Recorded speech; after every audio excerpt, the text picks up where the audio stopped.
realistically, I can afford a new one. I just need to wait until payday. That's about it. Mostly because my credit card is kind of full right now due to having just been to PAX. But once I get all that stuff paid off, it'll be fine. Sandwich!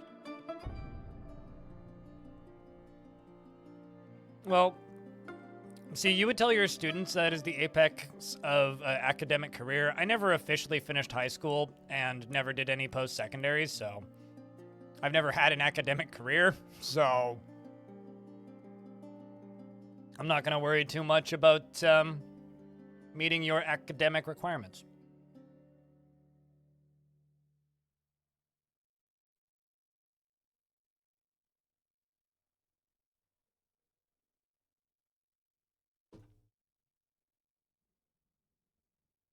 Okay, now that I've done that, I can look at how the frame rate is doing.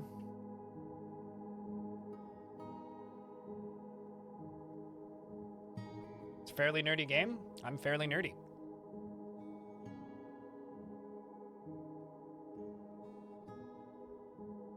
No, I was into much nerdier stuff before. So it's kind of a long story. Let me finish my sandwich, and then I will tell it.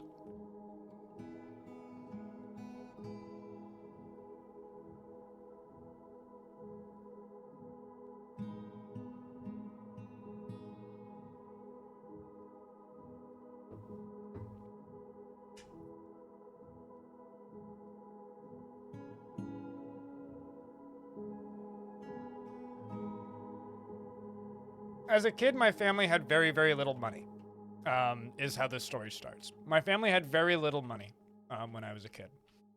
And because my family had so little money, we weren't really, what's the word? Able to afford nice computers or a good internet for that matter. And one thing I was able to afford was a little laptop. But before that, I had a Windows 98 computer. A little bit later, I managed to get a Windows XP computer, which wasn't much better. And these computers were used school computers. Now, at the time, I had some friends that had internet who I would go visit maybe every other week or so, and we'd play some games from time to time. And these friends would download games for me. And over time, the collection of games that I had started to grow. That they would, as I said, collect for me and download for me. Never legally, but because of this, things like shareware and freeware became pretty commonplace as forms of games that I would play and get into. Because of this, I got into games like Rogue, believe it or not, Moria, NetHack, at the time it was called Tales of Middle-earth, and Angband. I would also play games like StarCraft and Halo, but those were less optimal as I only had 512 megabytes on my little thumb drive that I would bring over to my friend's house, which was actually an MP3 player, and I would not tell my parents that I was putting games on it. So I would download games like Grand Theft Auto even, and eventually later, and load them up onto this little thing because I was not allowed on the internet. I think San Andreas was the biggest game that I did like this. I went back and forth because I did eventually buy a laptop of my own that was not able to go on the internet for the first 2 years that I had it, and that laptop was capable of running San Andreas. And I remember going back and forth between my friend's house and my house for a very, very, very long period of time until finally I was able to run the game at a decent frame rate and play it myself, which was great. So that's how I initially got into some pretty nerdy shit, because I was, as I said, traveling between my friend's house and home and transporting games and small games that I could put a lot of time into were particularly appealing. So this got me past like the hump that I think a lot of people get stuck on with games like this, which was ASCII. I had no issue with ASCII games because to me, a game that was ASCII just simply meant I could get it to my house quicker, which is a positive, not a negative. So I really liked games that were ASCII for that reason. So because of this, I played and beat games like ADOM, played and beat games like, or not beat, but like played games like Tome, and other roguelikes. And so I developed a interest and enjoyment for traditional roguelikes. From there, and this was like in like 2005, right? From there, they just kind of stayed in the games that I played, and then eventually in about 2006, I got pretty consistent access to the internet through Wi-Fi because we finally upgraded to high speed. And is that a baby hatchling crow? I've never seen a baby raven. It's a baby raven. That is adorable. We have a raven hatchling, chat. That's adorable. Huh. Anyway, so from there, when I finally got access to the internet, I started playing games like Counter-Strike and got myself a playable copy of Warcraft and started playing Dota. Eventually moved on to League of Legends. And my friends that I was playing with at the time, I got them into traditional roguelikes because who I was playing mostly League of Legends with. I got them into traditional roguelikes because it was something to play while in queue, and sometimes queues for especially higher elo games in League would take a little while. So I was still playing ADOM at the time, and one of my friends stumbled upon Dwarf Fortress in 2009, and told me, hey, you should try this game, and I tried it and was like, what the fuck is this shit? It's ASCII, but like it's unplayable. It's awful because I didn't like the control scheme. And I promptly uninstalled it and forgot about it. Rinse and repeat like maybe a dozen times. I think every time Dwarf Fortress would come up in the news, because it kind of did a lot back in the day. Uh-oh. That's fire. I would continue trying on and off, on and off, on and off. I wish Warcraft 3 was still real. Me too. I would just continue trying it every single time it would pop up available, or news would show up. Like I remember, not Boat Murdered, but I remember when like Arch Crystal started and stuff like that, and would try it. And then eventually in like 2017, 18, I had a couple members of chat that were pestering me to get into it proper, even though like I kind of knew the basics. I knew how to like build a fort and not die for like a year in ASCII, and then would inevitably just get frustrated and uninstall it. And people started insisting that I should stream it because I'd been streaming since like 2014 at this point. I started streaming in 2013, but I've been streaming consistently since 2014. People just started trying to convince me to play it. Yeah, I played Zork a long time ago. Zork used to be playable in my Discord until the bot died, rest in peace. Then I basically got into it proper in 2018. Yeah, properly learned the game and eventually just started streaming nothing but it because I got tired of streaming other things. The Forgotten Beast, Aru, has come, an eyeless antelope, and it has a long curving horn, and it has a bloated body. Its amber hair is long and straight, beware its fire. So I've been playing Dwarf Fortress on and off since 2009, and that is scary.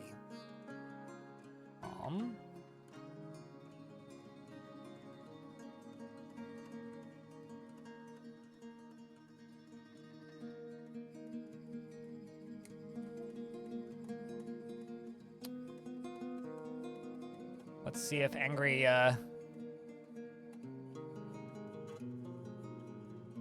Fireboy will come over here.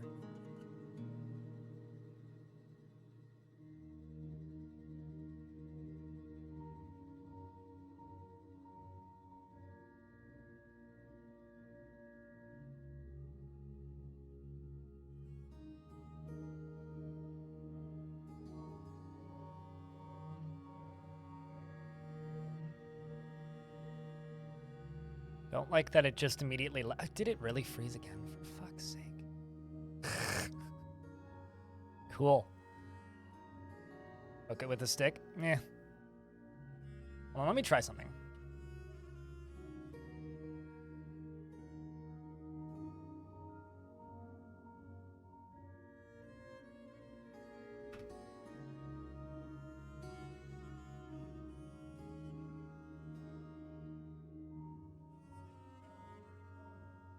I like how Elgato has like a how to fix the cam link page, but it's literally only for Windows 10, not Windows 11. All right, 2 seconds.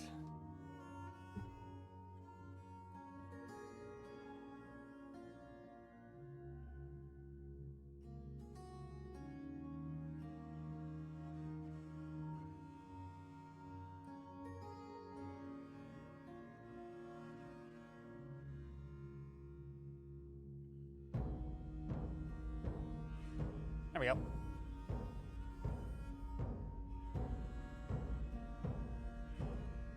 See how long it takes before people notice? They'd notice pretty quick.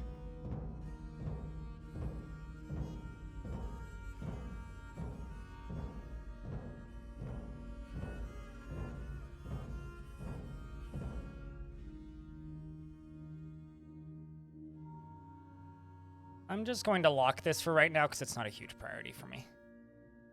Thing can't fly, so it shouldn't be able to get in. Stopped at Windows 7? Windows 7 was terrible. What are you talking about? I do not understand people's obsession with Windows 7. I never particularly liked Windows 7.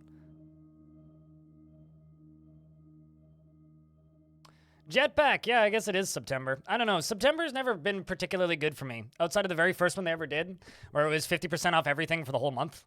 That was the only one that ever actually really affected me.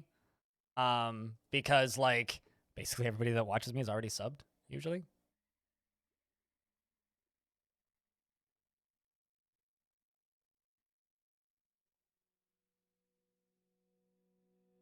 But, Jetpack, thank you very much for the 2nd month. Welcome back. This should allow them to remove speed kills. Long time, dude. Hope you've been well. Thanks for the 20th month. Got a strange mood, shit. Oh, you need glass. I already have glass. Skeletons. Is that it? You just need me to slaughter something? I can do that. But yeah, no, it's I have this problem where like a large portion of the people who watch my streams are almost always consistently subscribed.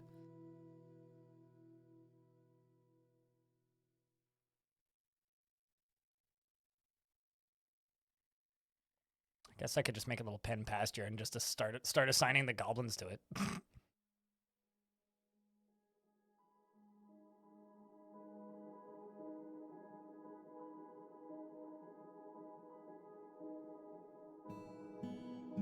Don't feel like connecting this all to a lever. I love how the children are gonna do it, I think. Yeah, literally the children are gonna come over here and pen and pasture this. Fucking heartburn. Oh, that sucks. Yeah, no. I mean, I'm looking forward to the last few days of September. There we go. That's one.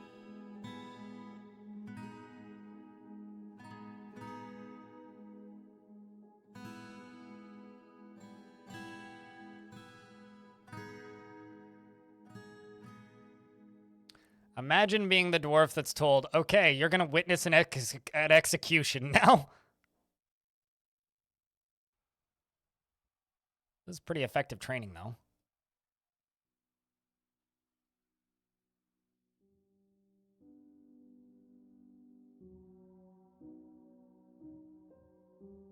And this child's just like satisfied at work, but just like, bah! There's a dwarf. Another goblin.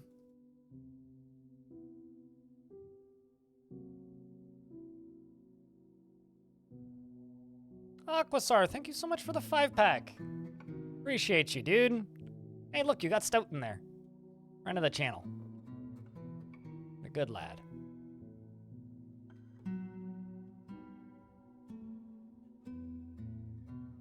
Okay, we got a few more that need to be assigned. This one.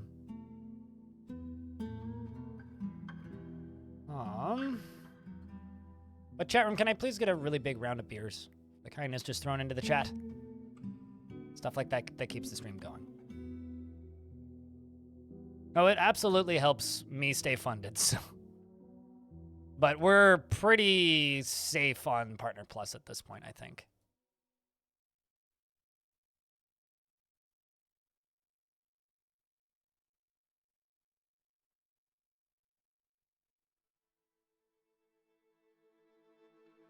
Like, we are very likely to get it. In fact, I think we're... Do you know who I am? I'm the man who's gonna burn your house down with the lemons. I'm gonna get my engineers to invent a combustible lemon that burns your house down. Yep. Crypt beer Cryptorb. Yeah, we're already at almost 100 sub points for September. Like, we're at 98 already. Admittedly, I always get a bunch at the beginning of the month, but we need 350 by the last day of this month. Okay, so that's done, that's done, that's done, that's done, that's done. This one still needs to go. We got one, like, just a handful more. That one's done. Got a leather cap, which I'm going to give to my captain of the guard, because that seems fitting.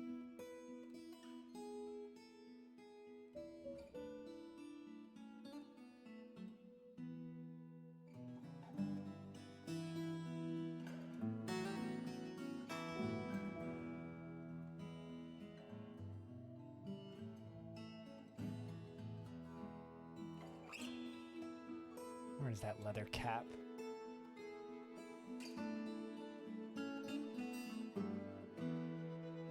Oh, never mind. You already have one. That's fine. Udist. This is a tall... Oh, it's a tall cow leather cap. Okay, so it's invisible. All craftsmanship is of the highest quality. It is encrusted with pear-cut pyrites and encircled with forgotten beast leather. And encircled with bands of cow leather and emerald cut green glass gems. And cow bone. This object menaces with spikes of iron and hematite. And on the item is an image of Talkvaltz, the dwarf, in hematite. On the item is an image of a quinoa in pyrite.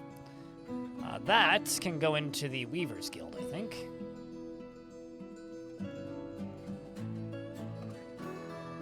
Okay.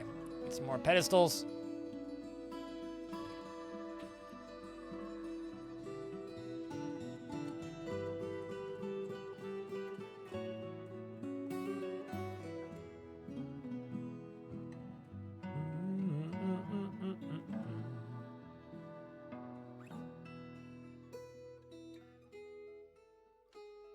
We're not still in that. No, we're not.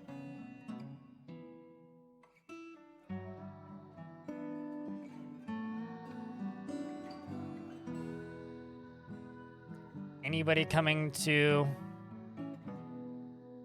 the Training Stray Raven?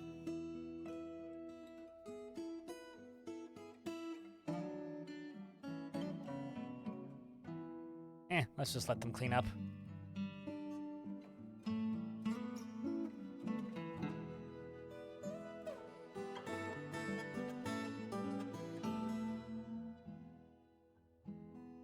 What kind of creature are you?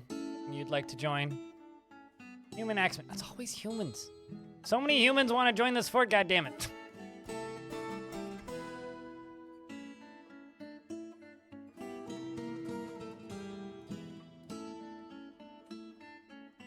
You haven't built a pump stack in a very long time, and they changed how they transfer powers between... Oh yeah, no, you need to channel down. You need to channel into the one before. But chat room, there is a hype train running, and it's almost finished. If you happen to have a resub, now's a good time to pop it. Or do what Anonymous just did and gift a sub to Pophead. It was around a lot, so Pophead, welcome back. Frankly, I think you deserve that sub.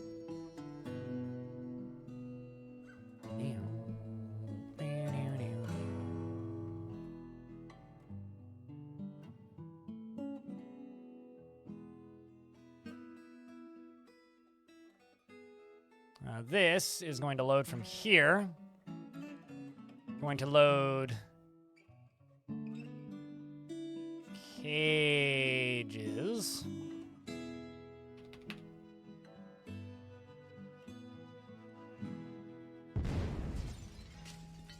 actually, no. Get yourself a new capture card. Okay, boss. Amazon.ca. Elgato Cam Link. Hopefully this doesn't fix it. Or hopefully this does fix it and not like it's actually something else. No, I don't need a protection plan. I can return it if I don't want it. Proceed to checkout and use this payment method. Yes, I get it on Friday. There we go. Done. The amount of gremlins in this, like, in this channel right now are kind of ridiculous.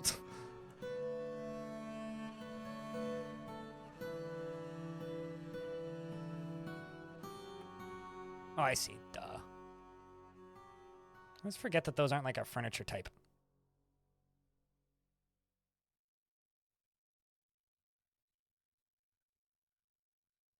This is also animals. And throw that. And this is going to be called cages.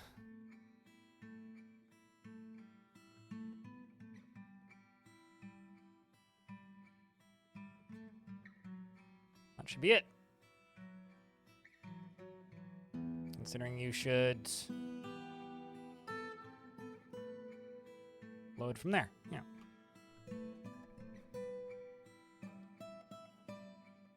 Gremlin God? Yes, we do in fact have a Gremlin God. But, Casper as well, thank you very much for gifting a sub. Lightning Roger with the $1 and Darius with the $7. Appreciate you. Check my coffee tip later. I don't generally check those until after streams, purely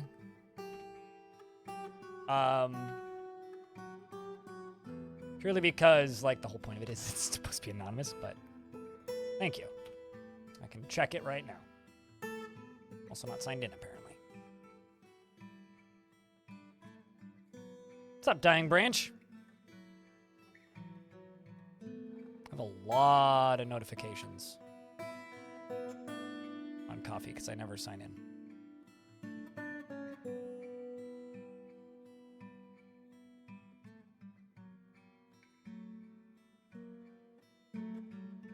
It's been a while since I've gotten anything on coffee. Hasn't gone through just yet. Coffee takes a little bit. All right. Uh-oh.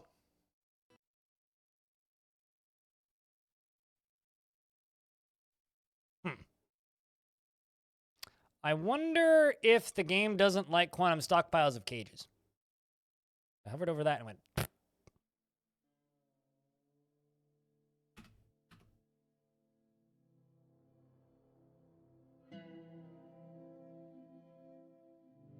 What's PAX and how was it? PAX is one of the biggest video games conventions in the world, and how was it? It was fun. Bruh? Yeah. It was very productive. Got a lot done. Aw, man. Well, it was before I released all of the goblins.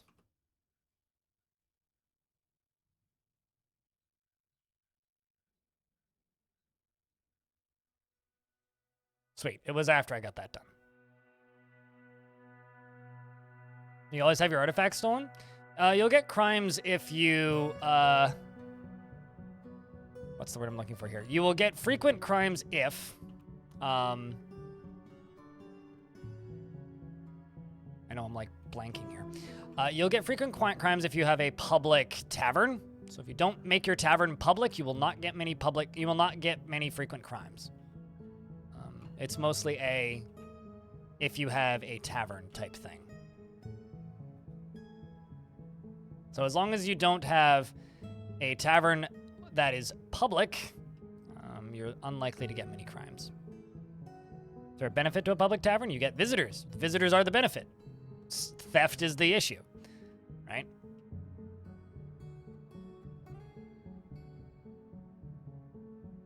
I think I'm actually just going to open this up. Thatcher. Also, Moose is now a ghost. Did I not get your body out to bury you just yet? Not just yet.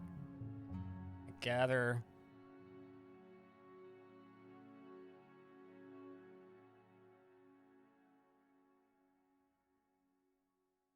Why are these all completely unassigned? Odd.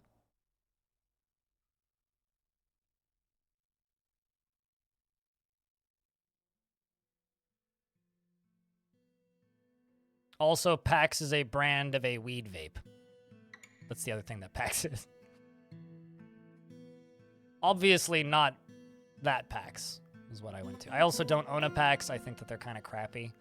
They're not a very good weed vape when it comes to dry herb vapes. They're way too small and compact to their detriment, not to their benefit. But it really confuses me when I see ads for PAX 2. It's like, what?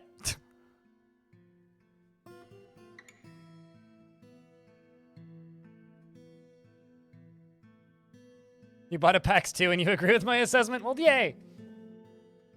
Ossian, thank you very much for the Prime. Here's friend. And Nanite Booger, also with the Prime. Also, thank you. Yeah, it's the like one of the only ways right now to get animal people in your fort.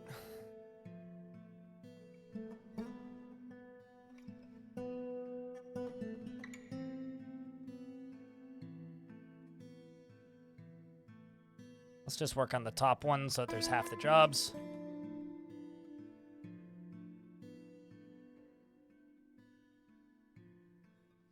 So is anyone done with Baldur's Gate? I mean, I haven't played it, so technically I haven't even started. But I don't really plan on playing it, so I'm done with it.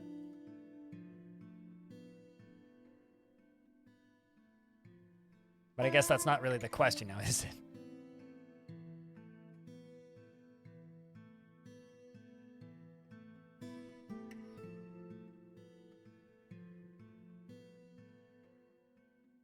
What, because you never technically started it, Jetpack?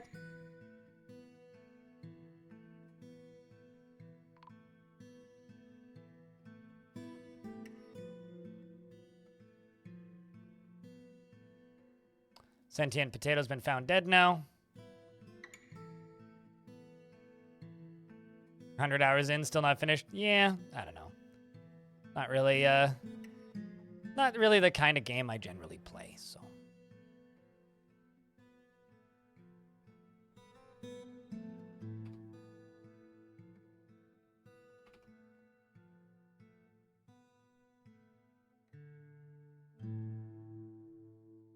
You want to know why none of them are playing it anymore? Because a couple days ago, nobody was watching it. Basically, like to give you an idea, I know a streamer who generally averages around 300 to 400 viewers was streaming it 2 days ago, and he had 60. That's why. It's because literally nobody's watching it. It's a CRPG. Nobody watches CRPGs, unless that's literally all you do. And even then, the audience for those games are pretty niche, and even people who like them don't generally watch them when they're new because they don't want to, you know, be spoiled. So they're not a genre of game that are very heavily viewed on Twitch. They never have been.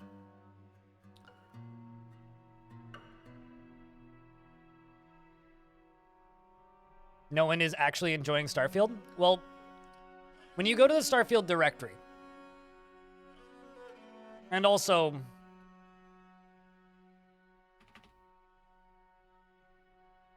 let's just go to Starfield real quick, because I'm kind of curious. I have a suspicion, but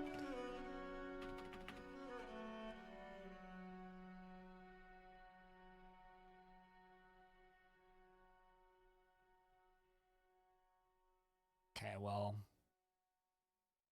okay, I'm counting 1 sponsored, 2 sponsored, 3 sponsored, 4 sponsored. You're not sponsored because you're tiny. You're sponsored. You're sponsored. So a lot of the people streaming it are being paid to stream Starfield. I'd say about half of the ones I'm clicking just on skimming through this directory.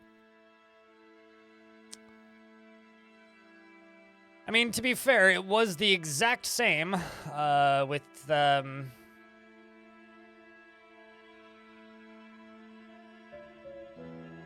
it was the exact same situation with Baldur's Gate. That first month, like, or first 2 weeks, basically everybody was just actively getting paid to play it.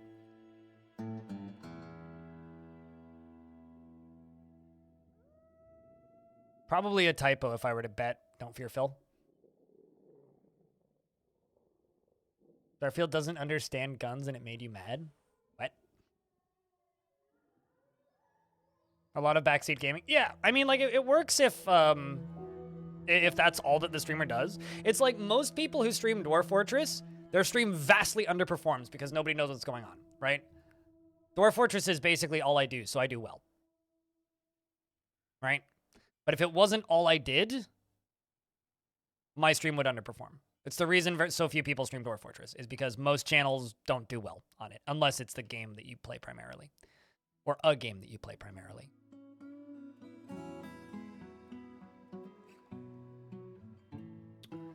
I kind of want to make, because this is a Weaver's Guild Hall, I want to make this into a Clother's Guild Hall.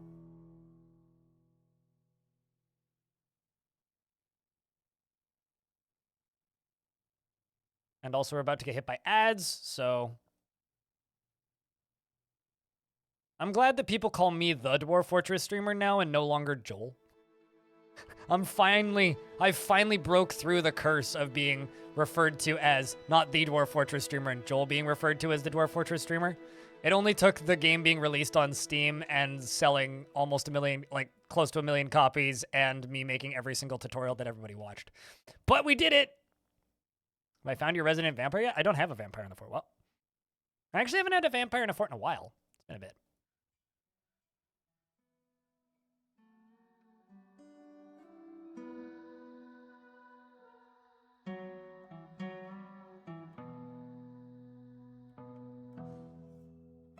Do I have a resident war criminal?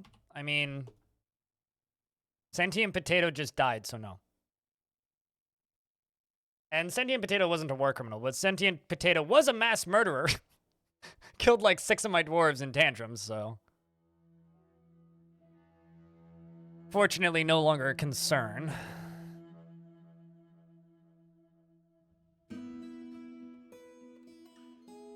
I don't like that kind of joking manner about war crimes, so let's drop the subject, yeah? Cheese puffs? Yeah, but, I want to confirm this.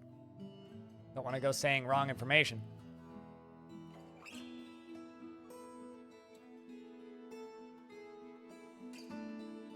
I was going to say, Twisted Logic is largely inactive, especially when it comes to Dwarf Fortress. Hasn't done anything relating to Dwarf Fortress in 3 weeks.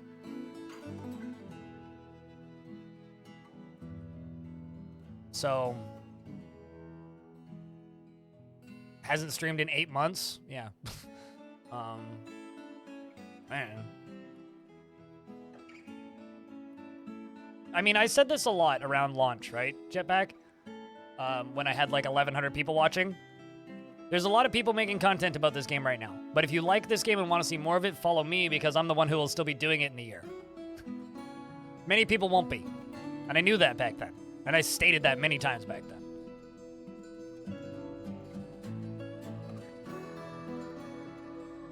Because when a game is new and hot, a lot of people jump on it. And then the second it stops being new and hot, they go play other things. Right? You get all these people making tutorials and all these people just trying to jump in. And the reality is, very few people actually stick around. And over the years, I've been the one that's stuck around.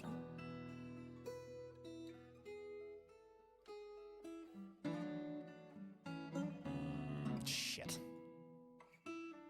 I should actually not be using this type of stone. I should be using clay, because clay is what I'm using for these walls, and I want these to look similar, so...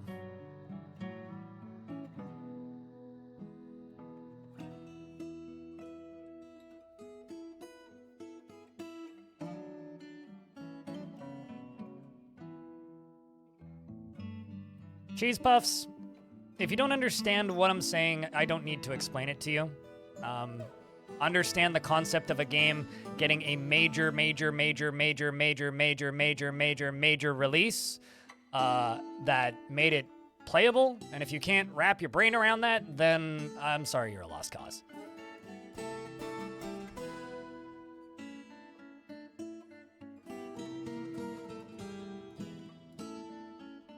Oh, definitely, eventually. I mean, the game has 2 million not 2 million. It has over 1 million wish lists. I meant to say close to 1 million, but it's jumped straight to 1 million. It currently has close to 1 million sales. They're like a couple 100,000 off, and you know. No, see, Nukrim's a wonderful dude. I love Nukrim. He's a great person. He is variety. He was never a Dwarf Fortress specific channel. He ages ago had a couple tutorials do really well, which even back then I had a lot of criticisms for, because his style of making a tutorial is, I'm gonna read the wiki while playing the game, which is fine, but like, come on, dude.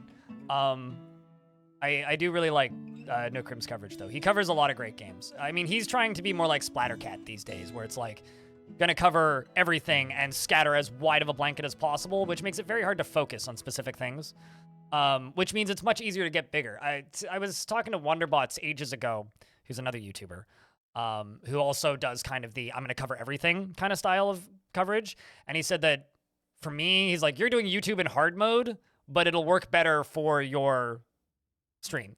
Krug Smash is almost a different thing, because Krug Smash could stop playing Dwarf Fortress entirely and just make animated shorts and probably do just as well. Krug Smash could go do a let's play of Sim City and draw what he does and probably do just as well. So Krug Smash is kind of a unique take. He started with Captain Duck. Captain Duck still streams. He's just done with Dwarf Fort, I think. Captain Duck actually taught Krug Smash, which is a fun piece of lore. I started with DOS Tactic. I watched DOS's tutorials. That's how I got into the game. A combination of DOS, actually, and I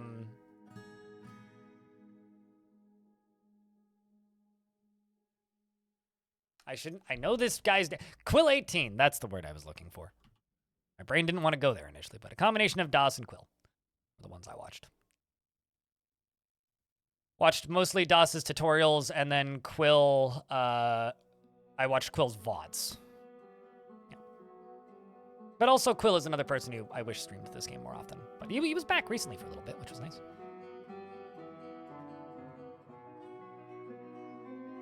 Also, when I say that people don't cover a game very often, I'm not throwing shade at them. Don't think that I'm like trying to start shit. I'm certainly not.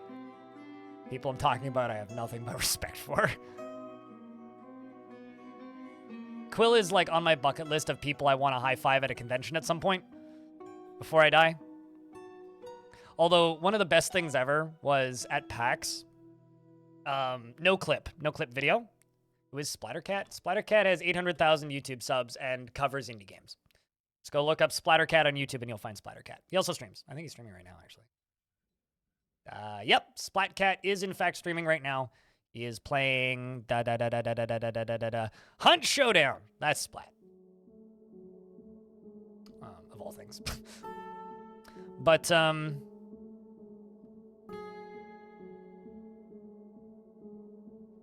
yeah, just under a year since release. Yep. I had a thing that I was going to say, and I just completely lost it in my brain. If you like being evil in Dwarf Fortress, just call yourself the God of Blood. It's less creepy than using the real-world label. Yeah, we really need, like, a community term for being evil. I mean, it's just like, I'm a necromancer is all it really is to me. But, like, I don't like the... we really need, like, as a community to agree to not use the term war crimes to describe being a bad guy in a video game. We really need to do that. It's just, ugh. Makes me ill. But yeah, anyway, yes, thank you. NoClip was at PAX, and NoClip made this video, which I'll show for like 2 seconds.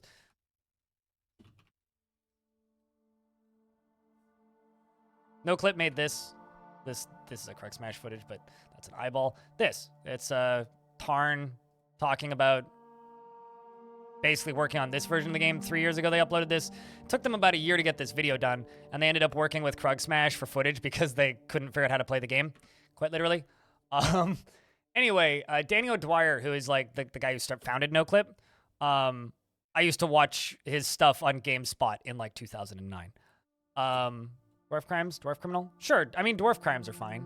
I like committing dwarf crimes. That's good. I just don't use the term war crimes in my chat. Anyway, that particular video that they made, really disappointed me personally because there was no new information in it, but I'm also not the target audience of that video. But at PAX, I ran into Danny, and because they did a panel, and after their panel was over, I literally just stood outside and waited because I didn't get into the panel because I spent too long at lunch, kind of hungover. But I hung out outside, and after like a crowd of people had finished talking to him, I walked up to him and shook his hand and introduced myself. And first initially just talked to Adam about Formula One because I know he's a Formula One fan and he's on a Formula One podcast. But then after that, I was like, also, I'm a Dwarf Fortress guy, and I'm waiting on that documentary that you're working on because they filmed one back when Dwarf Fortress launched on Steam, and it's not out yet. And he basically just like stated, he's like, yeah, our footage guy gave up. He's like, but we're working on it. Like we're working with some third parties to try and get like footage together to get that done. And get it out. And I was like, well, I stream the game for a living. And he goes, oh shit, I know you. Because apparently he downloaded every single one of the interviews I did with Tarn as part of their research materials. So they've literally like transcribed and are like used all of my interviews up until that point as like research material for the interviews they did. But yeah. So anyway, there's a chance I might be helping them with footage. Because they need help, which is kind of fantastic, but...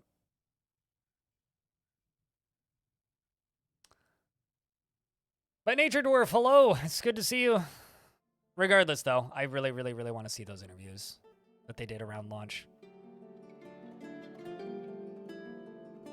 When it's done, it'll be a masterpiece? Oh, absolutely. Waiting for you to push adventure mode.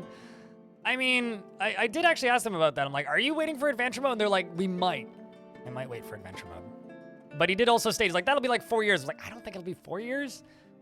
Maybe another like year, but 4 years, no. It's not going to take that long.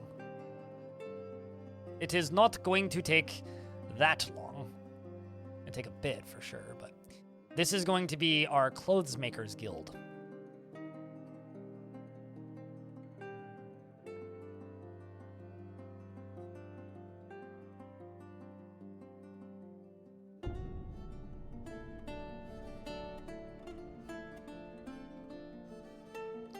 Guild Hall. Hello there.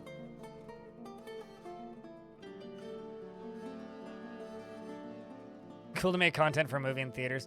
I mean, this won't be in theaters. This will just be on YouTube, but yeah. No Clip doesn't do stuff for theaters. They're pretty cool, but they're not that cool.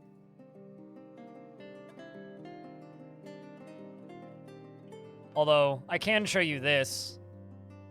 Which was posted on my Discord, which I don't think is technically supposed to be shared, but don't care. Assuming it's still up. Yes, it is. Sweet. I'm gonna unmute this. Hey folks, Danny here with a very quick PSA to let you know that if you're going to PAX West, we have a panel. Let me just mute Dwarf Fortress for a few seconds.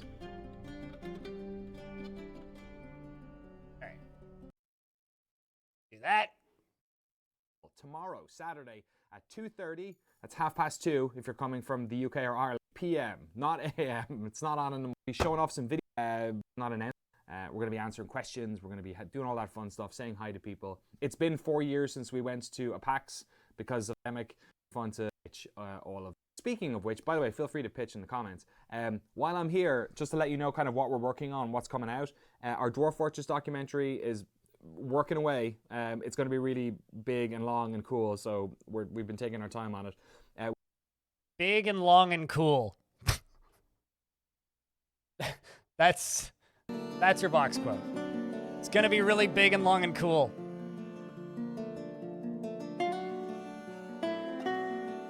So we got merchants who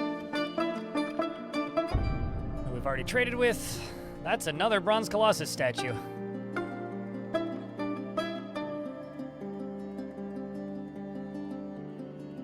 Big and long and cool. I mean, the one they did on the... Is it Half-Life? They did do one that was like 2 hours. So.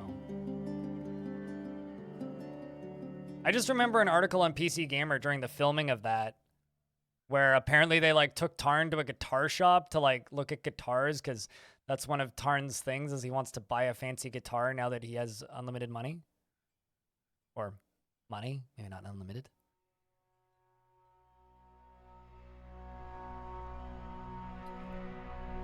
That's a value of 3,000. I'll work on it. How's this doing? It's draining slowly. There's Moose Moose. That's unfortunate. Let's go memorialize Moose Moose.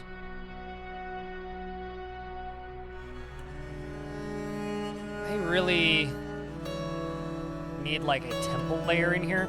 Maybe what we should do is I should start making like a memorial layer maybe for slabs specifically.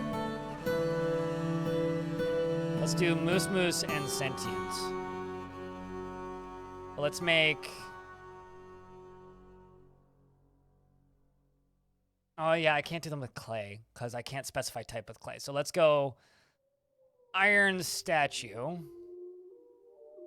1 and Iron Statue 1, and this will be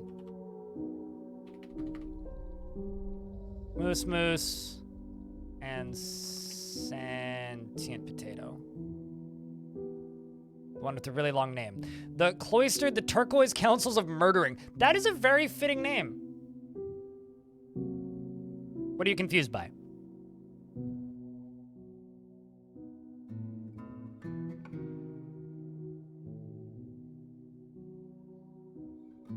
I'm a peasant and I don't understand what make an electric guitar fancy because it's all digital.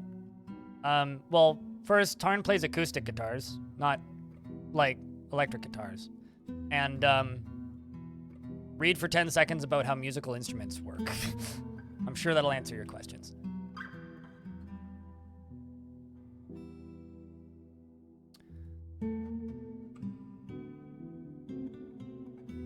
I'll make 2 iron workstations for the clothers area. Iron floors.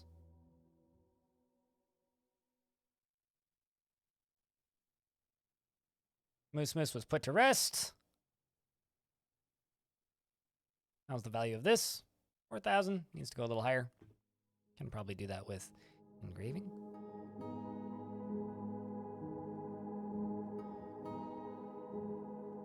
Build quality is a thing. Let's just say that. That statue of bronze colossus? Yes, it is! I've got several of them. One of the dwarves keeps drawing statues of bronze colossi. I'll say this, when you work for yourself, it's very, very difficult to justify things like spending a lot of money on yourself because money is such a coveted thing and not guaranteed. So I can very much understand why it's like, oh, after, you know, you spend many years building something, it would make some sense that, like, once you finally get that payout, now it's time, like, I'll go buy the guitar I've always wanted instead of using the cheap one that I've had for years. 100% above ground? No. Large chunk of it is, though. The goal of this fort is to build a tower as high as I can build a tower and then build an observatory at the top with a library to, in theory, get astronomers or something. Because it's called Starfield, because I'm trying to clickbait people. Because I am a bad person.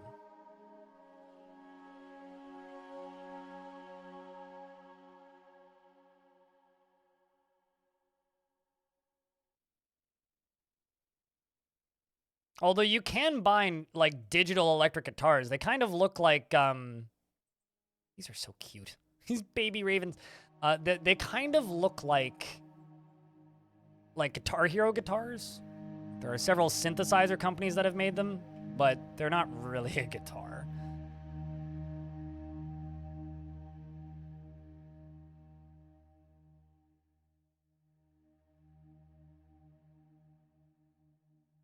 All right, so here, that is sentient, so that would be that.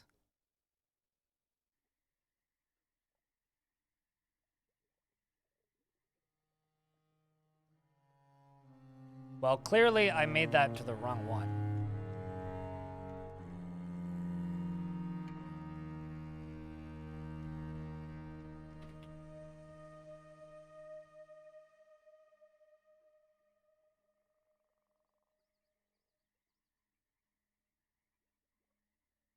Sentient potato and the bottom one.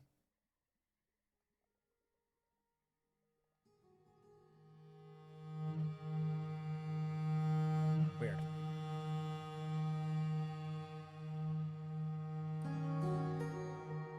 Is an intelligent undead troglodyte. Well, I mean, it still knows it's a troglodyte instead of just being a rando zombie. It also means that they get powers. So, yes. Basically, it means it knows what it was before,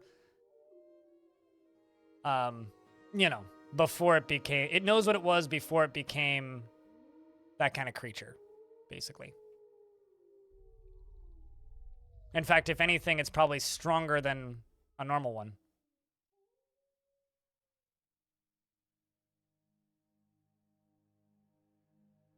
Also, here's a shot of me saying hi to my friend Matt. Well, David, but, you know, Matt Toro is how I know him. Hypixel Dwarf Fortress is in, like, the Minecraft server hosting provider. I take that as a compliment because there's cool stuff on there.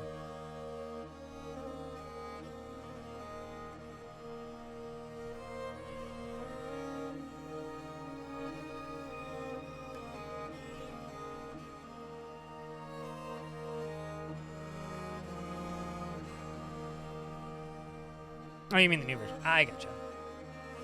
I mean, Hypixel is a, although it's spelled Hypixel, is a series, is a Minecraft server provider. How did a mug get up there? That's kind of funny.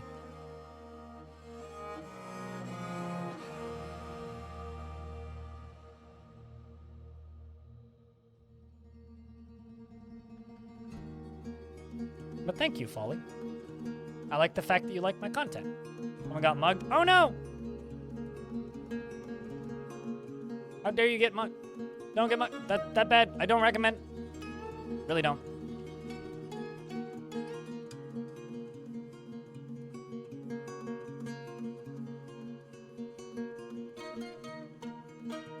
Can I just say I think it's really funny that Baldur's Gate just had a really big gate, but wasn't actually defended by boulders, and now that I've made Starfield, we're defending it with boulders.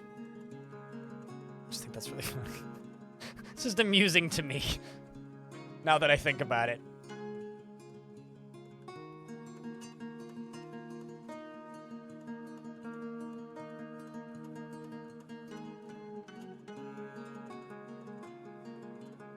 Guess this side over here.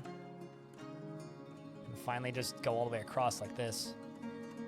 Without having to accommodate the tree, because once we go one up, we're done with that.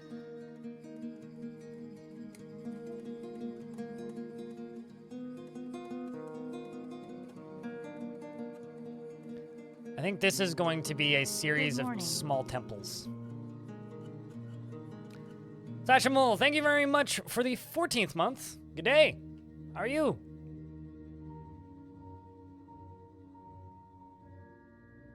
I did get a boulder blocking the floodgate. Yeah, it was very bold of it, frankly.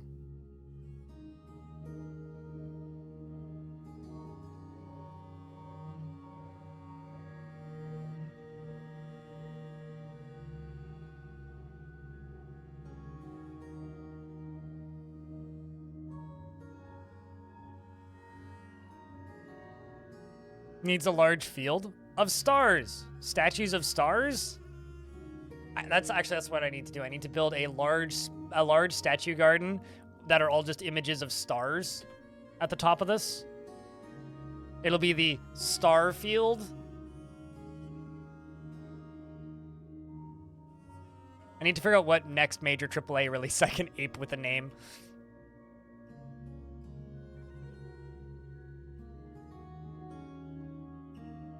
How did I end up with 2 statues of Moose Moose? I need a statue of Sentient Potato. Why am I so bad at this?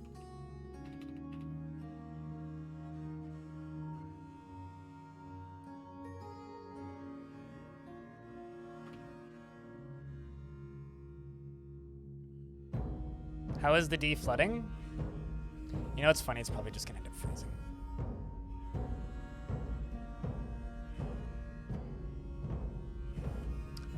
draining really slowly. But hey, it's draining.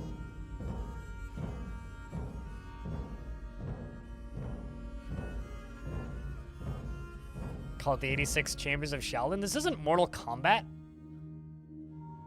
This is Starfield. That's like, sir, this is a Wendy's.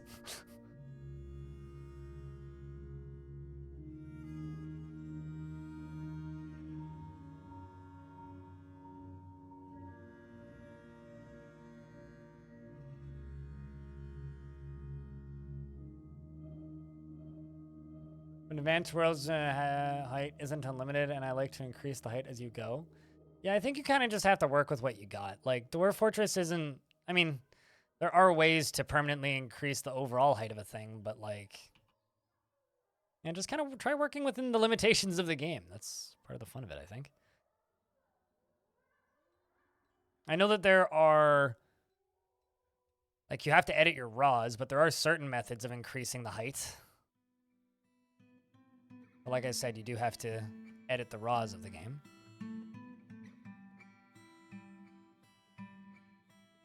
I love that there's just a fire-breathing lizard in the basement, and I'm just largely ignoring it.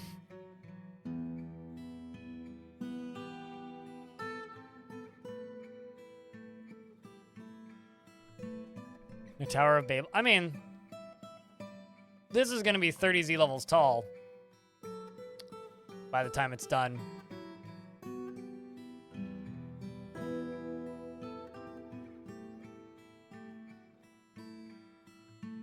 I might actually build it one further out.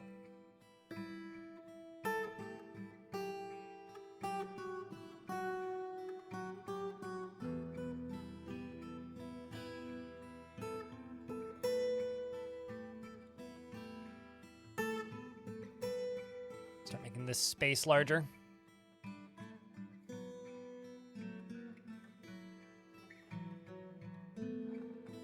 Fortunately, chalk and siltstone are the same color, so I can just use those interchangeably.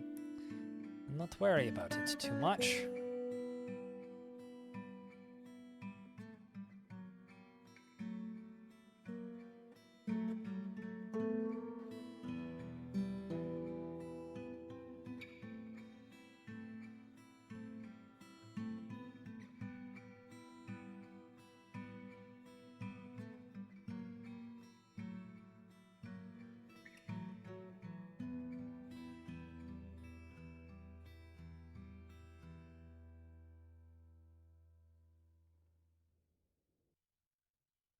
It's time to play with Advanced World Gen. Yeah, I don't have much experience with Advanced World Gen.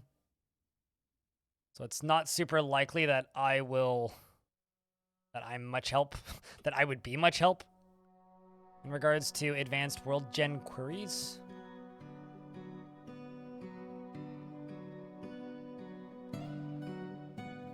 Because I am pretty bad with such things.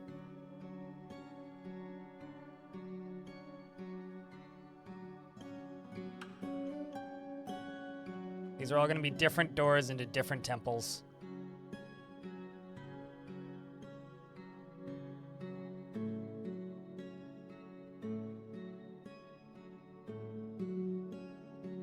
Some fucking weird sounds outside right now. Sounds like, you know the sound that people make when they're whizzing by really quickly on a roller coaster? There's some people making that sound outside right now, and it's odd. Volcanoes, maximum. I mean... You need to know a little more than that, but yeah, that is the basics, that's for sure.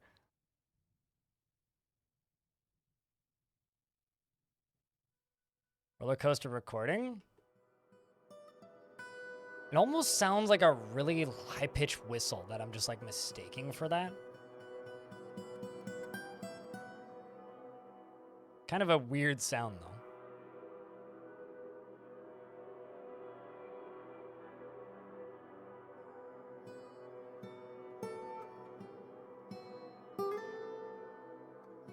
One, 2, 3, 4, 5, 6, 7, 8.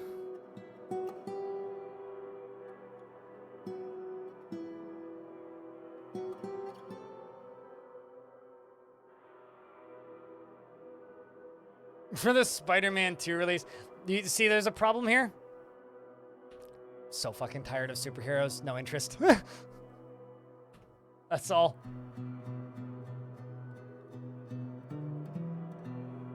I mean, maybe when Adventure Mode comes out, we'll do some Spider-Man themed runs, but with his best friend and scholar, the Octopus Man, could actually make him into a doctor. Undead Octopus Man, though, because otherwise he would drown above water.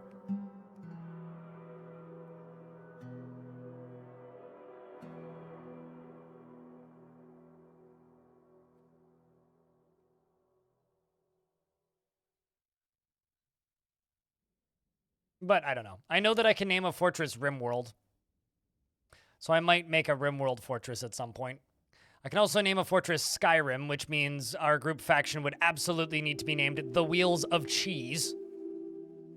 So maybe we need to do that at some point. If you figure it out, please tell me, /jam.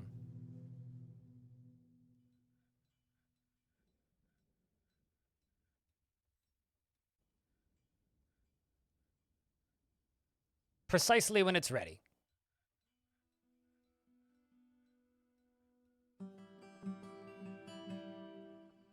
I don't know that, actually.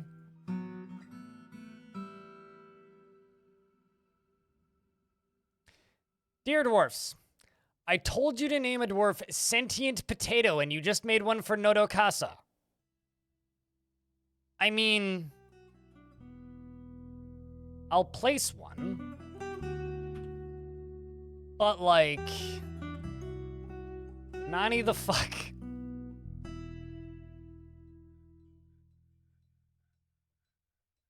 Also, we're stuck in ads, but there isn't much going on. They just don't like sentient, I suppose.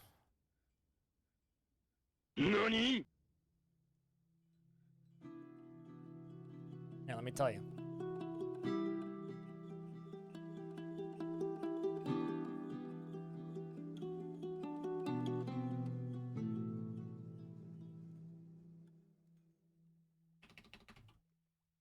Yes.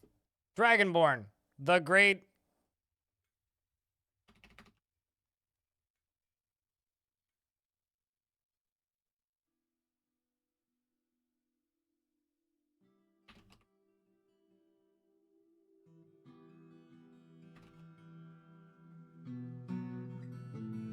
Tea Earl Grey, hot. I can't call it the great Skyrim, but...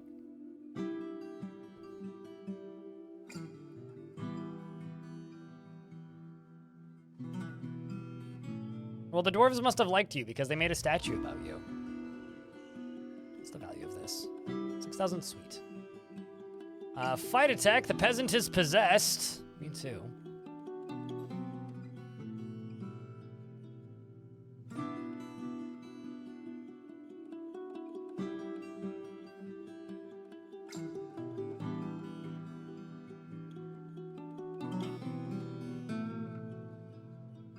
In 2 minutes from sometime, that is a point.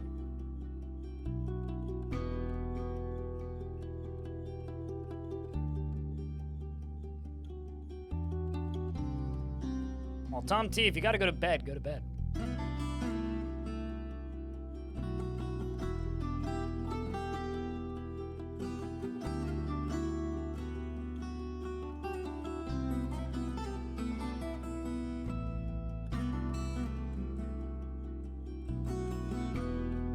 Yes, you were in fact a religious leader.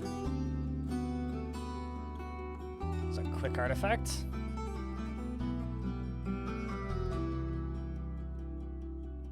I'm gonna be a lazy old bugger and just use a big old stockpile down here. This is just gonna be for clothing.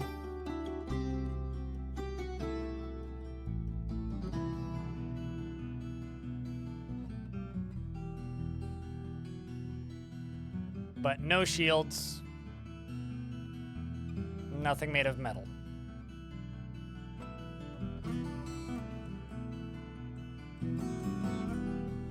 No leather, no bone, no glass.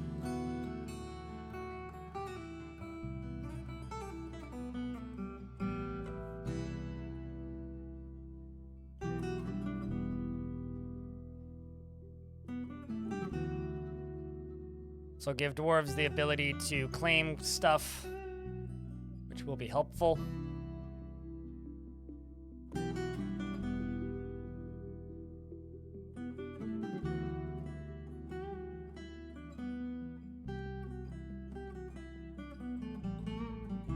That's interesting. I was unaware of this, G-Fin.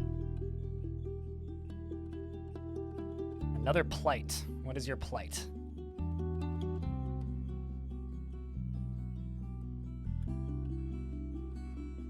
How do you clear the reports on the map world screen? You don't.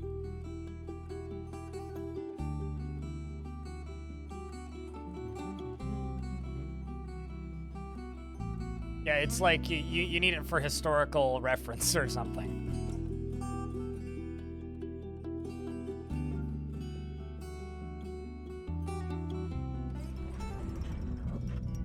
Peasant was created a menostring, a sheepwool hood, frilly sheepwool hood, and offers it to the Sky of Rims.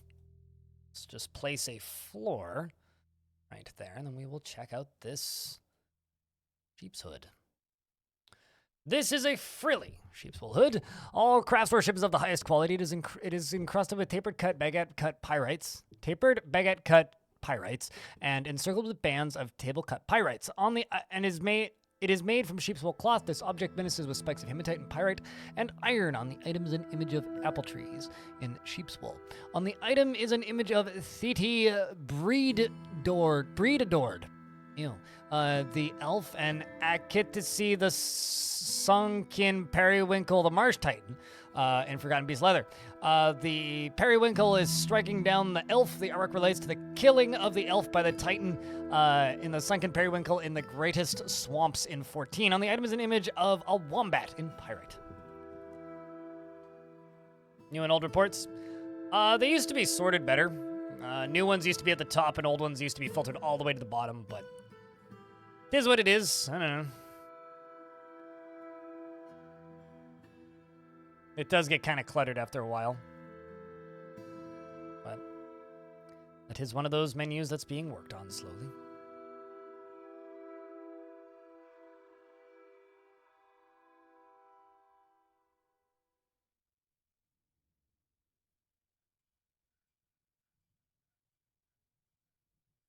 No, they can't. Just ramps, good Charles. Wagons do not roll upstairs. It's not a cheat. And do I use them? For some things, yeah. I mean, I got quantum stockpiles right here.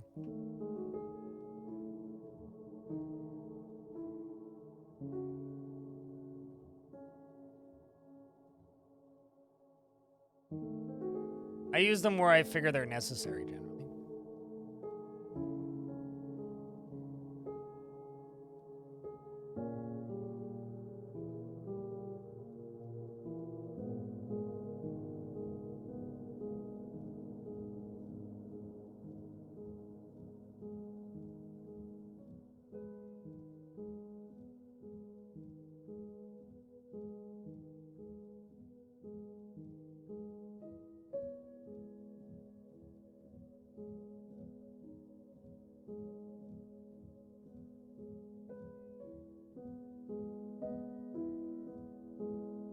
Just increasing our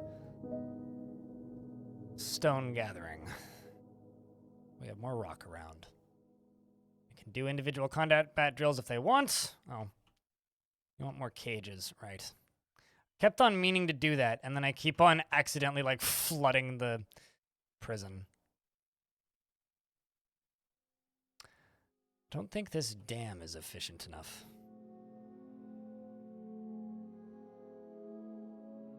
Yeah, we're just waiting for winter at this point.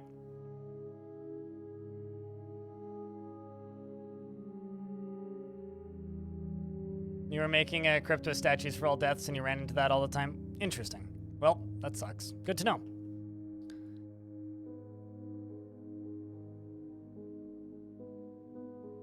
So what are we doing? All sorts of things. Mostly building a tower.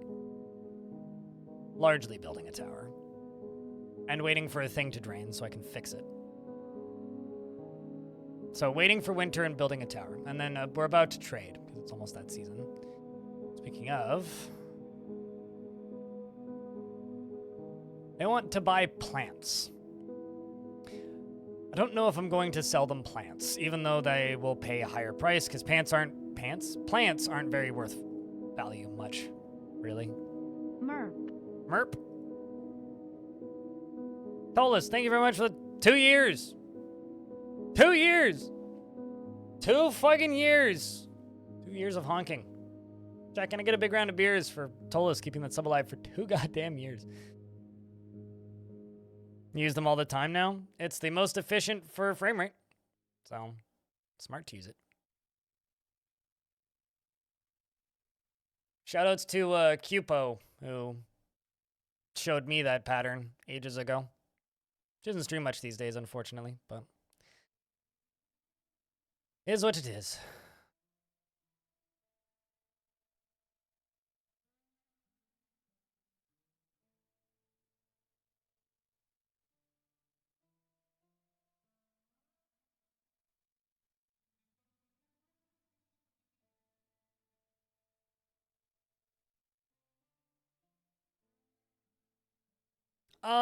I explored a little bit messing around with that in previous for it, like not using that type of frame rate. And granted, the map was huge in the last one, but I don't know, the frames on Baldur's Gate got pretty bad. Even with everything turned on. You're using it in that new setup? Yeah, I don't know. I like this stair setup. Like, if you're gonna do vertical stairways, it's the one that looks the nicest in my opinion, so, like, might as well.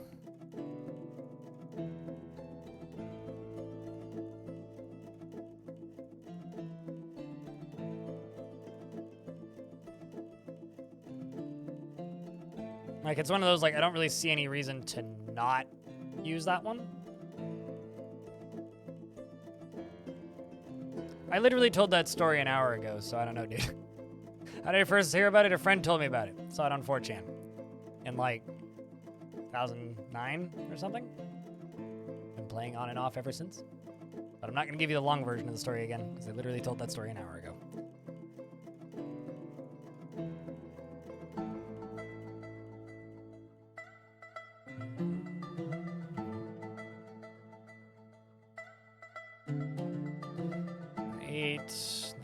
Okay, so that's 10.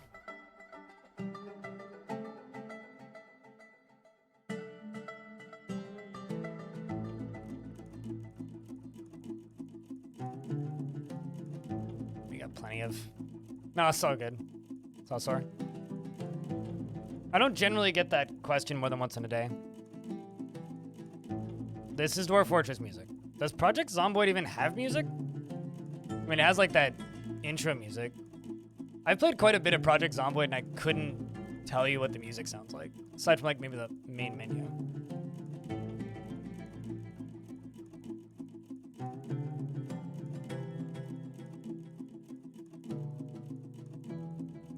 I made those really fast.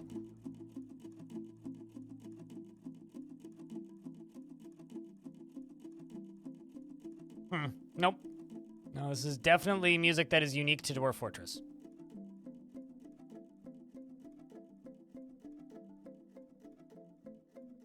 Yeah, I definitely remember like that one super somber like intro soundtrack bit that they had, but that's the only one I really remember.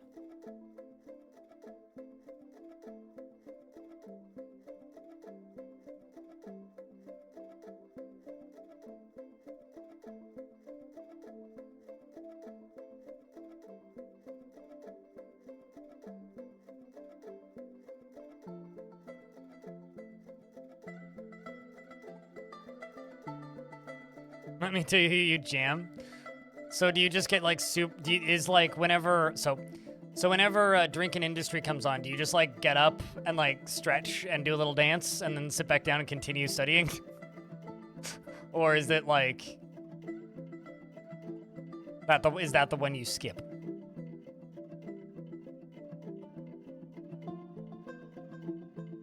I love it when you have a noble that's like build caskets and then some horrible calamity happens and half your fort dies and you're like, oh hey, I've got 350 caskets. Excellent.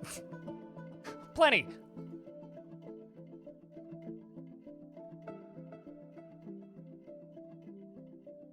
Pause and dance a bit. That's break time notification once an hour or whatever. I mean, that seems like a healthy way to... I'm going to screenshot this and send it to Elfie because Elfie is not here because her internet is on fire, apparently.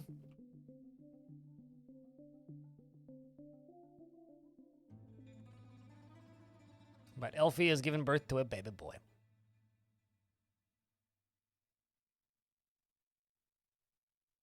I had a bunch of barons visit your fort and die and then pass on their titles to a bunch of residents, so I'm at like 8 nobles ATM and it's a problem. Ah.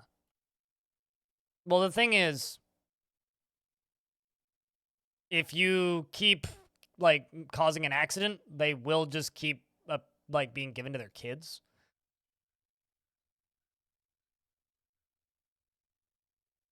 You don't know why they're letting it burn. Elfie's a member of the chat, and her internet's on fire right now. It's bad. But yeah, I'll let her know to get a bucket, for sure. Don't really want like a giant smoldering set of cables in your house, you know?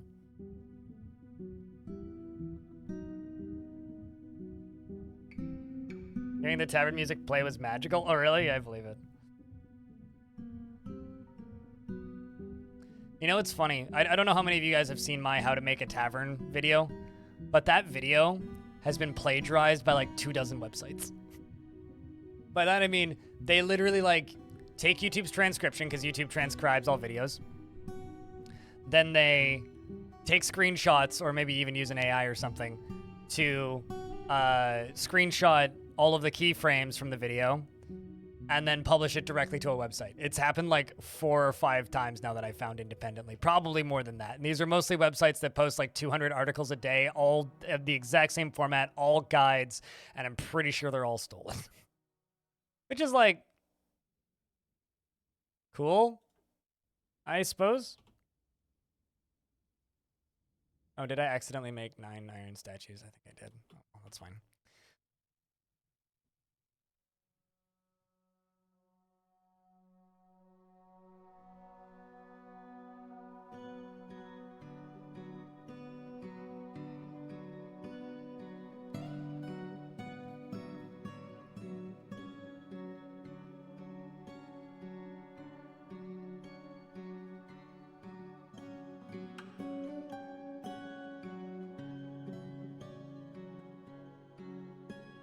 Yeah, I mean, sometimes I gotta just, like, have, like, a mascot for the fort. And this tree here, it's like, we will protect this tree with our lives, even though that's not very, like, the most dwarfy thing to do, according to some people, but I'm gonna do it anyway. Because I think it's gonna be fun.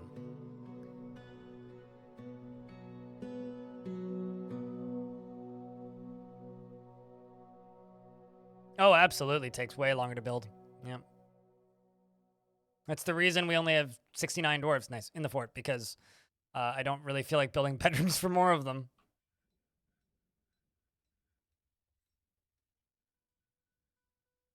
Hello, non-major nerd. What's up? Hi, dude person.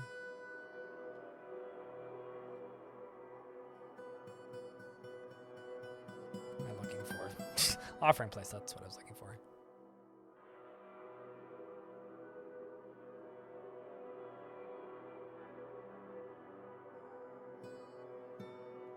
This is also Untamed Wilds, yeah. Whenever I chop down large chunks of trees, we get bombed by agitated ravens, which isn't the worst, actually. At least they're not giant ravens.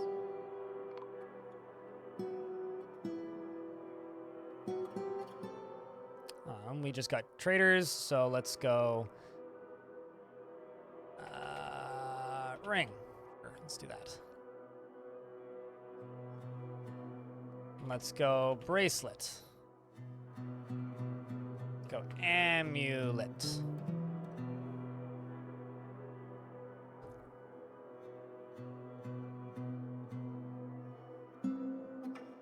Funny part is there's still humans hanging out here. The humans have specifically been having a very hard time connecting to the fort.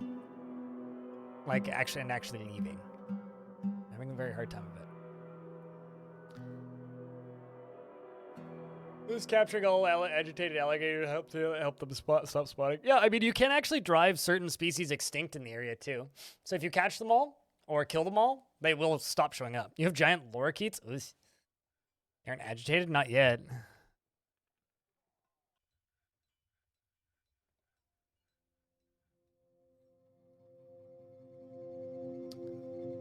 Also, Elfie just sent me a wish. MB Audio, are you still here?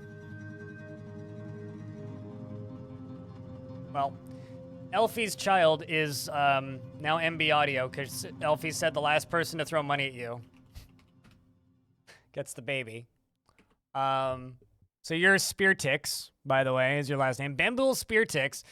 He never envies others and their status, situation, or possessions, and often feels filled with joy. He is prone to strong feelings of lust and prefers that everyone live as harmoniously as possible. He tends to assume that the worst of two outcomes will be the one that comes to pass, so he's a pessimist, and he has little interest in joking around. He is quite polite and grateful when others help him out and tries to return favors. Dreams of creating a great work of art and personally doesn't feel strongly about the law. He likes granite, nickel, and rose quartz, finger lime wood, and axatol leather, parched tooth, and cat bone, and the color ochre, and figurines and mini forges and water buffaloes for their wallowing, and giant tapirs for their floppy manes, and when possible, he prefers to consume giant mountain goat and buckwheat beer, and absolutely hates mosquitoes. He is very muscular. And we've got diplomacy. And his very long beard is neatly combed. His sideburns are clean shaven, and his very long mustache is arranged in double braids. His long hair is clean shaven, and his ears are fused lobed, and his teeth are gaped. His slightly protruding gold eyes are round, and his hair is cinnamon, and his skin is copper, and his nose is somewhat long. Welcome to the fort. Also, Elfie Bean's your mom, non-major nerd is your dad. Wait, what is your kid, or is your older siblings? You've got 3 older siblings, 2 sisters and a brother. And wait, what is your older sister?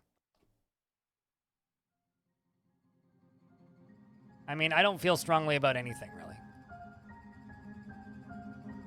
All right, so let's do this. And they did add news to the world this time. They want cloth and cut gems. I can do cloth next year. That's easy. The hell's going on in the planet? In the mid-spring, the army of King Ghostfate, or the army of Kung Ghostfate. I read that as Ghostface, which would have been funnier. The funeral of Dust. Kung Ghostface to the funeral of Dust marched on post hooves. From where? Also some attacks going on down here. Oh, wow. Oh, wow. That's quite the distance. They're even crossing an ocean. Shit.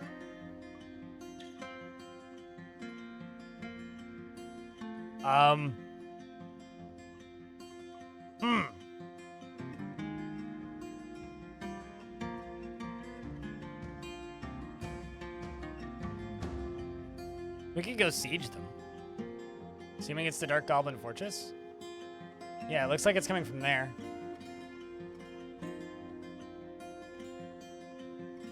Ocean is just a concept. Oh, they're taking the caves underneath it, clearly.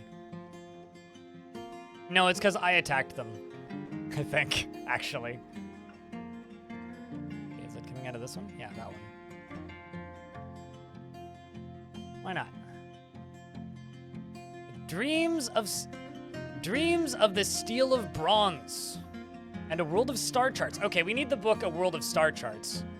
That's just... So you know how, like, enemy factions and, like, random criminals will just, like, arbitrarily claim your shit from the other side of the map for no reason? I am arbitrarily claiming A World of Star Charts for my fortress. I'm going to go try and steal A World of Star Charts for my personal collection. Good lucky, Lou Dwarvies. May you be much luck and not die optimally. Villain backstory? Oh, absolutely. Although, no, we were villains in the last fort. Boulder's Gate was a villainous fort, and Boulder's Gate got what was coming to it. Boulder's Gate is now no longer with us. Boulder Gate was trying to systematically kill every single noble in the entire faction to make a particular dwarf queen, and then unfortunately, said particular dwarf got killed in a massive lava oopsie and Forgotten Beast escapee. So due to that, we just retired the fort.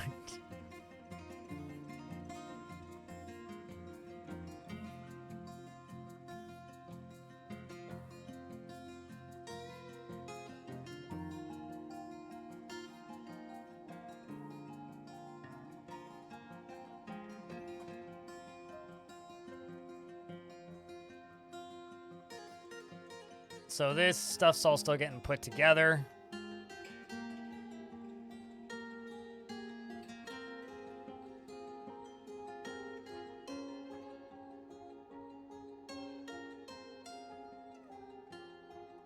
And let's start making temples.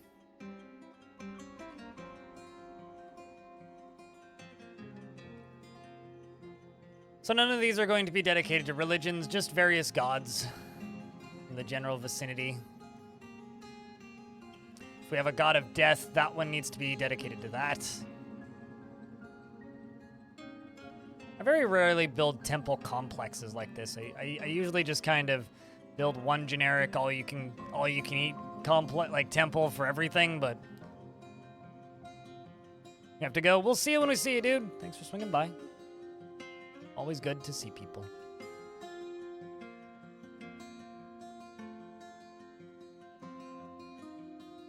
Alright, so this new temple. God of fortress and war. Cool. Second, new temple. God Amas the Umber, the god of caverns and mountains. Okay, nobody worships them, so I'm going to say that these two aren't important. This one is 33 white worshippers, which probably already has a dedicated thing, but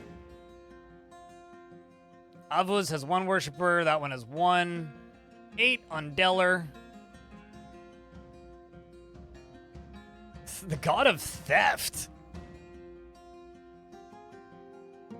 Really wonder who worships the god of theft. The god of freedom. Must be an American god. Stibnar, that's the kobold god. Or not kobold, a gremlin god. God of misery? Yeah, that's the god I worship.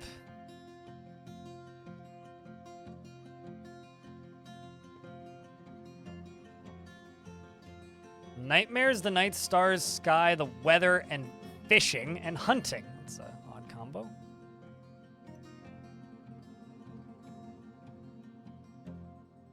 God of fate.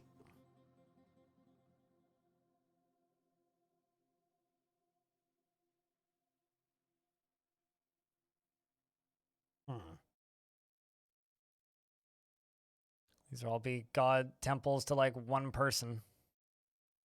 Sure, the god of theft. If anybody is worshiping in the god of theft, we immediately arrest them, okay, chat? It's like, start worshiping the god of theft. All right, we gotta ask you some questions. Some are teal.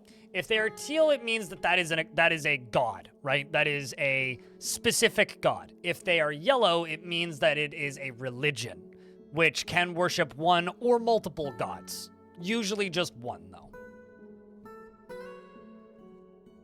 Steal my heart? Man, nobody's very good at that, let's be honest.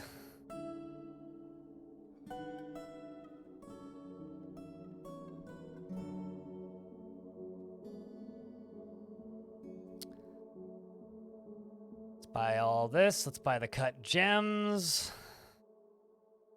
Buy the chains.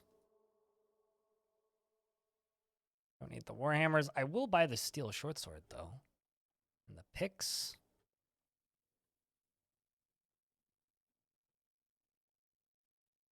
Buy the gloves and the hood. All of the bags. The large gems, the steel anvils, all this, all of these.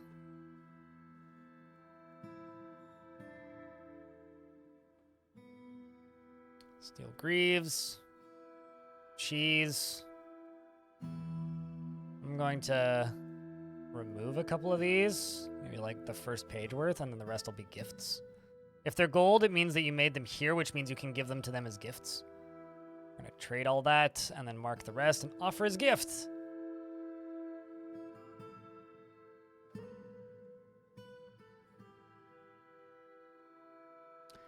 And I'm going to see if I can also sell all these used gloves, because I've got a fuck ton of used gloves and various other clothing items that I need to get rid of.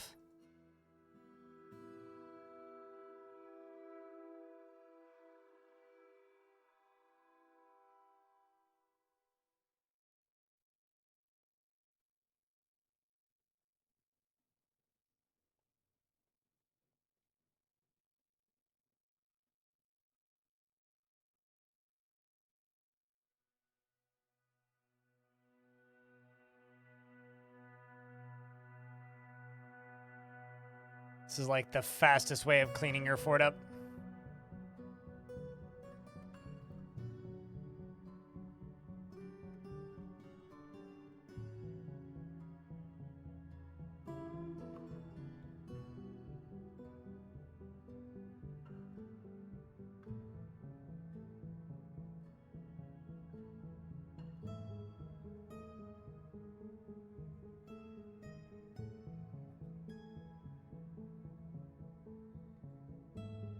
Almost to the bottom.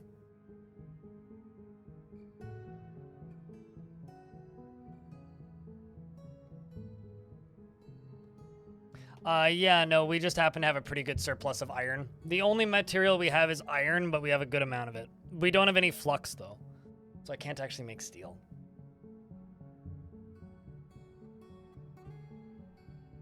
You know, Bedware, you are very correct. We absolutely should do something along those lines. We're stuck in an ad right now, but we're just trading, so. People ain't missing much.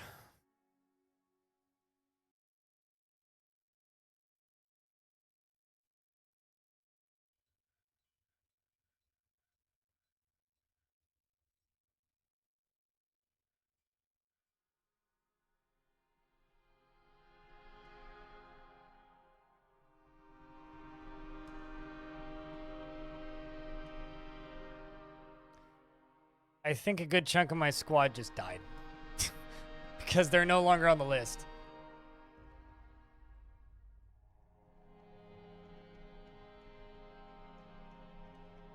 Gods give gifts, yeah, in the form of making them into vampires.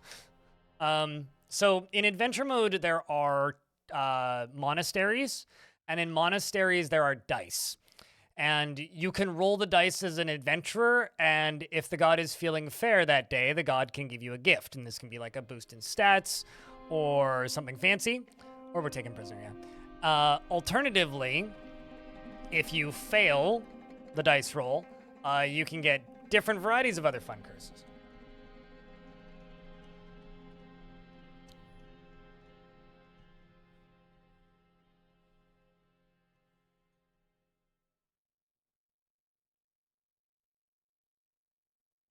So you know how you can make dice? If you look in, I think it's the Crafts Dwarf shop. I don't know, that squad might also just be somewhat depleted. I haven't looked really too closely at how many dwarves were in that squad in a while.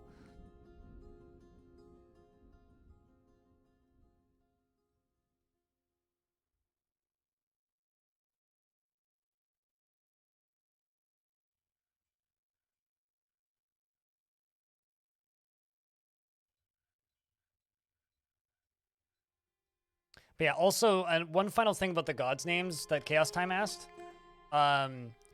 If they're like gold or yellow, it means that if you get more than 10 worshippers for that particular religion, dwarves have returned. If you get more than 10 worshippers for that particular religion, then they will demand a they will demand a temple be built, and it's like a guild hall. So that's why you get temple requests, is because it's a religion, and dwarves won't ask for a temple for a specific god. They'll just ask for a temple for a religion.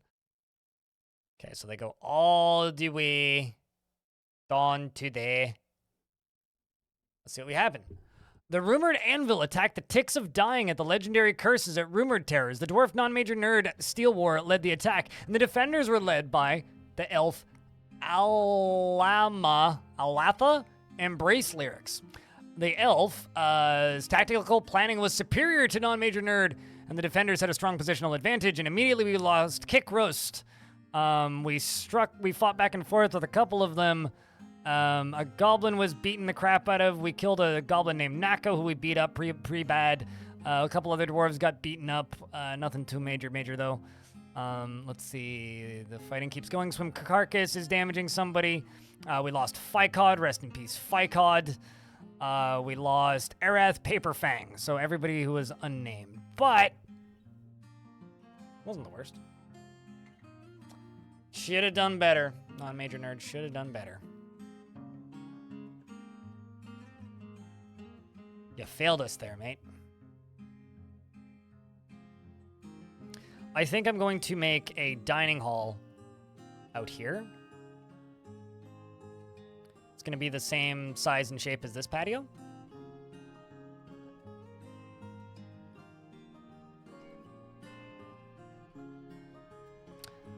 I think I'm going to send them back and do it again.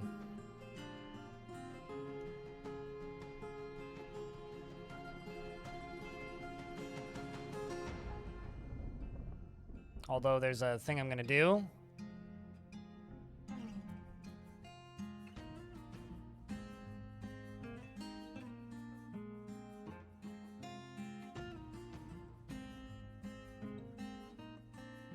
Noel was tantruming, weren't you? Kaiser the Keen is tantruming.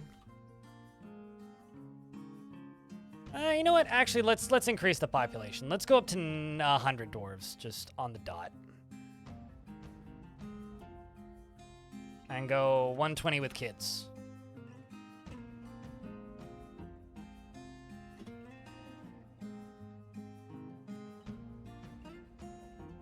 No, it's gonna have a roof on it. I mean, it needs to have a roof on it, otherwise I can't put tables in it. Unfortunately, tables have to be inside.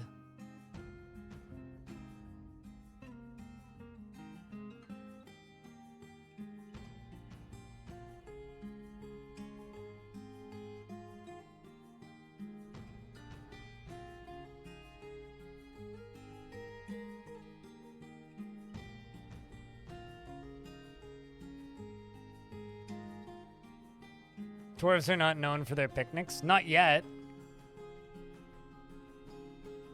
Not yet, they aren't. They will be soon.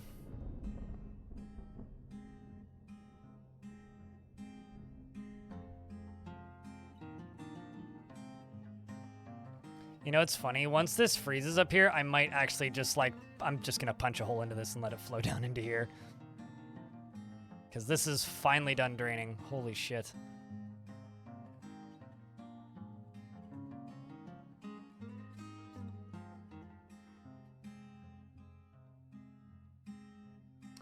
I don't really have an active glass industry currently. I mean, I could.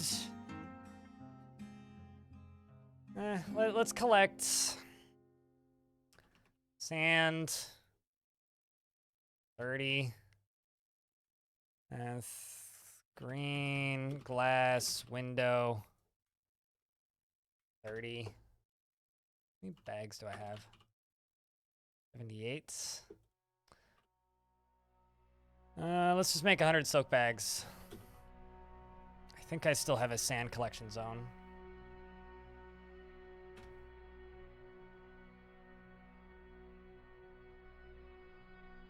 Oh, I do. Right there. Sand collection zone.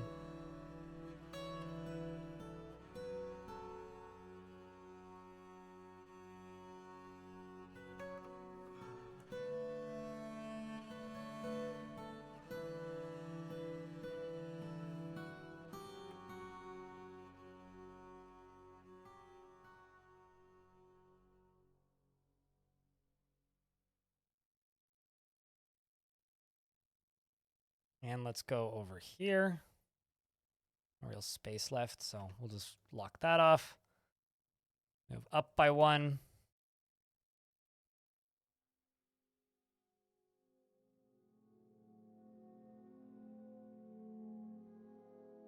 Also need to make a maybe like richer dwarves housing like in the tower eventually, I think. And put like maybe the military up in there, or like the nobles or the commanders or something. I kind of like having like a little town down here. I think it's nice looking, but I think that there will be a point where we're gonna move some of the dwarves up into the tower. Because, like, you know, we're building a big bougie dwarf tower. We gotta get some dwarves into there.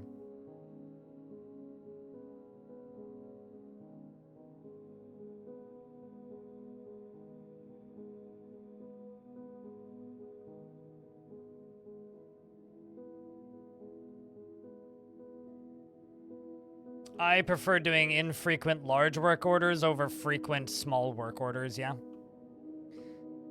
Because I find I forget about like automatically repeating work orders, and then what ends up happening is I end up just making too much of things.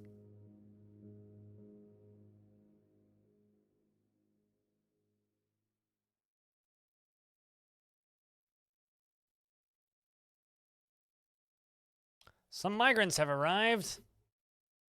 Hey, Chad, if you would like a dwarf, say pick me. I'll pick a couple.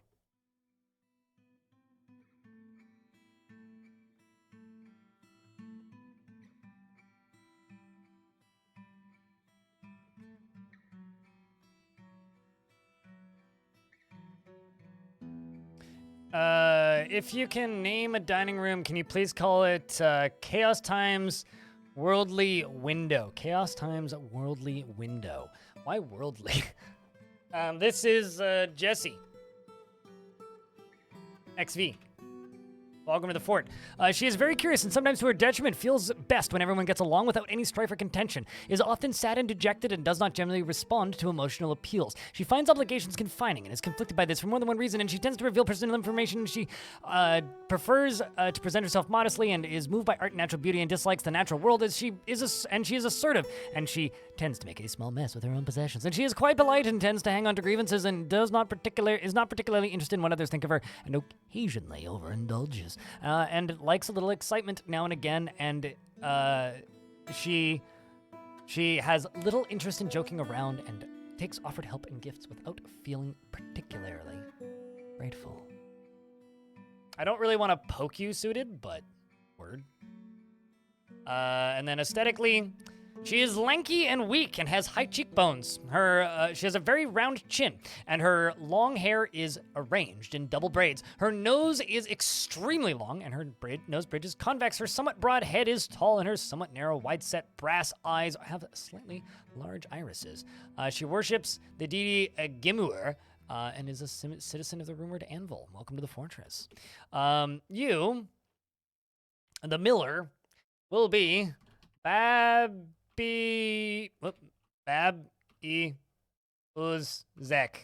I don't know how to pronounce your name. I'm sorry. You have a child and a pet duckling. So you have a child and a pet child. It'd be very funny if you had a pet baby goat, and then I could be like, you have a child and a kid. You're a member of the denomination of mountains and a member of the sky of rims. He always acts with mercy and compassion at the forefront of his considerations, probably because he's a dad. And he is quite bold of a flatterer, extremely friendly, and just a little insufferable. That's one of my favorite descriptions. I love that one. He is not driven and rarely feels the need to pursue even a modest success. It's like he's like the guy that stands outside of PAX West every year and hands out his mixtapes to people. There's this dude who every single year I've ever been to PAX, he stands outside with just like a stack like this of like paper wrapped CDs and just hands them out to people. Like, hey, listen to my mixtape. And whenever a lady walks by, he says, "You're beautiful," really loudly. And he wears a t-shirt that says, "I heart sluts." Anyway, he's literally there every fucking year. Extremely friendly and, extremely friendly, but just a little bit insufferable. He's not driven and rarely feels the need to pursue even a modest success, and he has a tendency towards forming deep and emotional bonds with others. He is rarely happy or enthusiastic, and he's conflicted by this as he values parties and merrymaking in the abstract. Does he try to charge you for it too? No, he sells you the t-shirts, though. He has a friend that's like across the street with a wagon who will sell you the t-shirt, but he just tries to give you the mixtape. He is rarely happy or enthusiastic, and he is conflicted by this as he values parties and merrymaking in the abstract. He has an active imagination and takes offered help and gifts without feeling particularly grateful, and likes a little excitement now and again, and he can easily fall in love or develop positive feelings, and he generally acts with a narrow focus on the current activity. He does not go out of his way to help others and often is nervous, and he tends to ask others for help with difficult decisions, and he finds obligations confining, and though he is conflicted by this for more than one reason, and he tends to be a bit stubborn in changing his mind about things, and holds on his breath when he's nervous, and idly chews his lips when he's bored, dreams of crafting a masterwork, and personally sees sacrifices wasteful and foolish, and does not care about fairness, and he likes hematite and aluminum. We do not have aluminum here, so you will be sad. But he is thin and weak, just like the other dwarf, and his hair is straight, and his very long beard is neatly combed. His very short sideburns are neatly combed. His medium-length mustache is neatly combed. His very long hair is arranged in double braids. He has very high cheekbones, and he has a round chin, and his large iris close-set amethyst eyes are protruding. I really like the way too many words description of eyes. Like, large iris close-set amethyst eyes are protruding.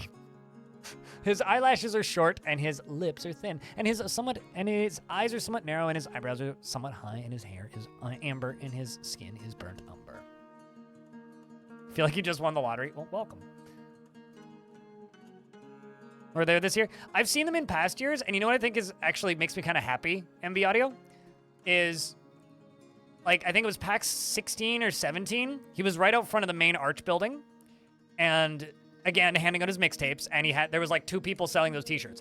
I saw dozens, maybe if not hundreds of people in the actual convention center wearing those t-shirts and buying those t-shirts. This year, not a single person. I don't know why that makes me happy. I think it makes me feel like the community is maturing slowly. It's like, goes from just like, maybe the price, it's true, they were $30. They were $30. They were $30. But also, like, walking around with a t-shirt that says, I heart sluts is, like, not particularly classy. I don't know. Like, I feel like the community is maturing, and that makes me really happy. Anyway, this dwarf, this kiddo, is going to be... I'm gonna scroll up. Who up here? Giraffe in a suit. Wait, did I even spell your name right?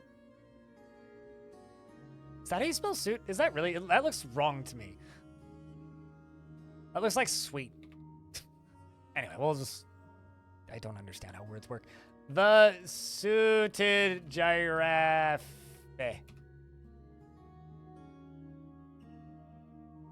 Imagine going to a work interview with that shirt. Hey, if it's a gentleman's club, you might do all right. I'm just saying. Steep for that kind of shirt? Oh, yeah. Oh, yeah. Especially, like, when I transfer that into Canadian. I, like, did the, like, idiot math. I was like, that's, like, almost $50 for a fucking t-shirt. Anyway. He is bored by reality and would much rather disappear utterly and forever into a world of made-up fantasy. Buddy, I hate to break it to you, but you're already in one. He lacks confidence in his abilities and is easily moved to mercy. He is sloppy with his living space and generally is unhindered by the thoughts of others concerning his actions. He actively avoids exciting and stressful situations and has little interest in joking around, but prefers that everyone live as harmoniously as possible. Though he is troubled by this, by his own nature, as he prefers discord and debate at a more abstract level. He often feels envious of others and is stubborn, and he tends to assume that the worst of two outcomes will be the one that comes to pass, and he is moved by art and natural beauty, and he is troubled by this since he dislikes the natural world. He does not easily fall in love and rarely develops positive feelings, and he thinks he is fairly important in the grand scheme of things. That rhymes. And he enjoys the company of others, winks during conversation, and greets others with a hug. He is 3, and he has a baby, and he has a pet peacock. Specifically a baby peacock, which is funny because your dad is a pet duck. So your dad is a duck and you have a peacock. I guess you guys are bird family. He personally doesn't respect a society that has settled into harmony without debate and strife and doesn't really see the point in working hard. What's up, Balinor? Everyone is 12 years old once, just for a year. Yet some people make it last a lifetime. No, totally. I completely agree, Satchmo. It's like, there was definitely a point in my life where I would have thought that t-shirt was hilarious. And now as an adult, I'm like, I'm gonna say a kid word. Shit's cringe as fuck, man. Like, genuinely, like, ugh. He is thin and has incredible muscles. His very long beard is neatly combed, and his sideburns are clean shaven, and his medium-length mustache is arranged in double braids. It'll grow longer as you grow up. His medium-length hair is tied in a ponytail, and he has a round chin and a low voice, and his protruding raw umber eyes have large irises. His lips are thin, and his hair is chocolate, and his skin is dark peach. No, he had a pet baby peacock, not pet baby. I did say that his dad had and there's the duckling. Asked! You know, I'm going to do our friend Budgie here a favor. Budgie! Budgie, if you're in chat, you're a duckling.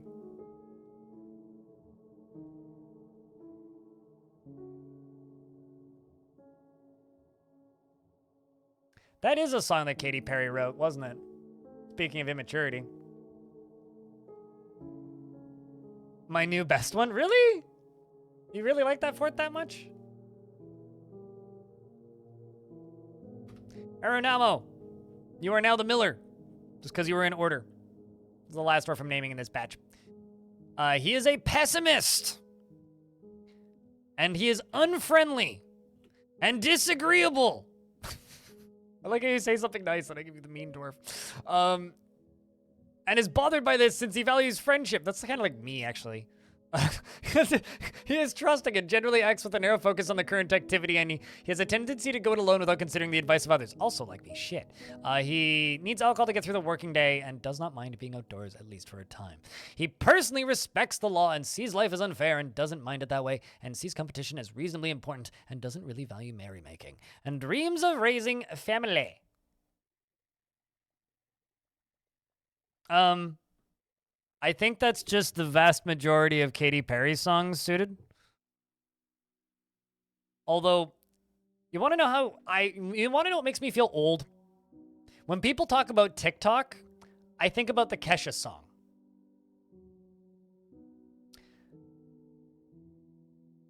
Indefatigable and tough.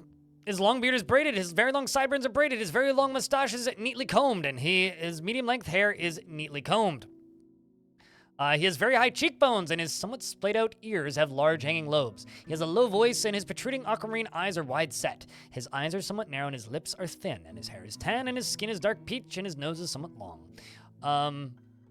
And dreams of raising a family. Personally respects the law and sees life as fair and doesn't mind it that way, and sees competition as reasonably important. And I'm actually going to put you into the bee squad. Fortunately, they're not actually bumblebees, but, you know.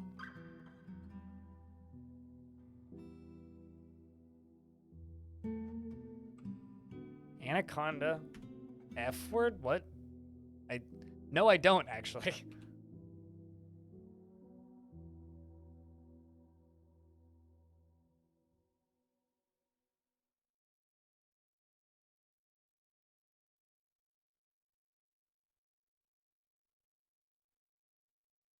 I'm just checking for dwarves that would do all right in the military. Oh, shit. Okay, thank you.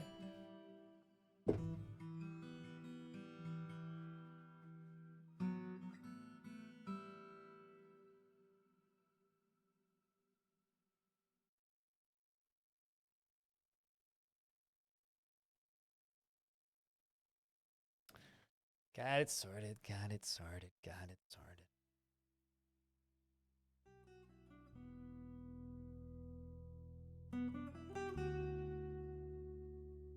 Yeah, I don't know. That era of music had some pretty absolutely terrible songs.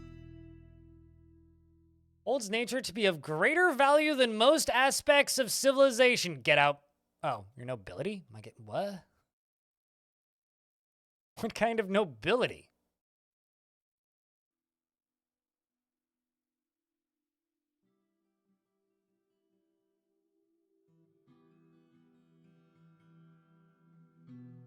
Kept from alcohol?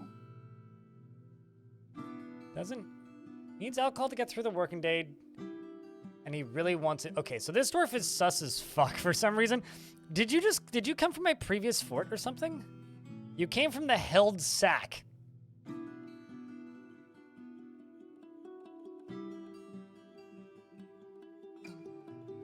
Jetpack tuxedo. Hold the sack. Backpack tuxedo. Yeah, you are. You're in a pretty decent mood too. So how is?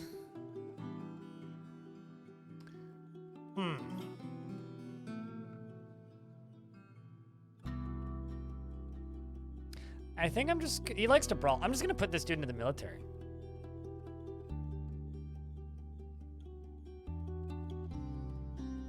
Like, I don't know. Maybe he's married into nobility? No? I mean, I don't know. That's weird. It's like he is purple.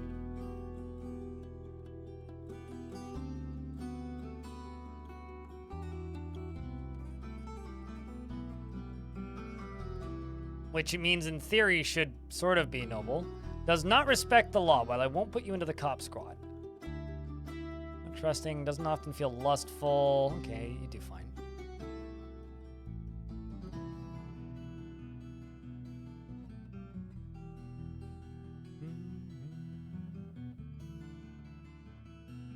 Trimkoff, thank you for the penny. Those that take the time to master skills are a horrible waste. Well, balls.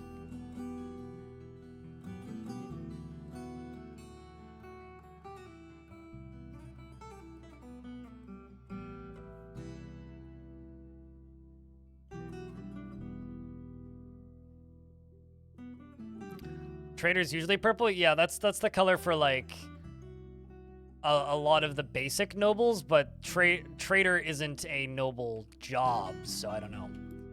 It's a little odd, but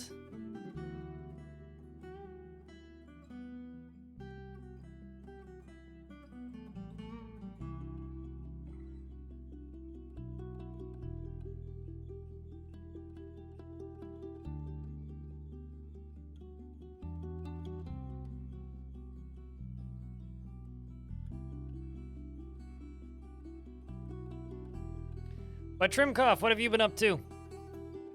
Good to see you, my friend.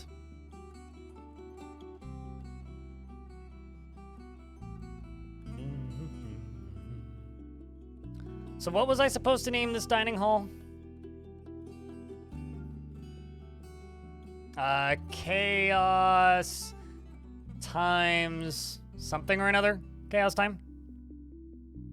It does, but because the entire job system was changed, dwarf therapist cannot edit jobs. So I don't, and because like the job system has been completely changed, I don't see the reason to use it, period. Oh. Well, you know, life is short. Worldly window. Worldly window. Yes, that was it. Worldly window. Oh. I'm going to call it CT's Worldly Window. CT's Worldly Window, because I ran out of letters. And it's going to be connected to the tavern, which is the Silvery Tummy, which sounds unhealthy to me. Fair enough. I don't know. I've always been pretty anti-dwarf therapist in my time playing this video game. I've always kind of felt like it's made this game worse and doesn't really benefit you much, but I also am aware that that's a pretty unpopular take, so.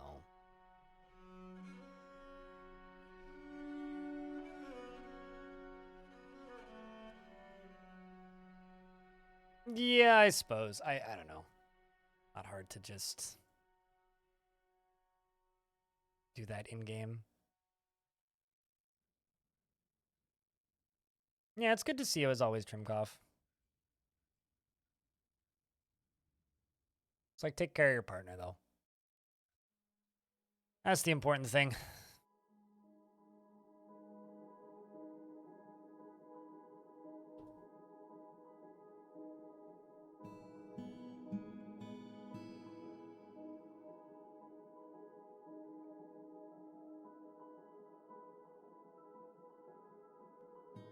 It's the classic, you know, just like give him a hug kind of deal.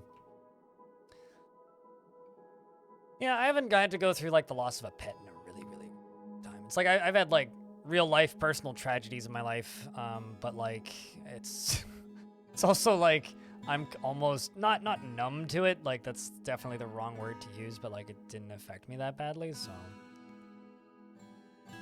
although I did get to have some fascinating conversations with my mother about that whole ordeal. But in-game menus were more searchable, and you could view multiple dwarves at a time. You would say there's no reason to use Dwarf Therapist. Spoilers. DF Hack's working on that. In fact, I think DF Hack might have properly searchable menus now.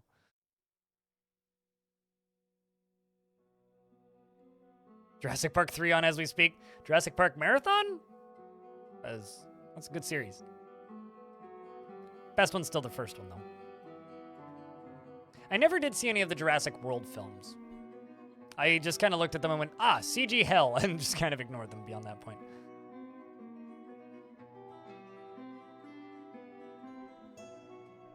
I know that Putnam mentioned something about all of the old hotkeys returning via DF Hack, but it's all those people who keep complaining about it. If they really, really care that badly, they can just, you know, go get DF Hack, and they're probably using it already.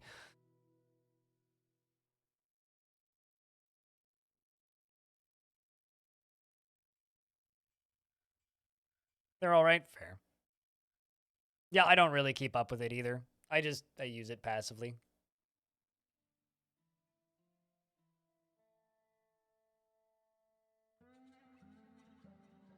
All right, ads are done.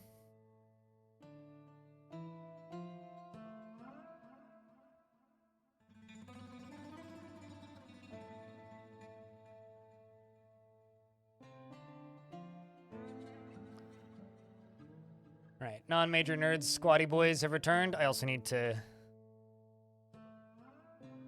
remove non-major nerd from that gerb. Let's see how this went. So our second attempt, the first time we lost 3 dwarves. We snuck in undetected. There we go. We searched. A world of star charts was stolen, hell yeah, and Dreams of Steel of Bronze was also stolen. We now have 2 books. Also, I'm gonna make a squad, and it's going to be given to... Where is that Angie motherfucker? Hold on. This one. Grandmaster Spear Dwarf. Oh no. Onal is going to go by themselves to demand surrender and occupy. Let's see if we can do it. Good luck.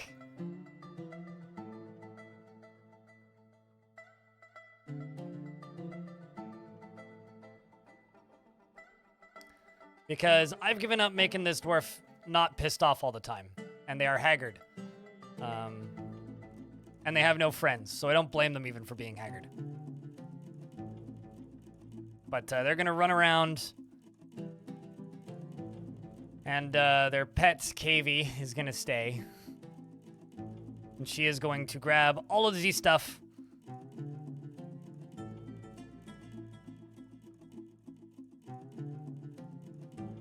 And is going to go demand surrender and occupy. She's a competent intimidator.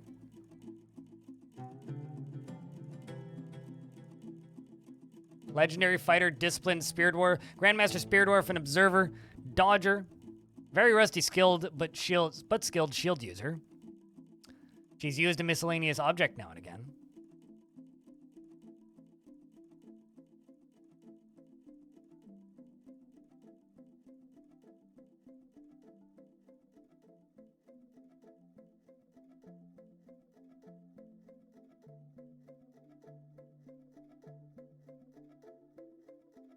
Yeah, for me, I don't know. I don't like running multiple pieces of software to play one video game. So to me, Dwarf Therapist is just redundant. Why did you suddenly turn around, Dwarf? Okay, it would have been hysterical if the dwarf walked through the river and immediately froze to death. Are you going back to, like, take a nap or something? Where are you going?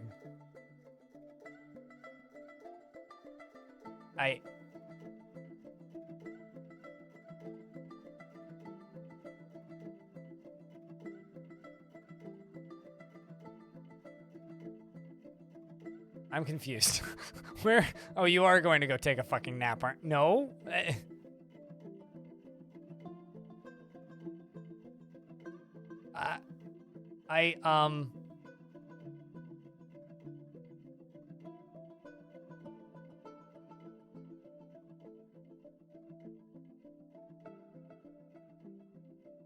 The river is, like, waist deep right now. Oh, she went and yelled at a priest first. I mean, I would too, frankly. Justified. Like, we're trying to make you leave the map to go take over a place. And, you've almost left the map and you're like, wait a second. I have to go yell at a priest first. There we go. Yeah, no, they literally, like, stopped halfway through and screamed at a priest. That is hysterical. Gotta shout at my pastor. I mean, sounds about right, frankly.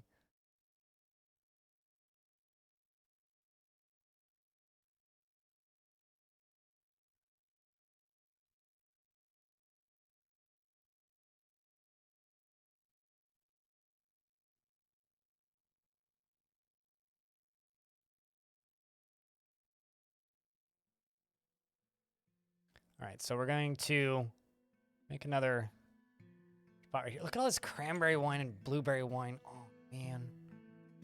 That's the shit. Foxtail mullet beer. God. These dwarves are living pretty large in this tavern, I gotta say.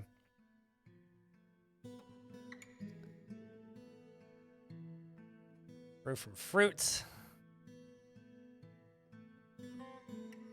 Let's also make, like...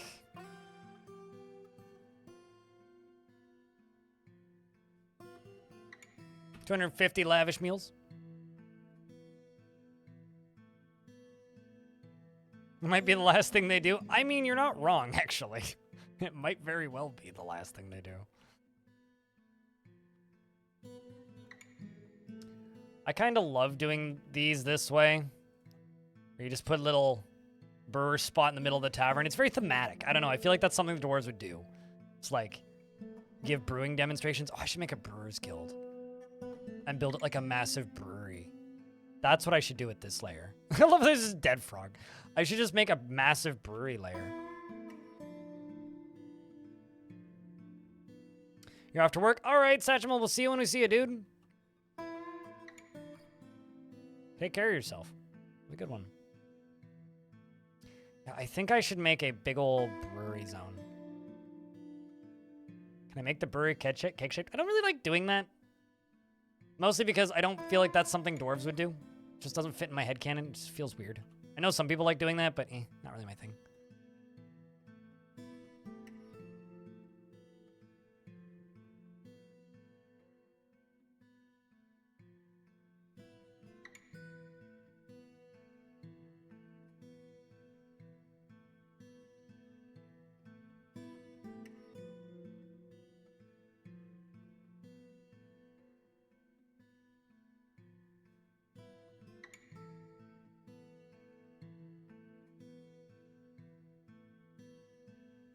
Do dwarves tend to make the Tower of Babylon?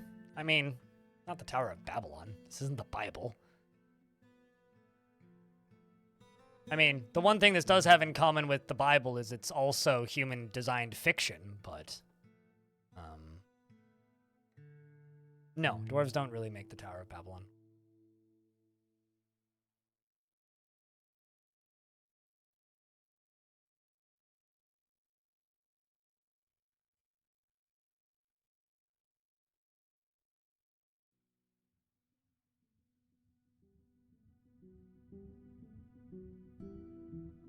Tower of Babylon is Hanging Gardens. Tower of Babel is In the the Bible. wise You are words of correct. Alan Jackson, be little bitty. Be little bitty. Well, thank you very much for the little bitty. Appreciate you, man. But yeah, no, you're actually right.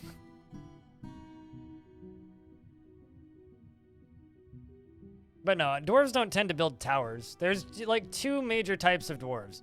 There's dwarves that live above ground in the hillixes, the hill dwarves, and then there are dwarves that live in mountain homes in the deep caves.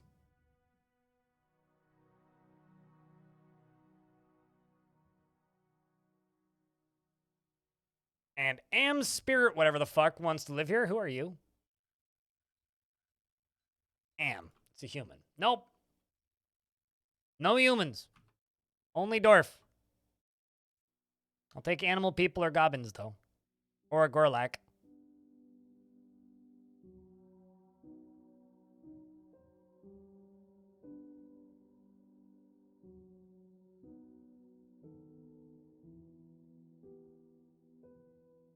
Actually,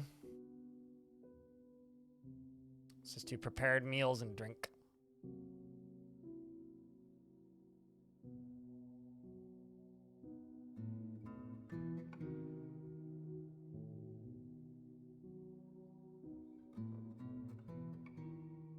But thank you very much, Suited, for the $2. It's the first notification of money. Well, there's the 1 bit 15 minutes ago from Trimkoff, but the first notification of money in 1 hour and 24 minutes. Well, thank you.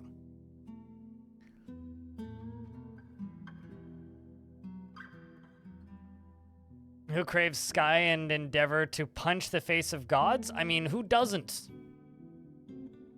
Although in the sort of like community lore of Dwarf Fortress, we are Armok, being the fortress overseer. So the player who can delete the world is Armok. So yeah, I guess. I'm trying to get punched by a dwarf.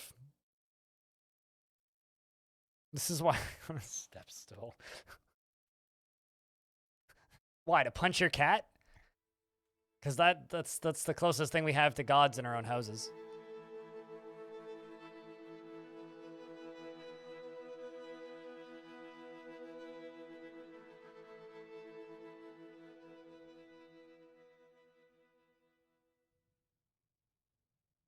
I would never. I mean, yeah, he might end you.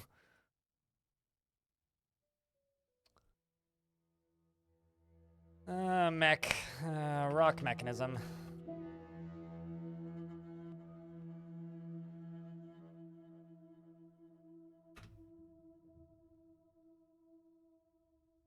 Punch me harder, Dwarf Daddy.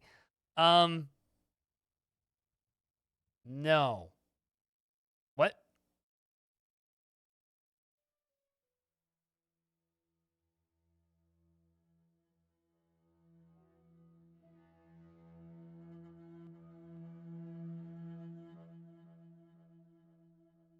Let's go Birch.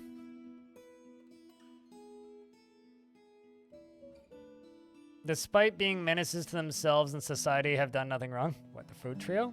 You mean the kitty cat? I would also say that kitty cats have done nothing wrong. Kitty cats are wonderful additions to human households and the grand overlords of our species.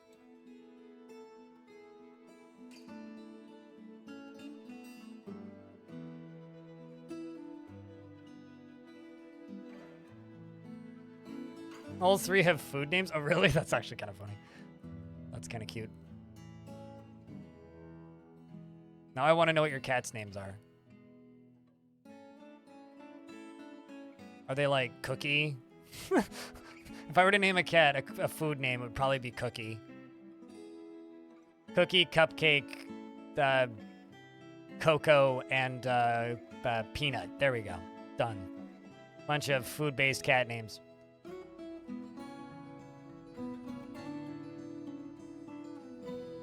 Butters, chowder, and marmalade. Oh, that's even better. Butters is pretty good for a cat, actually. Those are pretty pauper names.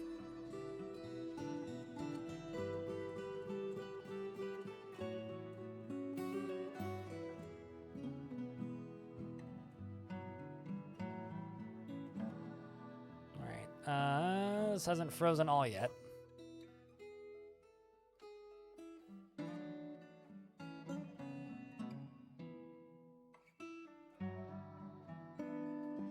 You had butterscotch and marshmallow?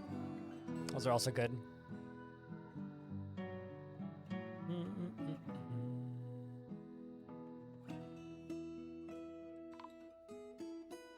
Snatcher, protect the child. Must save the kiddos. Uh-oh. Bad news, chat. Weirdo dwarf came back. So this was an attempt to seize. They said no. Okay, well, they said no. All right, well, that means that you have to conquer and occupy instead of demand, surrender, and occupy. So get back out there and do better. And the rest of you, go stand here.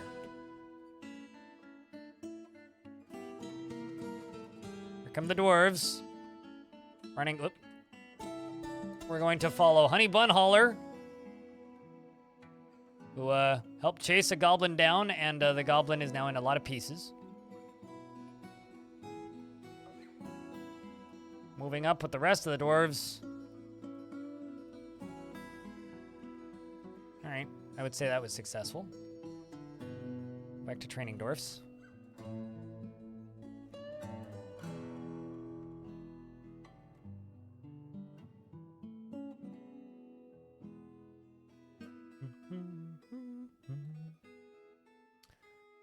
We stab them to death, generally, is what ends up happening with dwarf snatchers. All right, well, this is mildly annoying. Okay, so you know what? We're just going to do this. I realize this is maybe the silly way to drain this, and I probably should just, like, not do it this way, but it's already, like, you know, full of full of water, so might as well at this point, I suppose.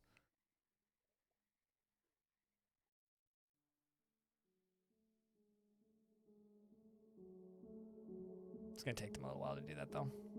You're on an island volcano and only 1 block away from the big map on the mainland. Could I embark with 3 builders and build a bridge over to the island, thus connecting the mainland to the island? Absolutely, as long as you can see the mainland in your embark.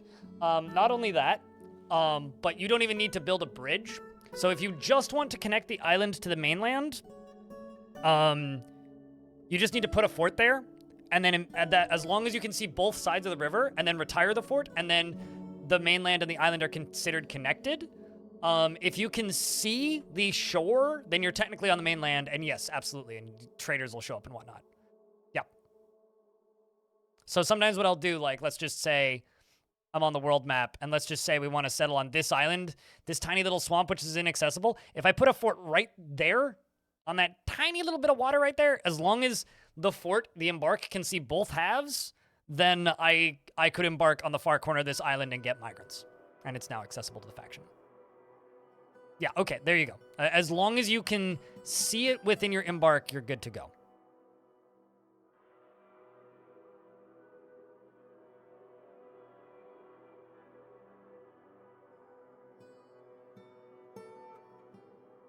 Still crazy to me that as of this version, dwarves need to have picks to deconstruct stuff. That was never the case before, and it's still weird.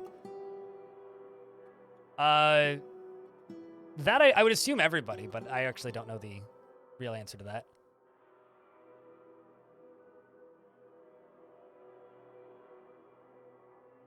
Only took like a year, but here we go.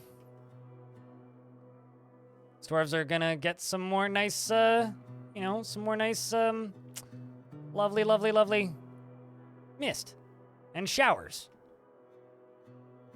Look at them, content after having a pretty decent drink. Nothing to do with, water, though.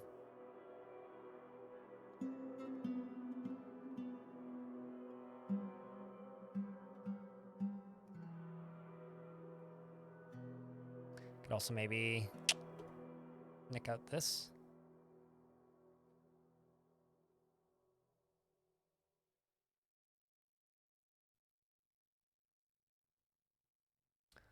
All right, I gotta go read words on the disco.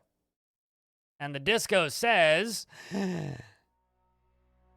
We ate many bear claws and fritters today.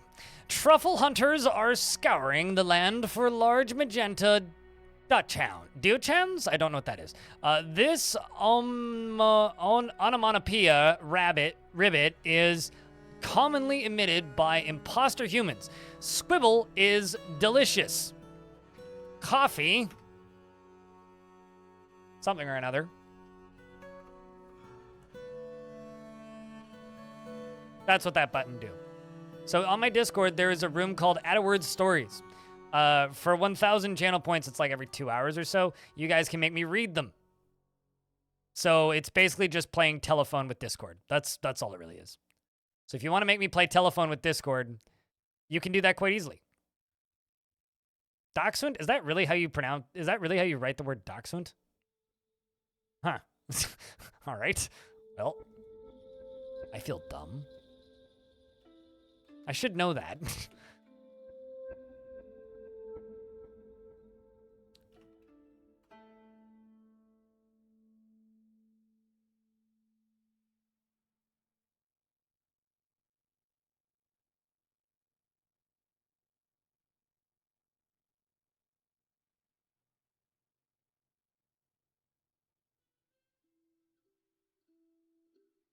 I think you joined a Discord. You know, it's funny. We were talking about this way back when this version launched. Darius, that would start to happen. Like, it's just like, people are just like, I can barely follow. It's like, don't worry. And in like 6 months, you'll be trying to scroll your mouse to like scroll up and down through what I'm doing.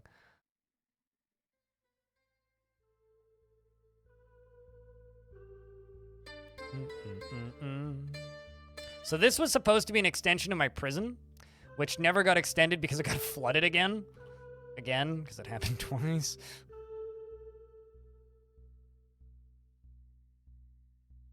Ketchup is absolutely illegal. You know, it's funny. There was one time somebody came onto my Discord and just started being an absolute shitbag, and their reason was I had no rules. I was like, I don't know. I generally just kind of assume that my audience is a bunch of adults and, like, can understand that, like, yeah, absolutely, my Discord has rules. It's like, be a decent human being, basically. But apparently, like, that's not self-explanatory for some, unfortunately.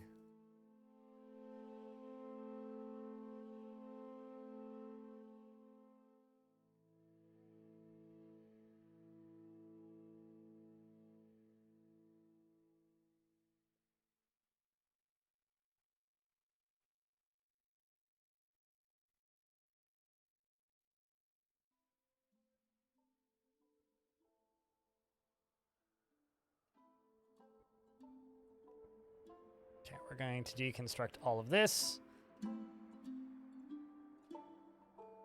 Dig down into here and into here. Knock all that out. Put a bridge over there.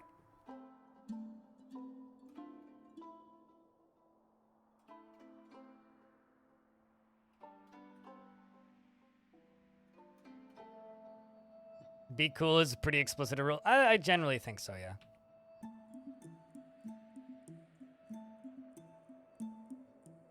But I guess some people's definition of cool doesn't fit our definition of cool, you know?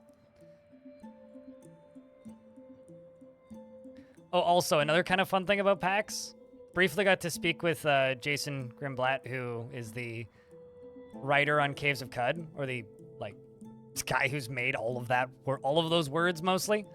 And one thing he said that I thought was kind of funny is I mentioned to him that some people seem to think that the Caves of Cud developers don't like YouTubers, mostly because of, like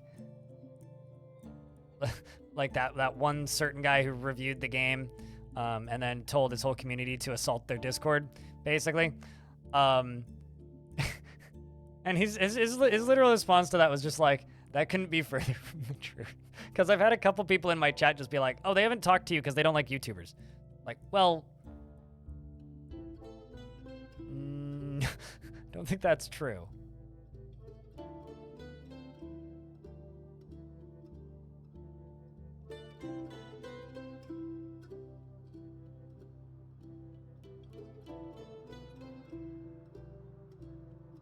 Our basic the rules are the basic social contract of person-to-person interaction. Yeah, just don't... Basically, if we deem you being somebody who isn't cool, you'll get bopped from my Discord. You know, like... And that doesn't even mean you'll get banned from the chat. There's actually a couple people that are banned in my Discord that still come by the stream. Like, there's one guy who I kind of feel bad about, who maybe one day I'll let back in, who just, like, would spam, like, I don't know, 250 GIF memes per day into my Discord. Like, quite literally, like, 100 plus memes a day at times. And we got just so tired of moderating it. And there was one day when I actually did, and I went through and I looked at all the memes he posted, and there was some pretty creepy lolicon memes in there. I was like, buddy, I'm gonna remove you for that one. What?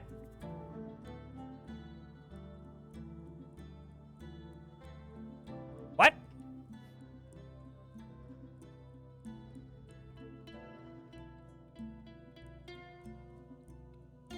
Suffocated to death. Oh, killed by the Dwarf Kaiser. Oh, shit. Well, I mean, we would have figured that out in a minute anyway when I did this, but... Holy crap.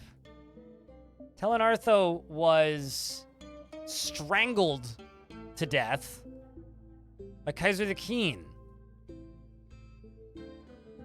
What a dwarf.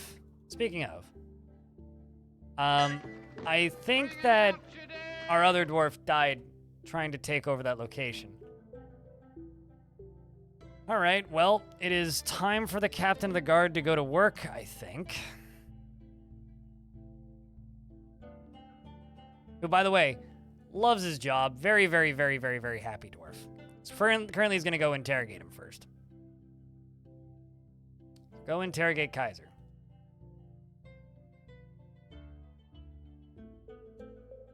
Oh, can't interrogate because it's going to go recover the wounded. Well, that's kind of funny.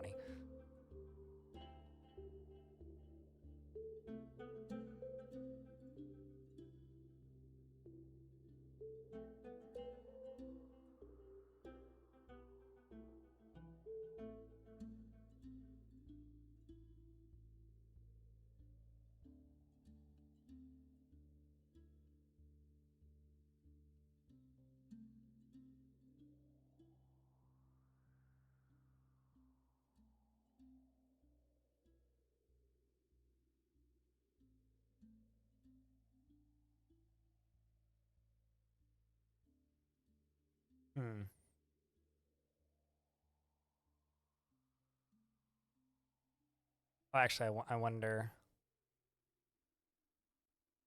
Okay, no.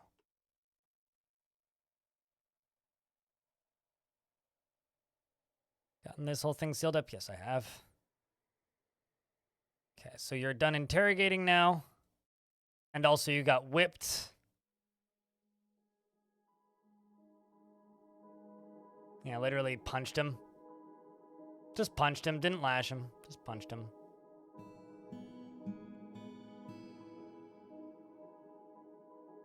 Just killed Tellen. Look at that. Did you literally just get a beating? That's it? Why are we so weak sauce on our punishments, man? Oh, I see why. Because this isn't set as a dungeon. It's set as a tomb. Well, that's a little dark, but oops on my part. I was wondering, like, why are you not getting thrown in prison?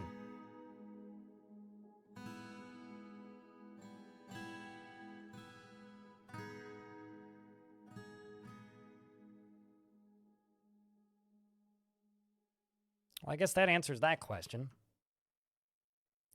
First time since the last rebuild, you swear you're going to quit computers and go back to clay tablets. I understand that feeling. And I genuinely feel the same way sometimes. Like, life would be so much simpler.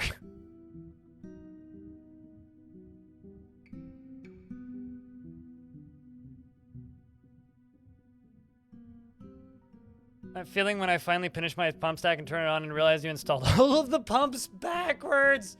Ah, no, I can't say I've done that. That's awful. Holy shit. I can say that there was one time I built an entire pump stack. An entire pump stack for lava. And the last pump or not the last one, but one of the last few, like one of the top ones, wasn't made out of fully lava-safe materials, which I don't know if that does that now in this version, but at least back then, would literally cause the entire thing to crumble and fall apart. And we got no new information from interrogation. Time to tear down these walls. Ads are about to hit, but I'm just going to be watching this, so nothing major is going to happen.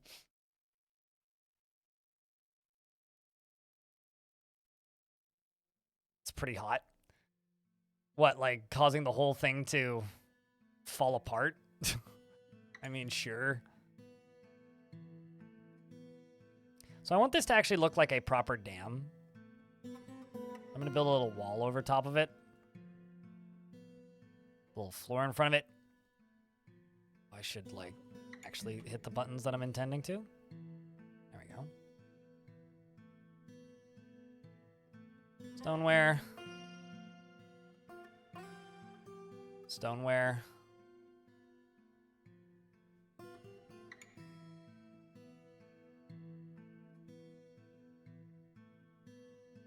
Am I incapable of putting a bridge down here?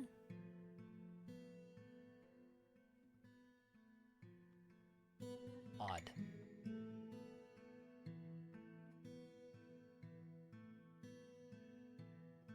Why can't I do that?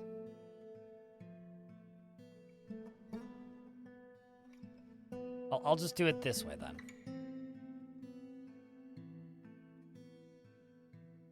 I already removed the ramps here. Like, there is no ramps. Something weird is going on there.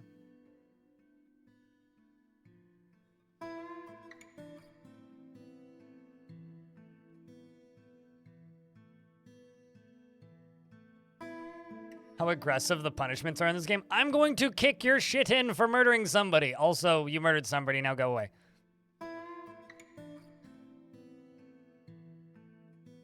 Although I could try and, like, conquer and occupy that location again.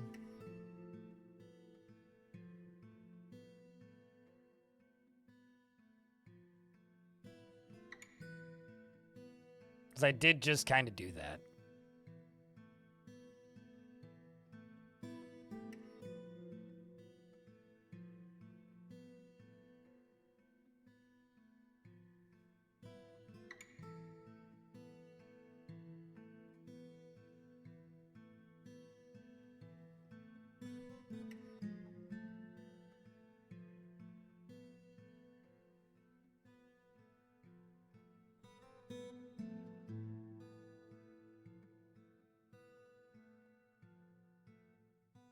Also, Casper wants you guys to post beers. So chat, post beers.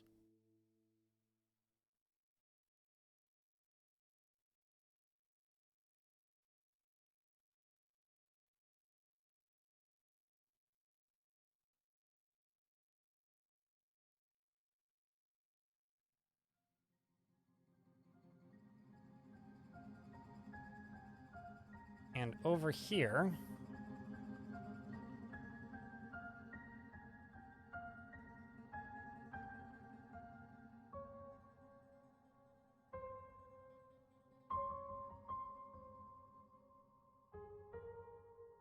And this is going to be the dam the river lever. And there we go. And then the dwarves can hang out up here if they want to get a view of the outside.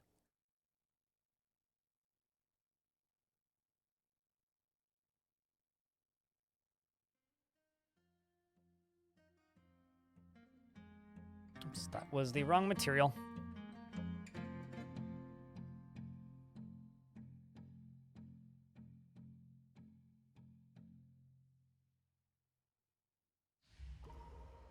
Another artifact has begun.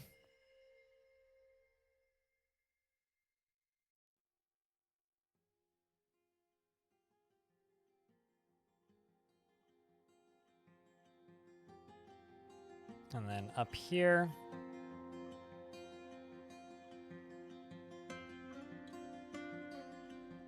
Siltstone, cancel that corner. Cancel that corner. Let's do another round of siltstone and another round of siltstone.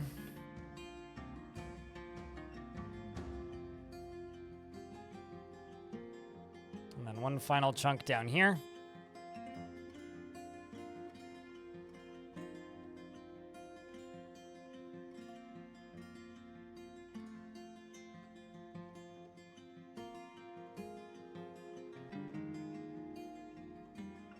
Does Damn the River play Alice in Chains? I mean, I would hope so.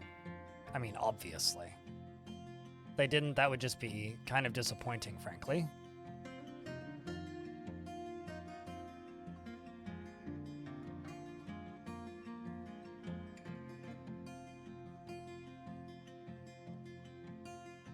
You know, I've come pretty close to seeing Alice in Chains a couple of times, and I've never done it.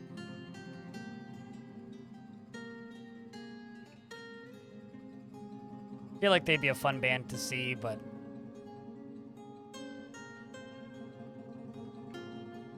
I don't know. What's made of ginkgo wood? Let's make you out of ginkgo. So the colors match.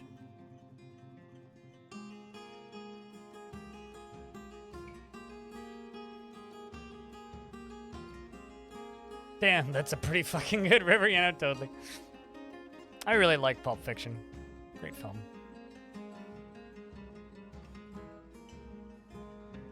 You got Candlebox and I mean, like, not seeing Metallica is basically winning. So, good on you for not seeing Metallica. You got off easy on that one, I think. What? I just realized that... Right, yeah, Tellen died. Tellen Artha was my manager, weren't you? Oh, for fuck.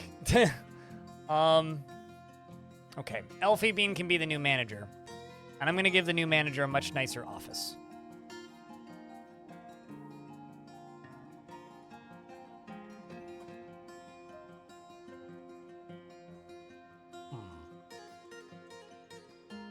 Question is, where would I put the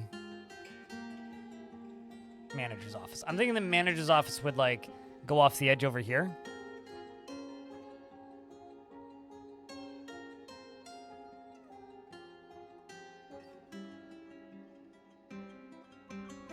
Oh, okay, I understand. Well, in that case, I'm sorry for your loss. I'm sorry you had to see that. I hope it was tolerable. I don't actually hate Metallica as much as I pretend to, but I'm not a big fan of Metallica. I'm one of those, like, I like their first two albums. Everything they did after that was kind of shit, but...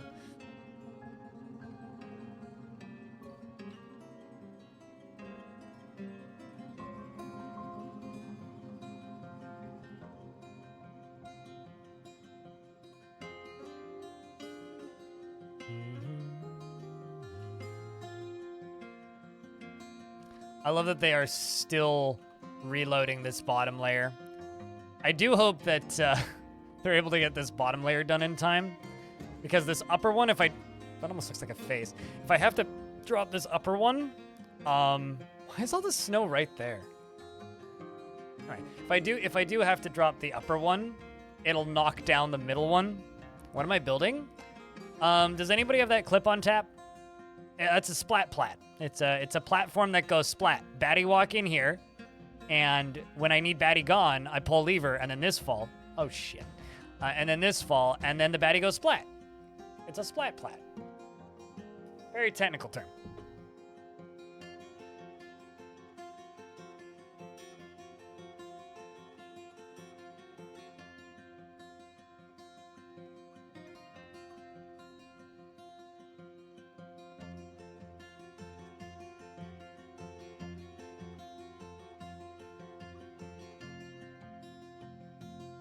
It's like, streamer, how are you talking, but your lips aren't moving?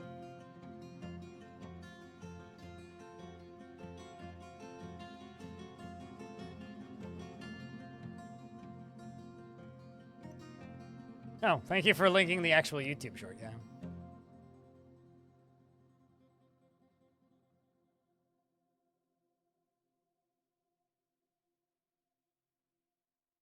Legendary ranked ventriloquist. Sure.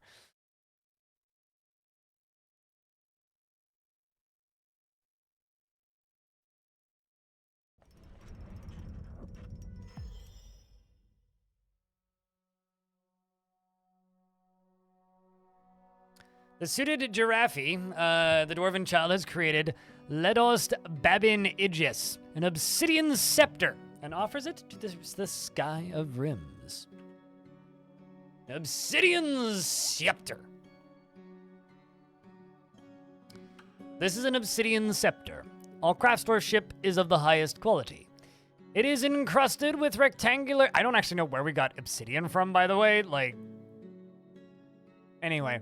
It is encircled with bands of cow leather and cowbone. This object menaces with spikes of obsidian, iron, and cowbone and plumwood. On the item is an image of a rectangular cabochon and cowbone.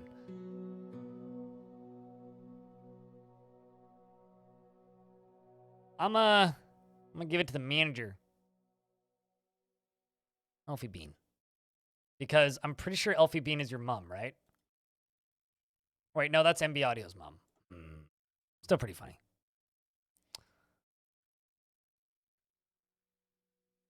Also, you're now a legendary stone crafter, so there you go. Make very fancy rock pots. And not much else.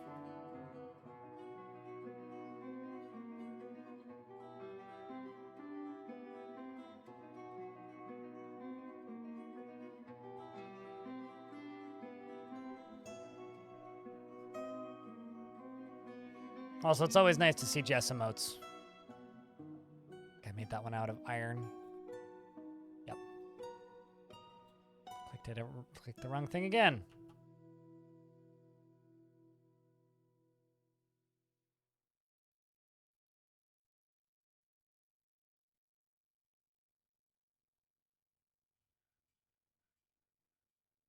And just top side is all I gotta do.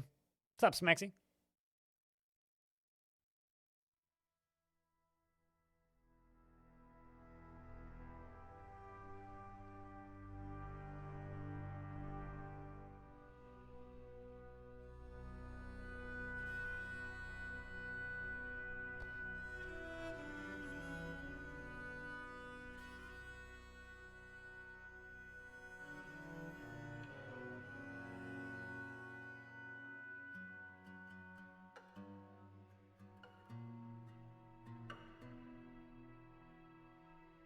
Also, chat, fun fact, we're already over 100 sub points.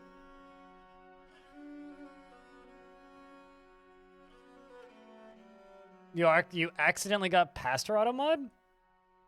Oh, like in trouble with it? Like got bopped by the auto mod or whatever?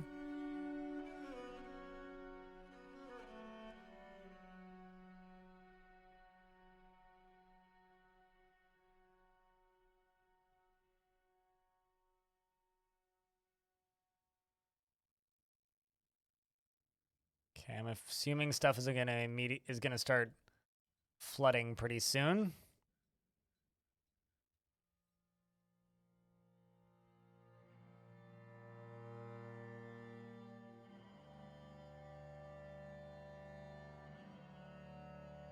We're running out of time to get this filled.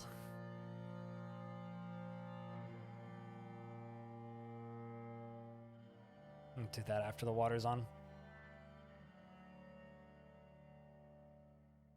You've officially joined the Discord. Welcome to the officially joined Discord club. Abel Bacon is running real fast to try and link this building up before the river kicks in.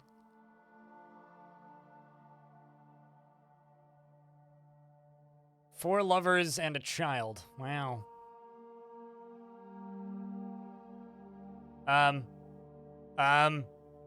Dwarf? You are special. Wow. Got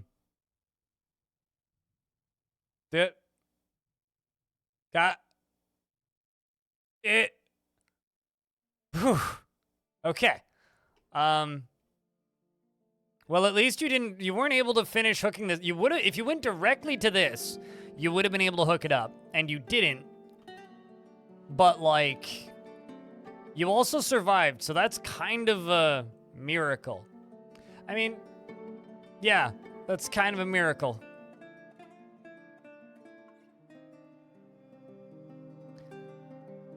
I mean, Bastet, I don't, like, look at the art until after the stream's over.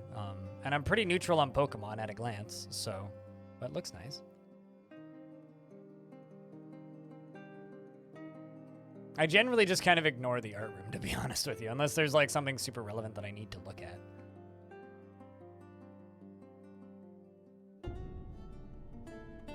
Let's just actually do it this way.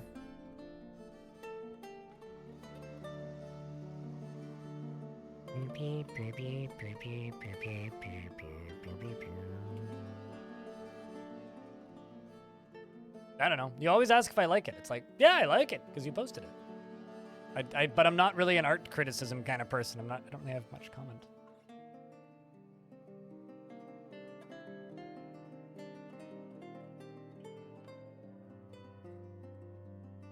Oh, I can't. Okay, I completely missed the last bit then. My bad.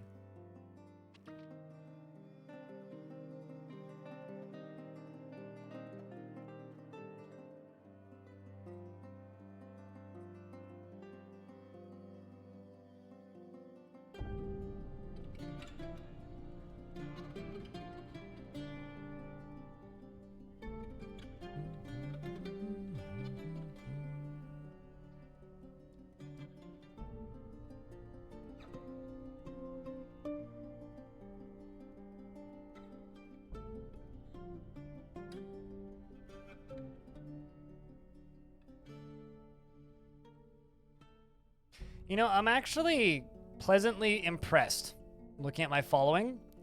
On average, less people are playing Starfield than Baldur's Gate.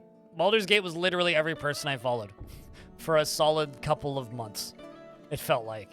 Like a good 6 weeks was everybody was streaming Baldur's Gate. But we're at a point now where there's only a very few people who are playing Baldur's Gate, and not many people are playing Starfield, so that makes me happy.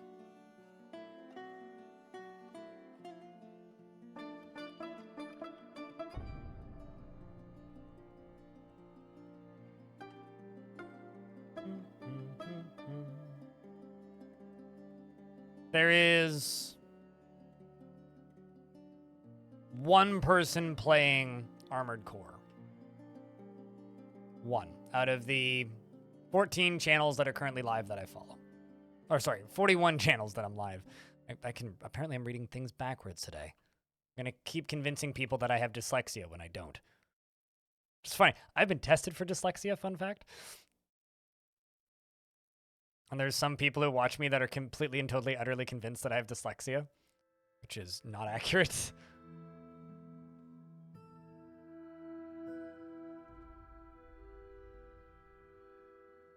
Weirds me out a little bit.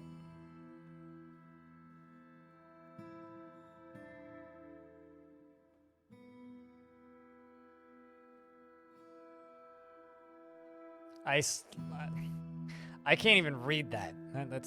That I realize that that's probably an intentional miswrite, but I legit can't even read that. My brain won't allow it.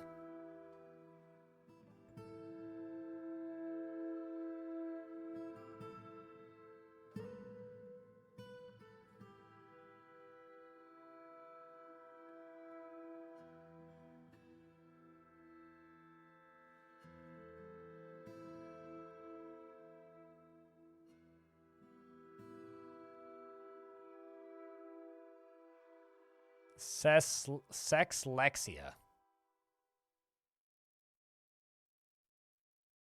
I mean,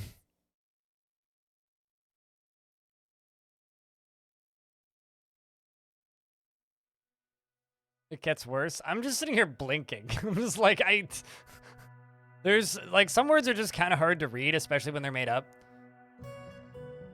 And, That's what Zap Birmingham. Branningham has in Futurama. Yeah, it certainly does sound like something that they'd come up with for Futurama. The sexy disease. Yes. No, that's sex latexia is the actual clinical term, I would think, right? I see nothing wrong here.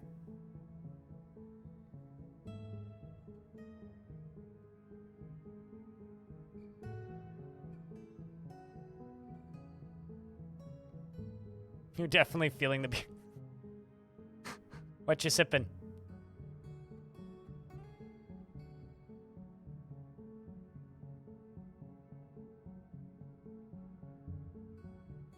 Wait, what just did an episode on COVID-19?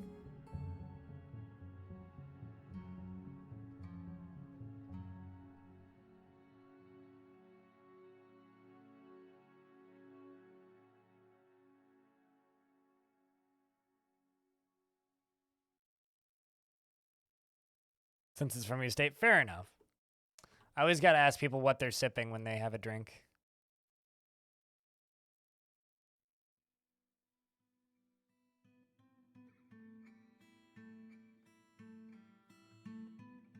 Also, this dwarf is going to Bastet, because Bastet hasn't had a dwarf in a minute. Futurama still exists? Wait, what? I thought that show ended like a billion years ago. Did they make more Futurama? She seeks out exciting and adventurous situations and only rarely feels strong cravings or urges and doesn't stick with things even if minor difficulties arise and is often cheerful. She is brave in the face of imminent danger and generally acts with a narrow focus on the current activity, does not easily hate or develop negative feelings, and she is very humble. She likes to keep things practical without delving too deeply into the abstract, and she does not have a great aesthetic sensitivity. And she is conflicted by this as she values artwork and its creation and always takes a deep breath whenever she's surprised. She dreams of crafting a masterwork someday and likes orpiment, rose gold and black zircon, yak horn and red squirrel parchment. Red squirrel parchment? Okay, and the color dark brown and stars and sailfin mollies for their wide dorsal fins.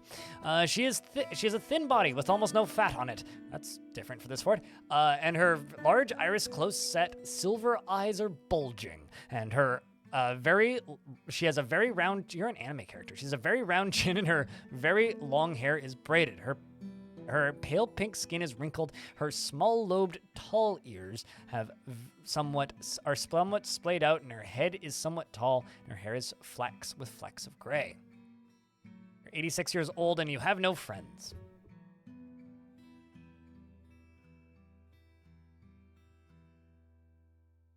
New season this year? What? Why, though? I don't know. Is it bad that I'm very much on the side of, like, if it's over, let it die? And, like, Futurama ended it. It ended pretty well, and then they ended it again. Like, what? Why? I don't know how I feel about that.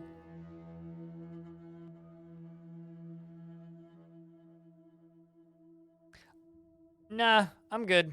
Honestly, I'm good. I watched every single one of the original episodes, and I was perfectly okay with it being over. I don't know. You're so lonely. Yeah, word. Just like me, IRL. I don't think Ian's things Fox does. Fair, but I don't know, man. I like shows with an end. It's the reason I'm not super big on The Simpsons.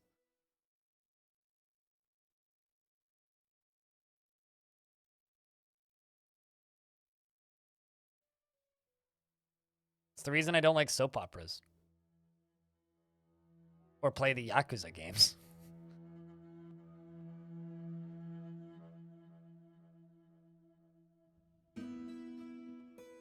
Discord, art room, go. Casper.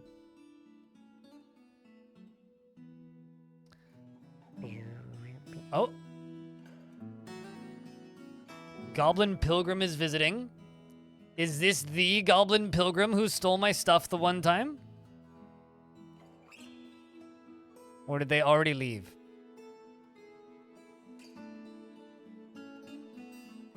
It does seem like they already left.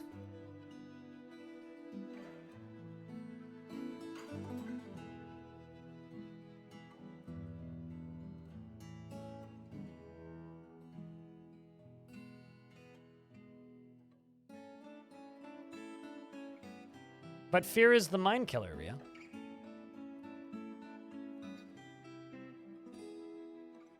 You'd want a reboot of Jimmy Neutron? Only if it's live action and Netflix produces it. What's up, Geek 2 Games? Someday they just end The Simpsons. It's like, Nuke goes off, world ends. Wait until they predict that.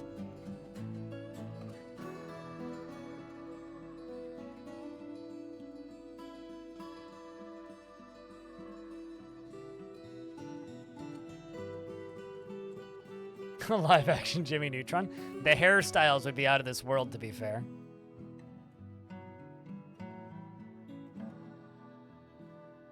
Or Invader Zim. Yeah, I don't know. I like new things, but I don't know. You know, it's I was listening to this podcast which was talking about like the psychology of millennials and how we crave to have things remade and nostalgia because unlike previous generations, we go, man, the things from 10 years ago were great and everything we have now sucks. Whereas previous generations were always like, the new thing is awesome, the old thing sucks. Which is interesting to me.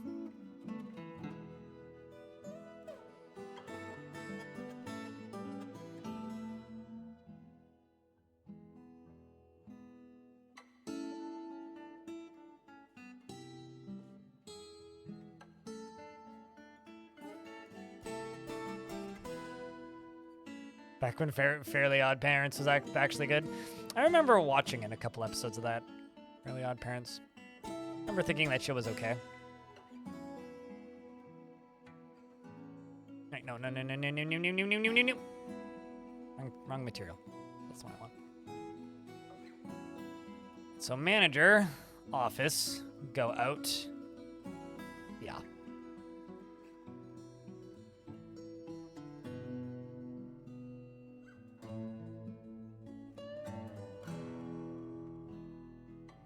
Change my mind on this slightly on the shape and type of stone.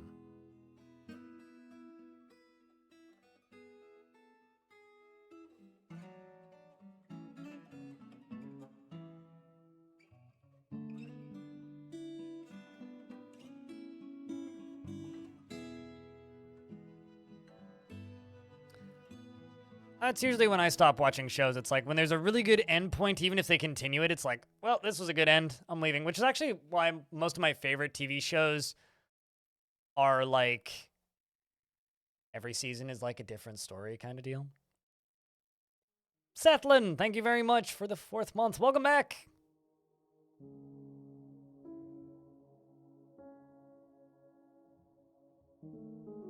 You never watched the show, so you don't get it? I never watched enough of it to get it.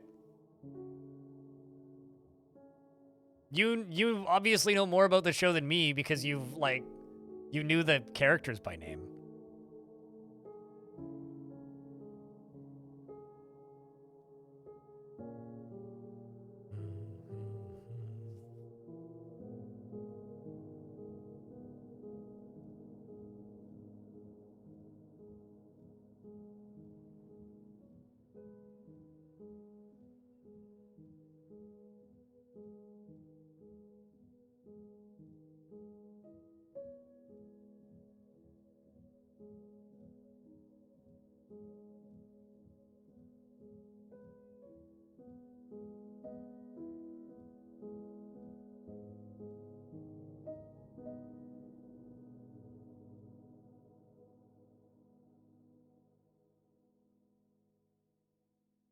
I recall being vaguely obsessed with Kim Possible at one point.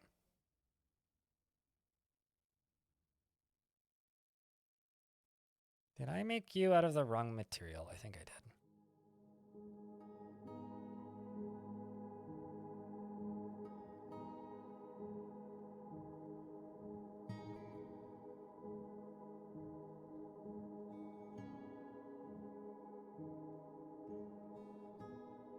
Twitch just sent me a notification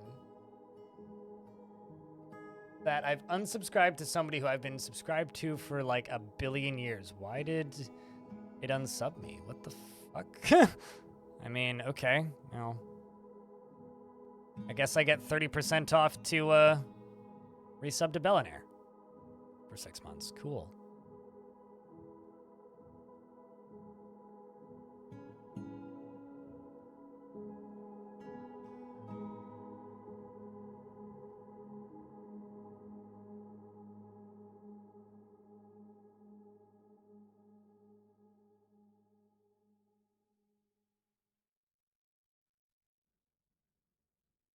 Twitch is having trouble processing my credit card for some reason, which is odd.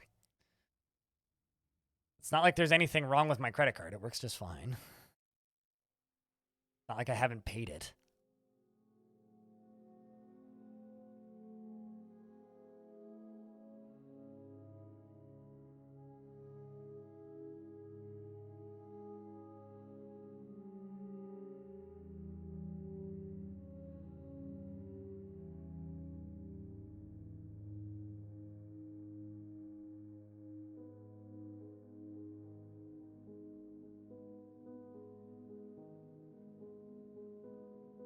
Let's do this.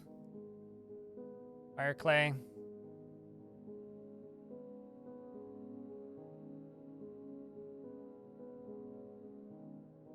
Yeah, messing up a pump stack, regardless of how many times you've built pump stacks, is pain. It's like one of the worst things that you could screw up in Dwarf Fortress, quite literally.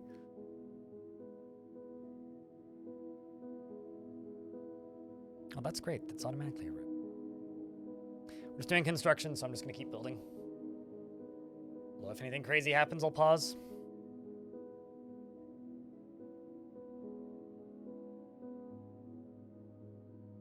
Didn't they make another SpongeBob video game? Like, I'm pretty sure they just made a new SpongeBob platformer. Unless I'm, like, vastly misremembering.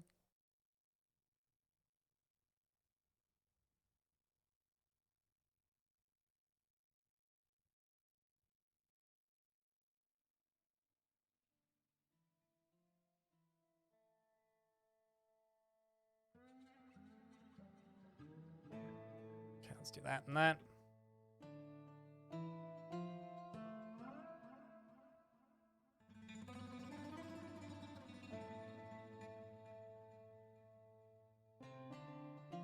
I'm just waiting for Phil to be through.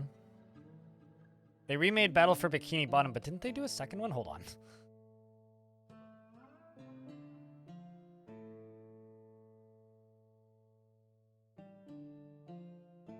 SpongeBob SquarePants Battle for Bikini Bottom. Rehydrated. Didn't they make another one? I swear they made another one.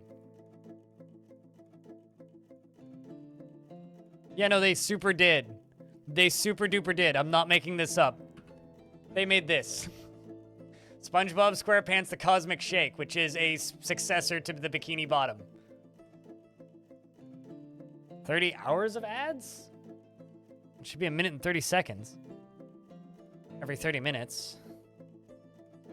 But I'm sorry you feel that way, Manticore. Also, why are you seeing ads on my stream? You shouldn't be, you're subbed. But yeah, no, they absolutely made this. Because this is the studio that remade Purple Lamp. They're the ones who remade Battle for Bikini Bottom. And then they made Cosmic Shake. Oh, with that game and oh, I get it. I thought you meant like on my stream. I was like, what? Why? Got me very worried for a moment there.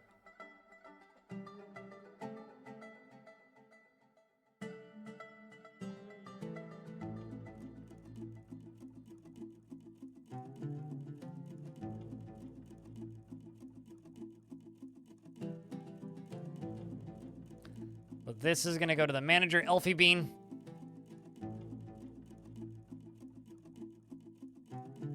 I'm getting them to put some art on the front door.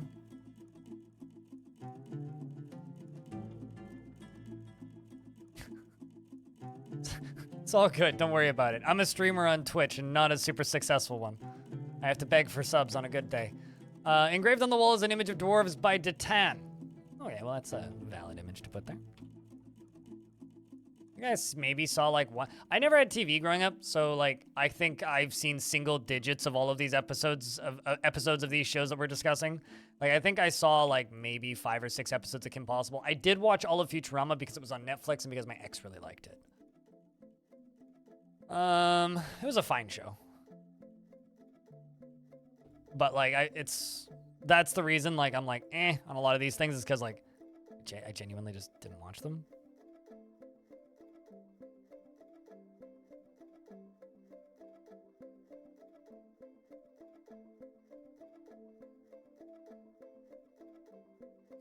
This is the manager's space.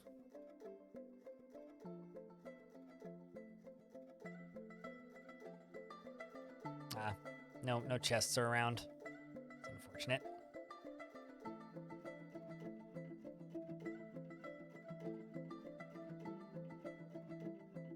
You're asking me if I'm married? No. No, not married, never been married. I was together with my girlfriend with my last girlfriend for almost 9 years, though. It's like 8 years and like 11 months or something.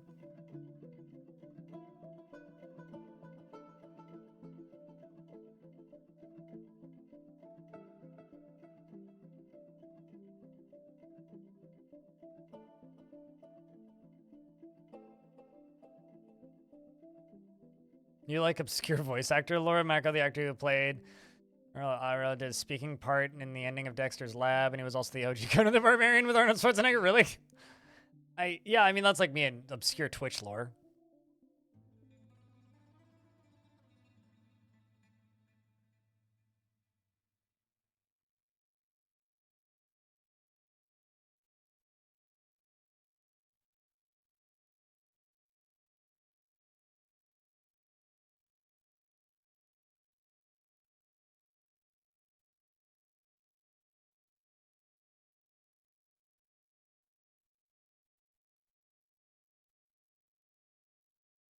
Some more migrants have arrived. Hey, chat, would anybody like a dwarf? Say, pick me. I'll name order 2.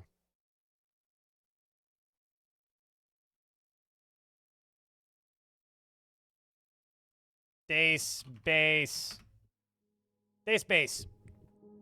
DF9 is strong and feels the need to pay back any favor done for him. He rarely develops a negative feelings towards things and can be very single-minded. He doesn't mind a little tumult and discord in the day-to-day living. He doesn't mind wearing something special now and again. He doesn't often experience strong cravings or urges. Nemo, I actually gave you one in the last round. I don't know if you know.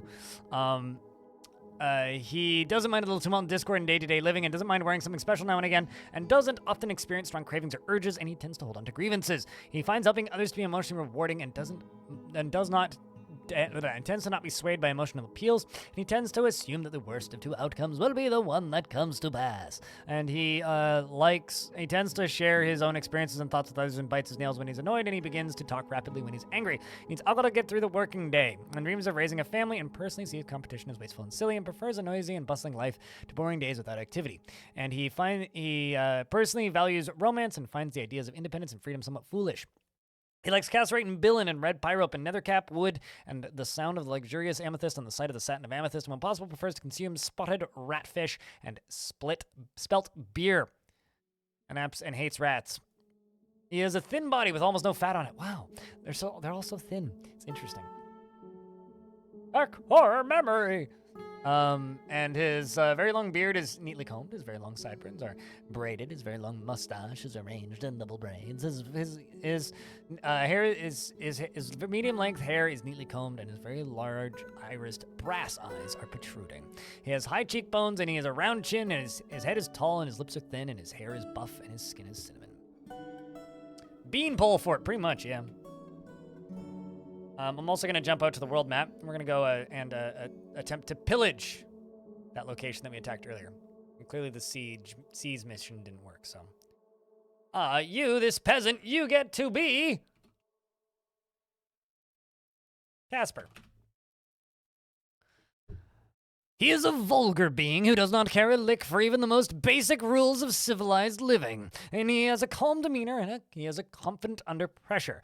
He has a sense of obligation, preferring to act as the current situation demands, and he can sometimes act without deliberation, and he tends to make a small mess with his own possessions, and he likes to keep things orderly. Without delving too deeply into the abstract, he doesn't mind a little tumult and discord in day-to-day living, and he tends to be passive in discussions, and he is cheerful, and he isn't particularly ambitious. He does not feel lustful, and he tends to ask others for help with difficult decisions, and he is very humble, and he rarely feels discouraged. Goodbye, dwarf. Dreams of mastering a skill and does not care about friendship. All right, you actually are going to join the military? Asper. Siege engineer, dreams of mastering a skill. You can also join the military.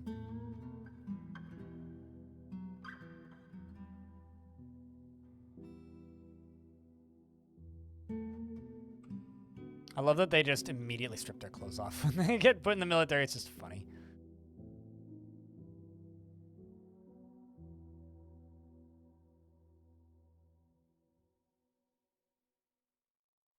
Dreams of mastering a skill.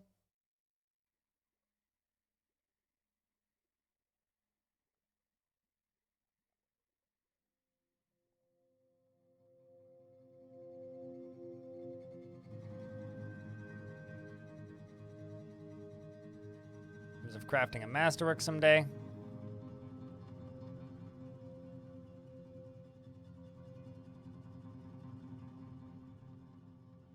Right, wait, hold on. Did I not just send them out to go do the thing? Oh, I see. I didn't click the button to send them out. Surgeon dreams of mastering a skill. I've had a pretty good stream. Hope you've had a pretty good day. 100M.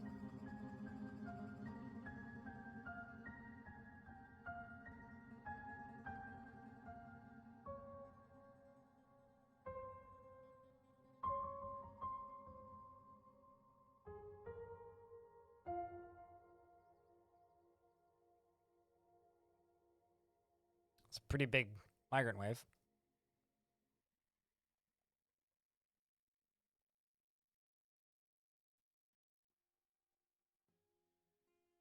She dreams of ruling the world, hey? Tense and jittery, quick to anger, can handle stress.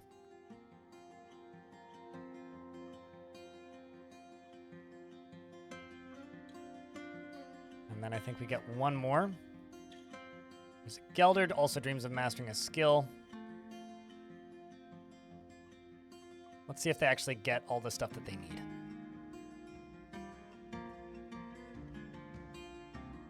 The double mist waterfall that goes through 10 Z levels of open cavern space to every level of your main fort area. Hell yeah. It's incredible.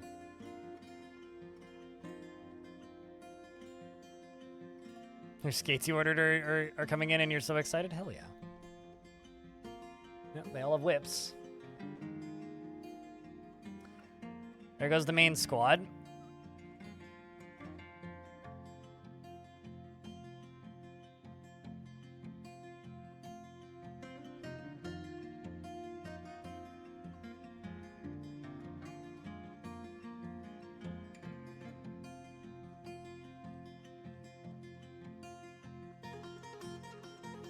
I feel like I should be, like,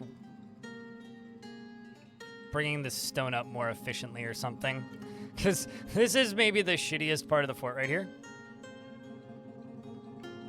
I feel like I should move the masonry up into the tower somewhere. Maybe up here. I don't know.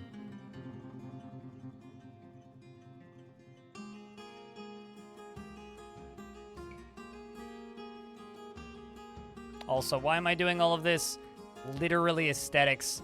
That is the only reason.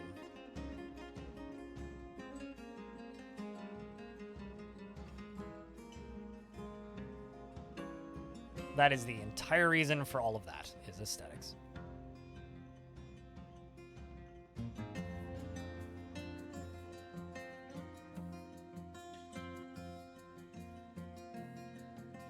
Download an emulator on your phone and you can't stop playing. I played Final Fantasy Tactics a billion years ago. I don't know if I still would be, but I remember enjoying it back then.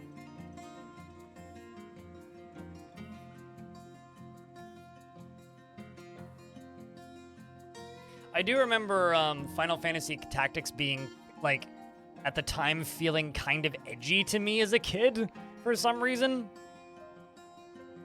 Which, to be honest, with you, I can't actually remember why. I just remember thinking that that game was like, whoa, this is a game for grown-ups. I was a little kid. I don't remember particularly why, but... What are succession forts? A succession fort is just a fort that you play with your friends, and instead of like playing by yourself like normal in Dwarf Fort, where because most Dwarf Fortress players have no friends. It's for the rare Dwarf Fortress player who has friends and wants to play with them. So instead of just playing normal Dwarf Fortress by yourself, because Dwarf Fortress players have no friends, you and a friend play together by passing the save file back and forth. That's a 6-session fort.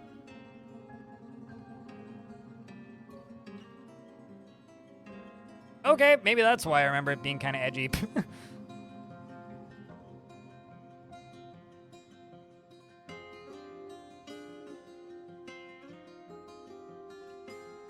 That does sound like it would do it.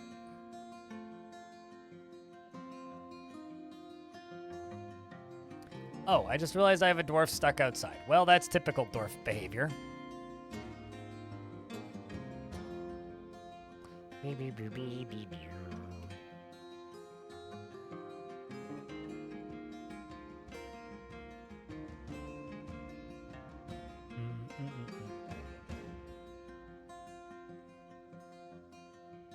I quote from the original translation, any law that is enforced with a fine is a law to only to the poor. I mean, that is accurate. Which is why we should fine X.com, social media service formerly known as Twitter, a hell of a lot more than $800 for that sign and them refusing to let them inspect it.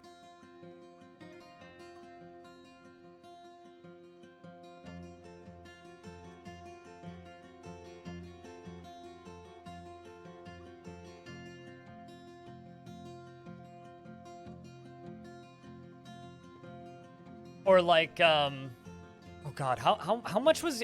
Okay, so during the scriptwriters strike, Universal removed the sidewalks from around their filming sites so that they couldn't protest, and the city was like fining them. It was like $5,000 a day or something, which is like, okay, they can just eat that. Like that's not going to stop them from doing that, but okay.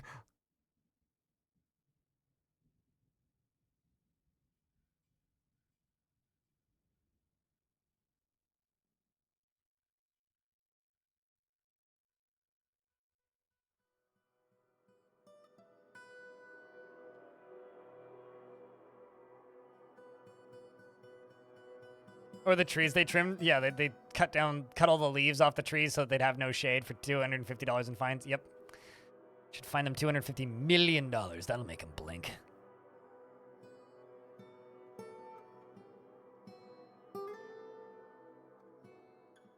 Writers should move all their content to YouTube.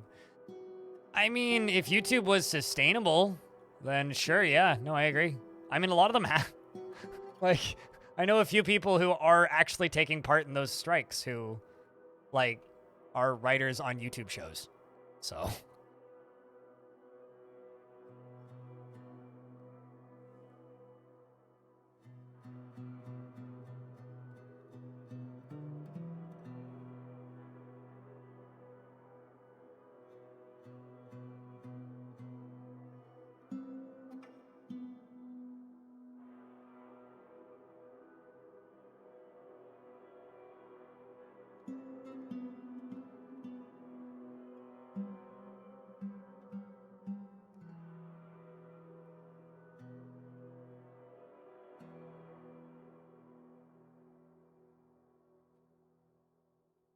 They finally rebuilt some of the sidewalks recently. Well, that's good.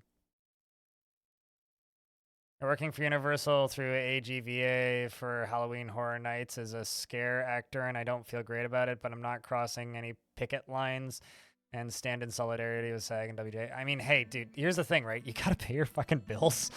So, you know, it's just like me talking shit about Amazon and then being like, by the way, subscribe to me on Twitch, which is also giving Amazon money. Like, you gotta get paid.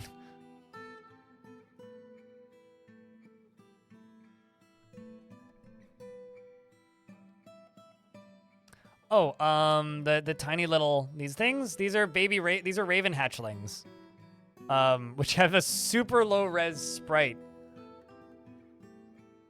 Yeah, let's see if I can make them bigger with a screenshot. Please.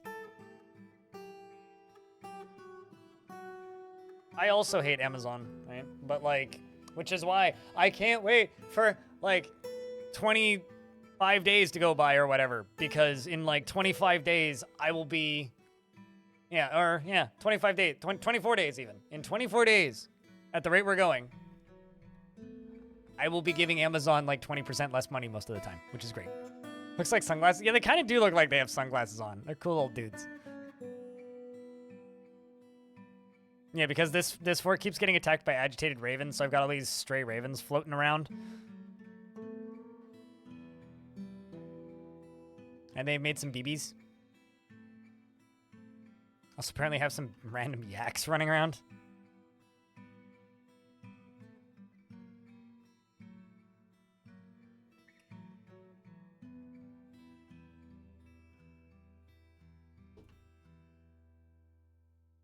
You got a question? I may have an answer. What's up, Ranger Rick?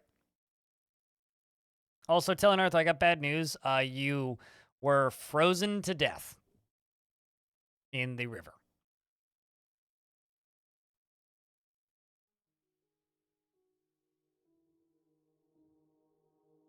Yeah, kind of feel bad about that one.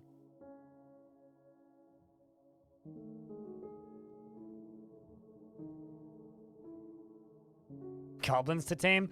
Yeah, by stabbing them in the head with a sharp object. Now, let's see how this fight went. We went out to pillage.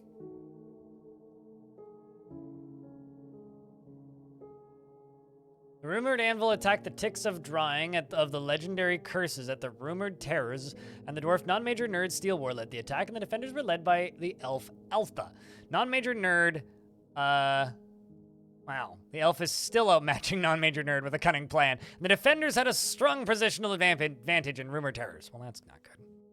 You attack your own outpost liaison or someone else from your capital, is it possible to break off from and form a brand new faction? No, you will just simply start a... Oh my god, we just got... Okay, so the elf Kavish, joined Spear, was struck down by the gray demon Kung Ghostface of the Funeral of Dust. Okay, well that explains who that is. We found a demon, chat. So... No, if you go to war with your own faction, all that happens is a civil war breaks out, and every single one of your own of your own sites for your own faction will start attacking you and each other as well, because suddenly they're at war with their own faction, meaning the own faction, it starts attacking itself. And you stop getting all migrants. You will no longer get migrants ever again. And your whole faction will die because it will just kill itself off. So we did lose one dwarf, but we did get to duke it out with a demon briefly. That's mildly terrifying.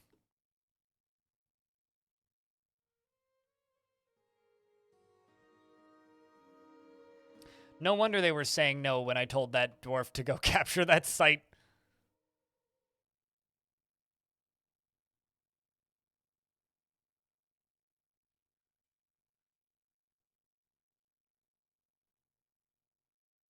Like, the refugees within Legends mode could theoretically go off and form splinter groups, but the factions that exist at the beginning of World Gen are the only factions that you will have for the rest of the time in the world.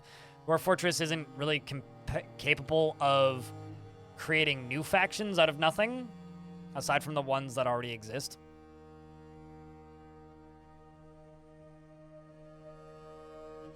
No, you would just end that one faction if you did that.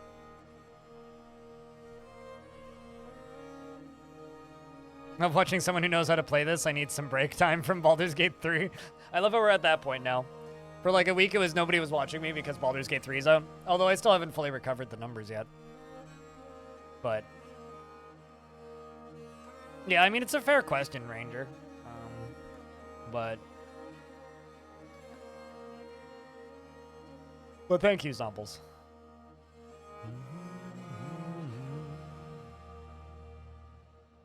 Let's see if my other squads can go attack something. These guys are close by. Let's go hit Fate Veils.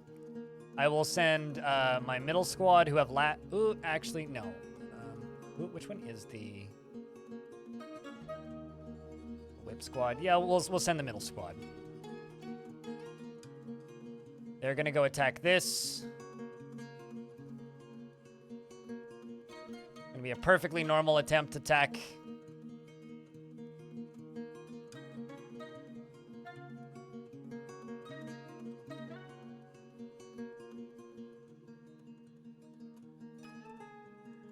Started studying procedural generation for game design and ended up as a DF fan and blind IRL follower. I went to university for procedural generation and game design, and all I got was a Twitch sub. No, I get it. Like, I like video games, you know? And now, like, I go to conventions just to hear people talk about video games. I would actually recommend watching the Why We Love Procedural Generation panel that was at PAX, even though Tarn wasn't on it. I'm assuming it'll probably go get archived somewhere, or is already archived somewhere.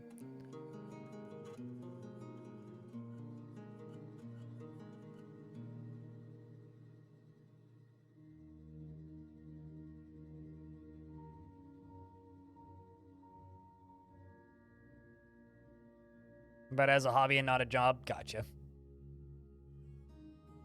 To be fair, video game design is a lot like streaming video games. If you try and do it as a job, it might just kill you.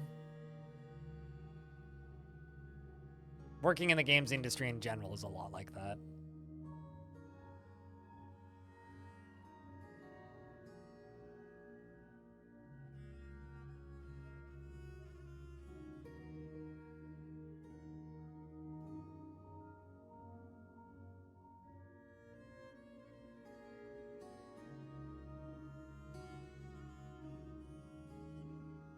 They're probably going to get back pretty quick, if I were to bet.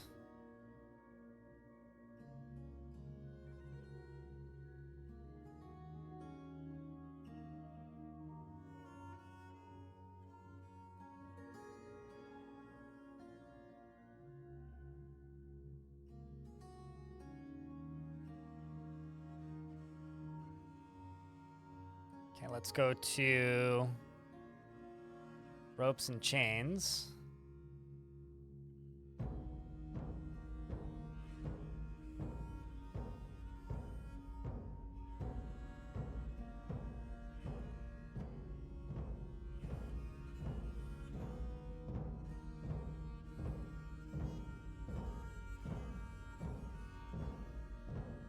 And I can build little cells around these.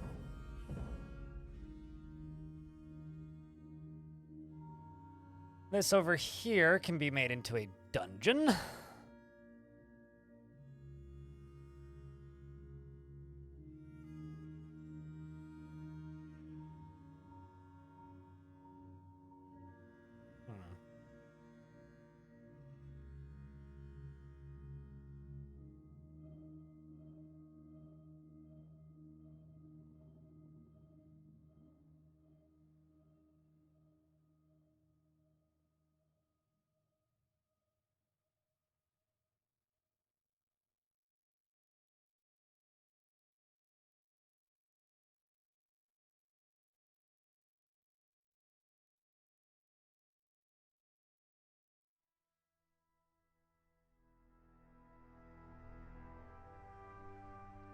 Just so that they don't fight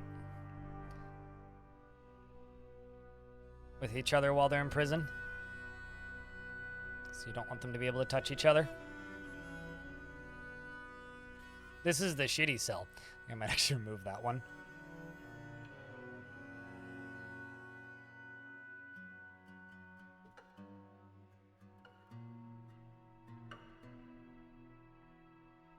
I mean, I would say publish things, but, like, don't worry about making a living off of it. And I think that there's kind of a difference there, right? Like, as an example, one of my moderators, or ex-moderators, I guess he hasn't modded for this channel in a very long time, LRFLEW, Lewis. Lewis works in programming.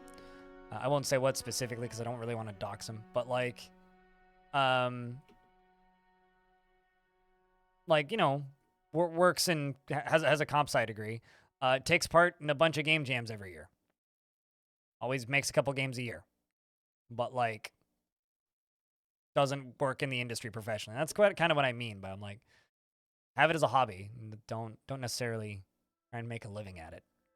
Like publish stuff, but publish stuff for free. Lots of people do that. And if you finally make a thing that you're like super proud of, spend the $100, get a Steam page, and tell your friends about it and post it on social media and put it up for $5, you know? And then that's how like fucking Vampire Survivors happens. It's like if you think you have something that's pretty good, like fucking post it somewhere. Put it up for sale. Charge $1 for it. See what happens. You never know.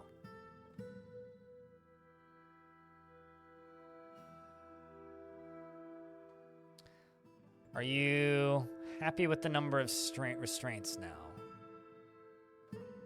Want to pray, though.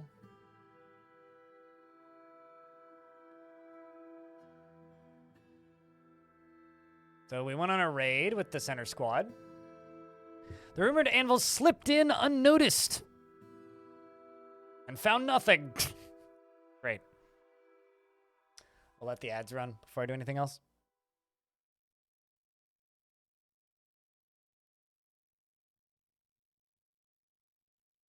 Oh, interesting. But an elf spotted us. Before we got out, we were spotted. Spotted. I should go raid the elves, see if I can get any big animals. See what kind of pets we can put into our big old tower. Chat, Casper wants you to post beers.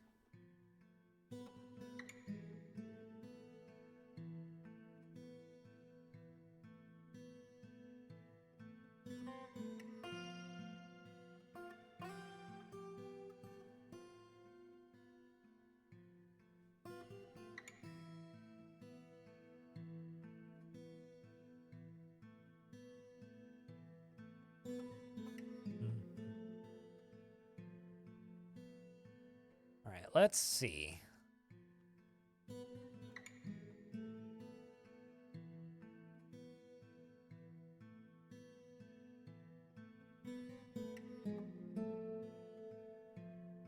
Looking for some elves that don't have 100 pop. Like this one. Skullgrave, the fatal bone of oblivion. What in the world is that? The world without the moving sun. That sounds like a fucking, like, Earth album. My thoughts on the lunar phases and exploring the star charts. These are all books I need in my fortress. I will just send all 3 of my squads.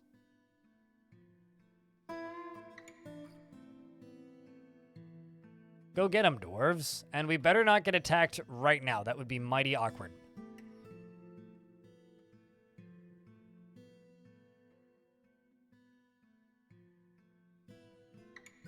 I'm also wondering why the frame rate just dropped so much.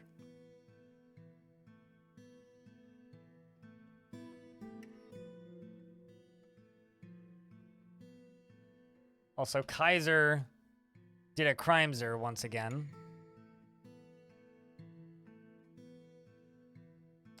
Although I did just send the captain of the guard out to go, like, fight people, so we'll see how this goes. I like how I have a human who's meditating on theft. Yeah, the frame rate did just kind of go down. Sign a dungeon master? True, could do that. How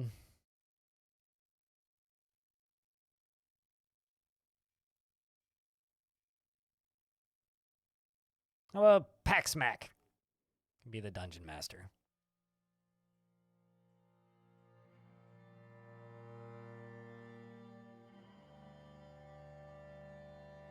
Question is, where do I put the dungeon master?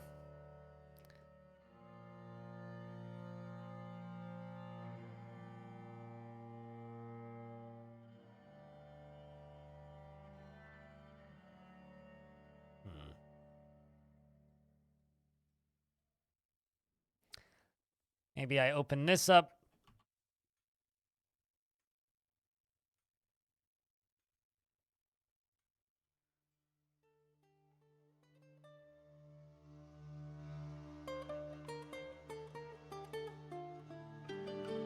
Yeah, who knows what that frame drop is about? I actually don't know. Probably won't. So let us get onto the roof again. Oh no. Cave dwellers, back to the darkness. Oh, I see. I had a dwarf walk by here and spot them. I was like, if that's elves, that is scary. No, we're okay. We just simply spotted them through there. That was just spookishly timed. Oh! Well, that explains why the frame's so low.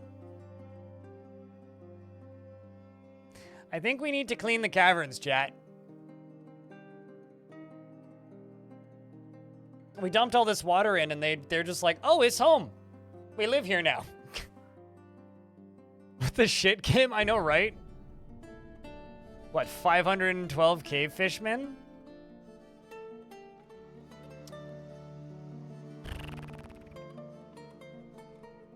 I mean, okay. So here's what I need. I need some form of power. Actually, okay. How many bars do I have? I have 162 charcoal. Okay. Iron spear. 150. And let's start making some upright spikes.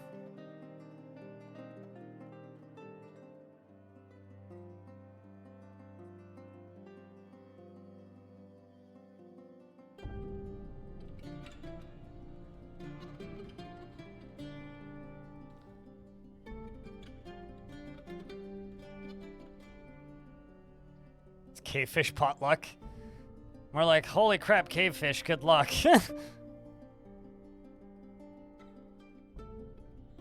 I need a power supply.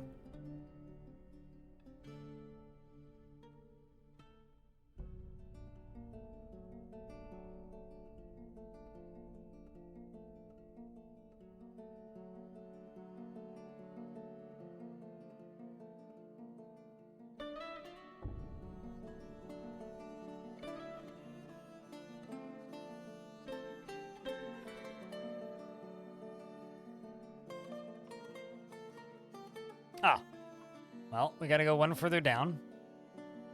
This is an aquifer, which is fine.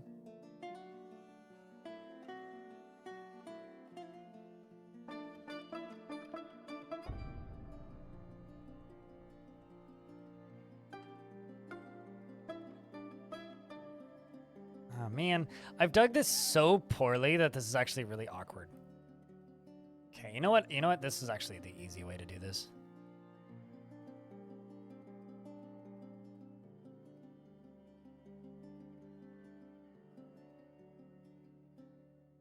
I'm just going to use this water down here. I literally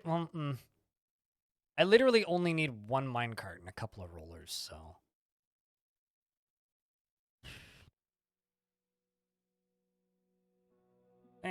Fuck it. We'll just do this the shitty way. And by the shitty way, I just mean I'ma just make an infinite power generator like right up here or some shit. Okay, where am I gonna put this? Let's put this, let's just put it right here.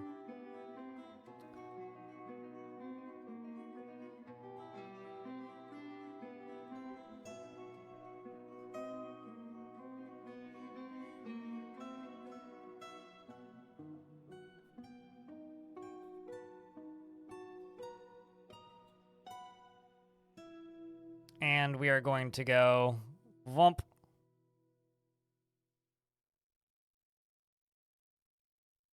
Vump. And vump.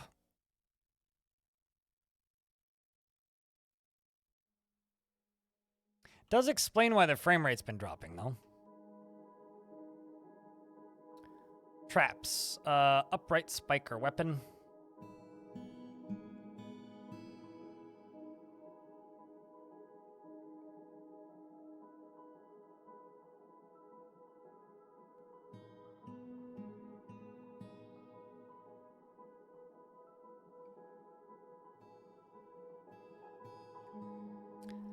And I can do this.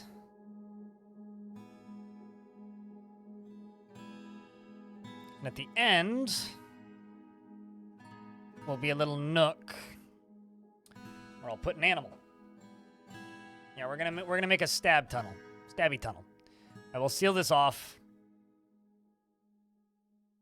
essentially and put some sort of thing to coax them that way. And then we're going to spin the thing in circles and make it go up, down, up, down, up, down, up, down, up, down, up, down, up, down, up, down, up, etc. Ad infinitum, until they go splat, splat, and die, die. All of the fun. The question is, where the hell are my miners at? Oh, did my soldiers all return? Hey, we returned. Let's go. We raided. How many soldiers do you think I lost? Non-major nerd led the attack, and Steel Wars' cunning superior plan was superior to Stodier's. So we attacked, and there was a dwarf named Stodier running this location. An elf was struck down by Puppet, and an elf was struck down by non-major nerd. Good on you guys, dwarves. Some tussles, but we seem to be coming out on top mostly. As we scroll down, the dwarf Dusum was struck down by Nameless. Good on you, Nameless. And what else is going on? More even tussles. An elf was struck down by Swimming Carcass. Another elf was struck down by Ashen. Another dwarf was struck down by Stone, aka Seashore's Wall. Honey Bun Holler got one. An elf got one. Hell yeah. And another elf was taken out. Chups tussled and won. And there we go. Chups killed one final one. There you go. Got him. And I'm just gonna let the soldiers kind of go about doing their things.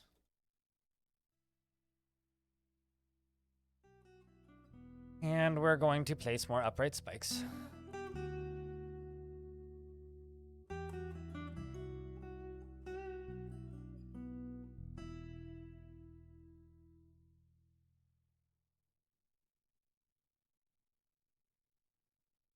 You know what? Let's make ourselves a couple more forges.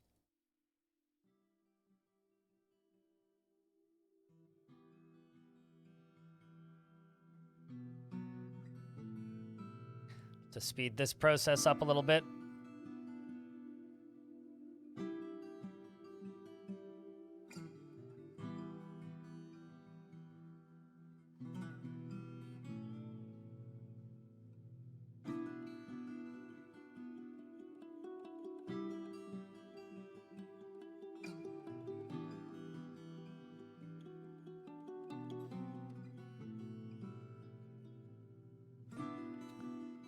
Why are you only winning? What do you mean? Like, why am I only winning fights? I'm not. I would say.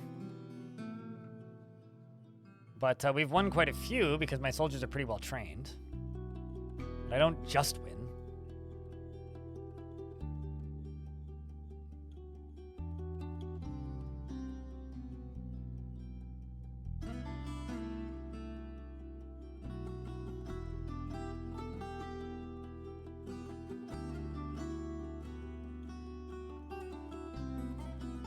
But no, I mean, I've worked pretty hard to train my dwarves up, so it's taken time, that's for sure.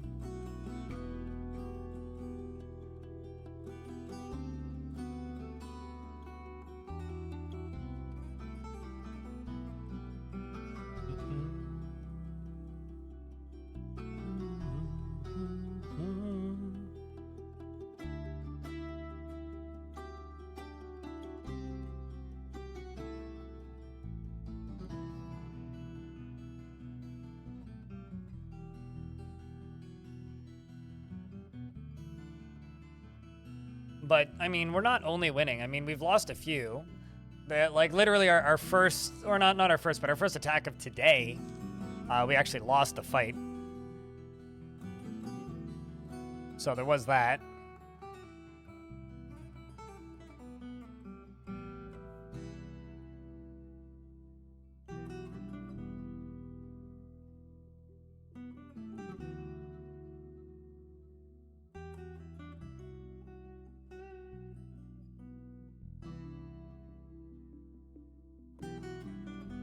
What's your dwarf's job? You were a metalsmith.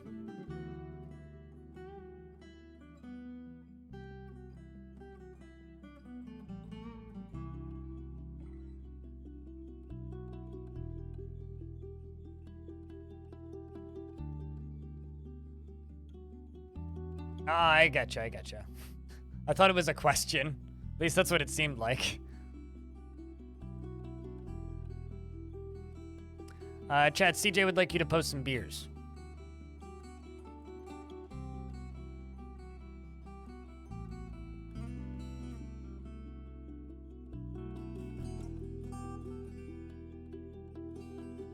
Crypt beer.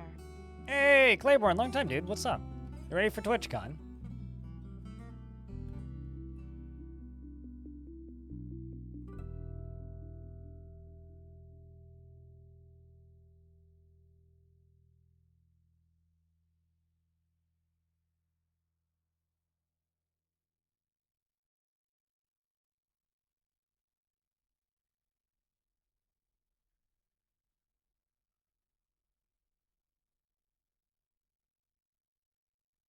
And thank you very much for the 9 months. That's a Twitch baby. You get to name it if you want. Personally, I don't care.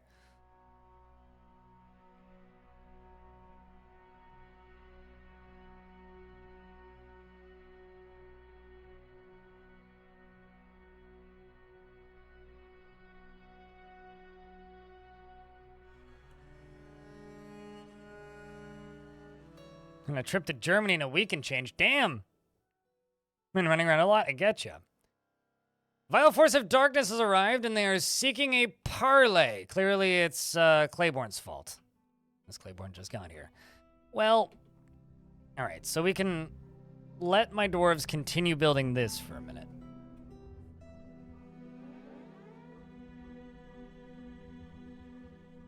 Because I'd rather only drop the bottom one.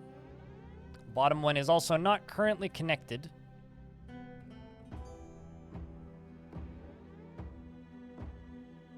So let's at the very least get that done.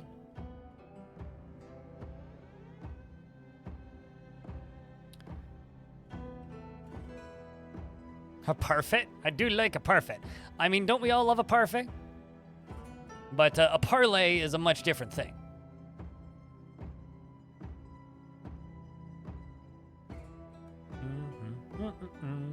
Also, hi, Preox. How are you? Good to see you.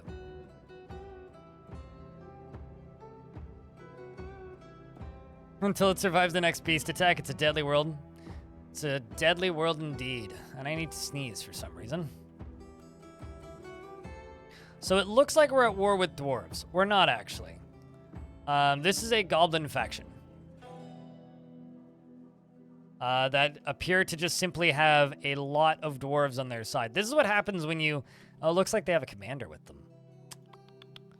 Of course, they send one goblin to lead the charge. But yeah, no, this is what happens when you have worlds where materials are very, very rare, is dwarves and goblins get... Or elves win, basically, and then goblins take over all the dwarves. You are still the mayor, yes.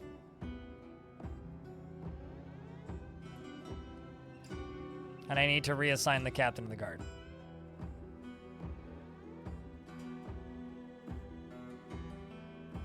Bastet took the captain of the guard's bed. Good luck with that one.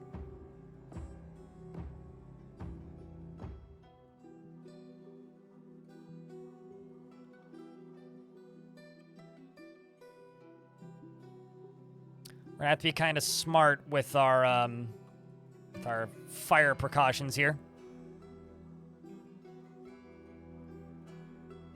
Bastet's just out here looking for a promotion, I think. Captain of the Guard's already married, though. Unfortunately, for you. Is married to Elfie Bean. But, yeah, survived PAX here, so...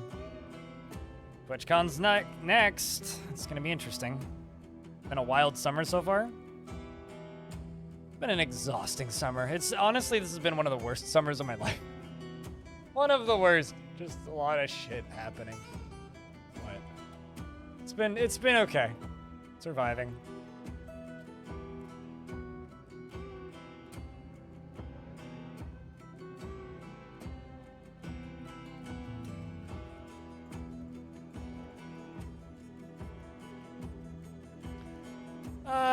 I mean, we'll see. I don't know.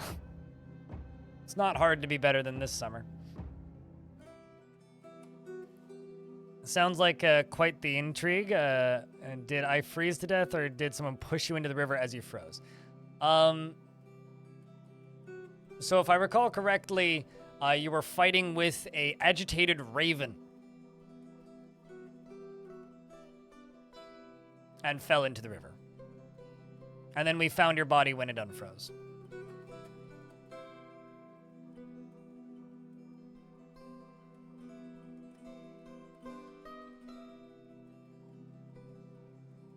Agitation, oh, definitely trained by Alfie Bean,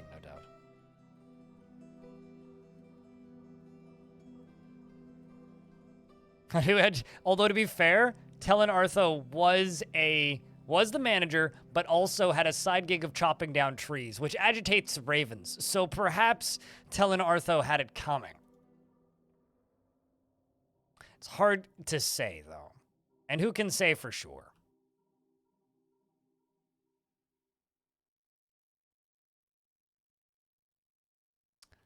I haven't quite denied the parlay yet.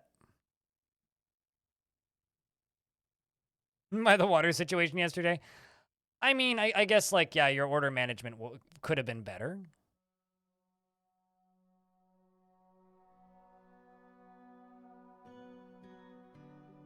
He had it coming. He had it coming!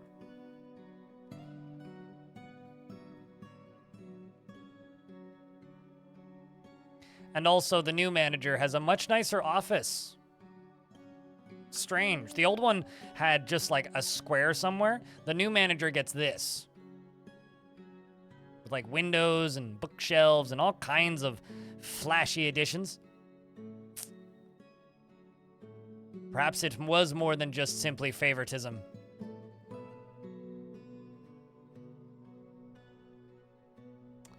Speaking of that, though. Jump up here. The rest of the dwarves to it. Just a handful left. Who's ready for another massive splat? Everybody's favorite part of the fort, I think. Chat, who's ready for another massive splat? And also, should we do this one in ASCII or in normal graphics?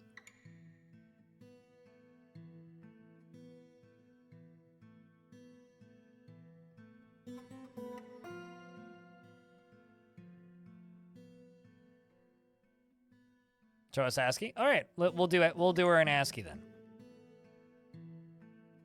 You haven't seen it yet? Can someone post the short of it happening? I'm gonna jump over to the YouTube channel and grab it in the normal mode so that Cramp can see it. It's the most recent short I uploaded. There will definitely be more splats, yes.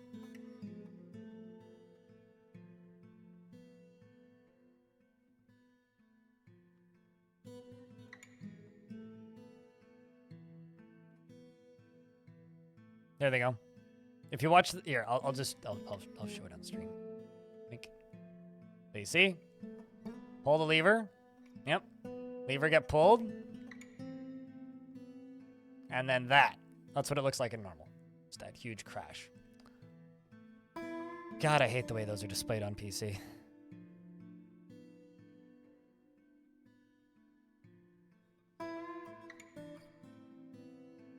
Awful viewing experience. All right, let's get the dwarves inside. Deny the parlay. Oh no. Oh no. Go inside and be with Syndra and Presme. Or wait, no, Syndra's dead. So go inside and be with Presme. There you go. Pretty sure those... which... Okay, so this right here is our fall line. It's a pretty big siege. Hot damn. I'm actually just curious as to how many there is, so... Because like this version of the game doesn't give you numbers. 69 dwarfs! 2 goblin. Nice.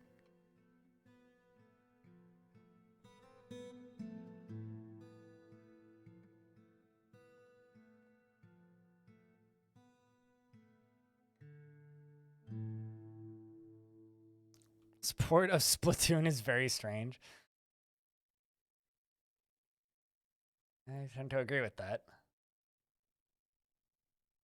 Although, Splatoon overhaul mod for Dwarf Fortress when? We have enough liquids.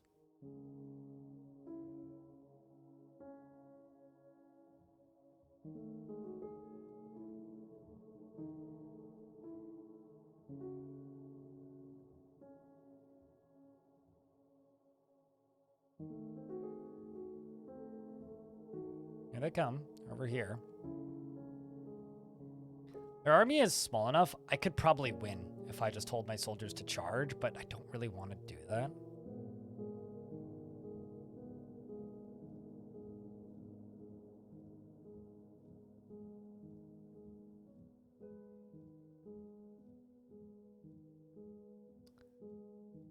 The team with the red liquid may not be evenly matched against the team with the blue liquid. I mean, what about the orange spicy liquid? I think that would be the unfair fight, really.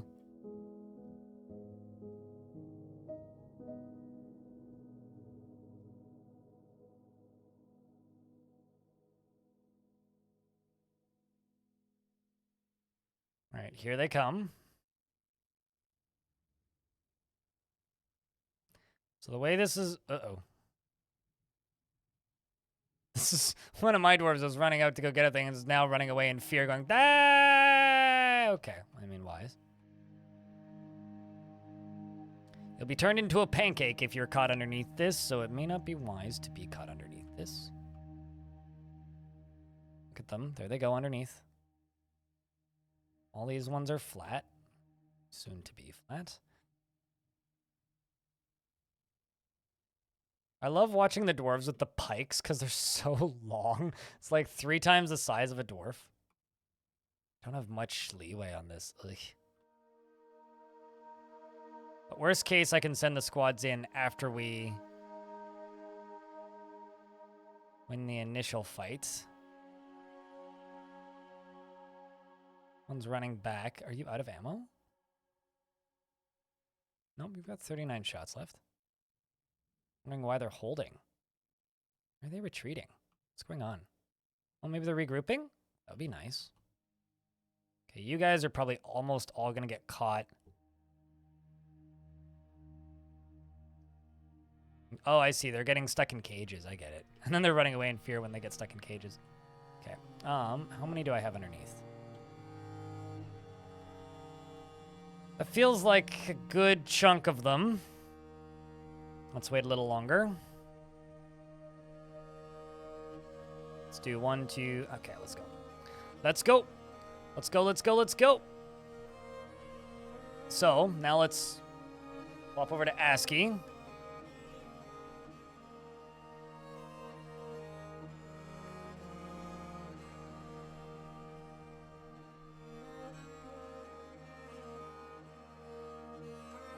And we wait. Although I'm going to pause the game briefly and just make sure that they've actually pulled the lever.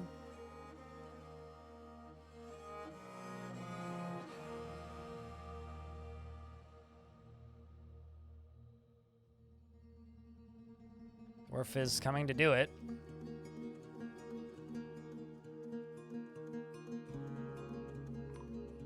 Oh, look at that. That's cool. It's literally like launching seeds up into the air. Exclamation point tickets to check how many you have. Yeah. Not a bad shot, if I do say so myself.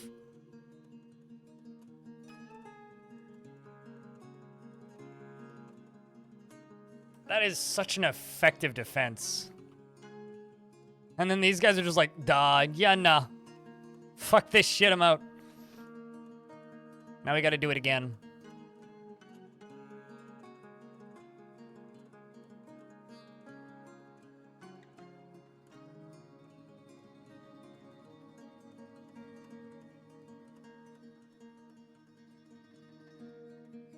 Oh, geez. My camera's not gone again. Hold up.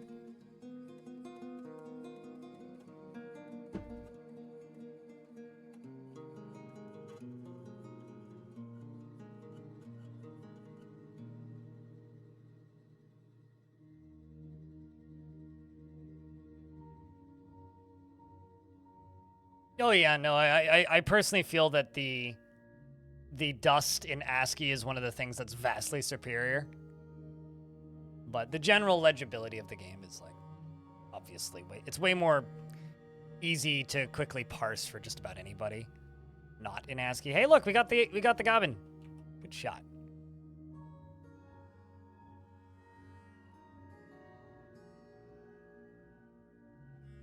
What does that lever do? I can explain it in a second. It's actually pretty simple. So these are pillars. The levers are connected to these pillars. The pillar drops this entire level worth of flooring down onto this level of flooring, basically. So the only thing holding this here is this pillar, which is connected via this tiny little holder here. And so essentially I build an entire layer worth of floor, which takes like fucking 10 years, out of these fire clay boulders, and then basically just drop like, I don't know, 3,000 boulders on them all at once. It takes forever to reload it, and I only get one shot. But it's pretty dramatic, and it's a fun toy. Yep, that's all it is. It's very, very, very, very, very simple. And extremely effective. I've done this before. The easier way to actually do it is just settle on the side of a really big mountain and then just channel out new massive layers every time. That's the, like, easy way to do it. Killed half of the invading force or more and terrified the survivors. Oh, absolutely. If you type in exclamation point VODs, V-O-D-S, you'll get a link to my second YouTube channel where all of the archives for the streams go. And I think the first two parts are already up.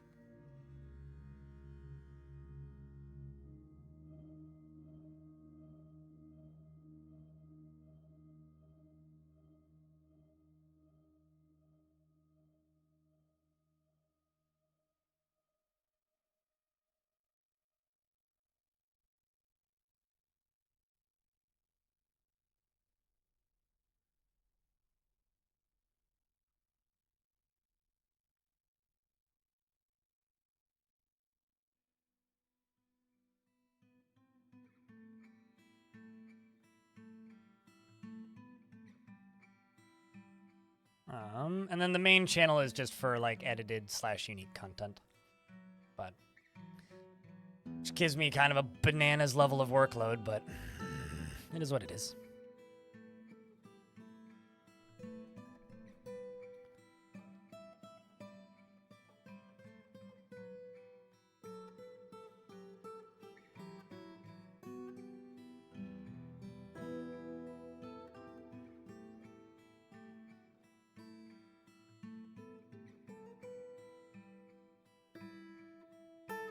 Any way to stack up multiple floors so you have more than one shot per siege? Yeah, we're already doing that.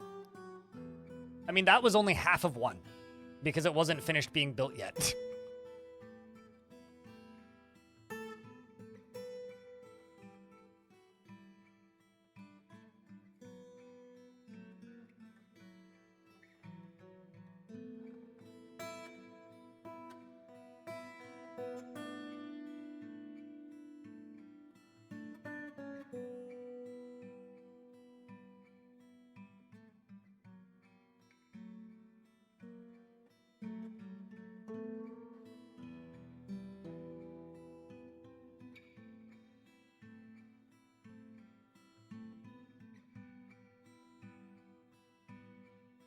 Weirdest barking sound is going on outside. You've got grass growing where you should it. Well, I mean, there's worse problems to have. Bark, bark, bark, bark, bark, bark, bark, bark, bark, bark, bark, bark, bark, bark, bark, bark, bark, bark, bark. Yep. Pretty much. Pretty much that, actually.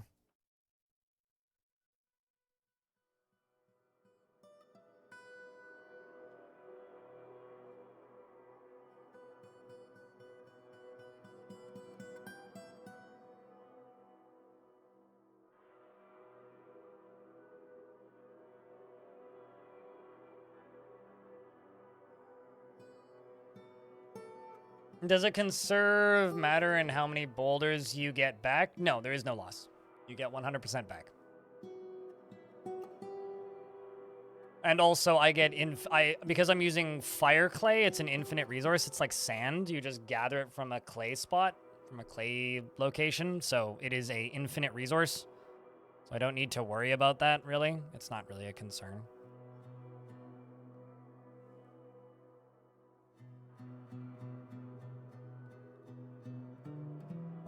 Traps, pressure plates. The one there. Minecart's trigger. And a minecart's trigger.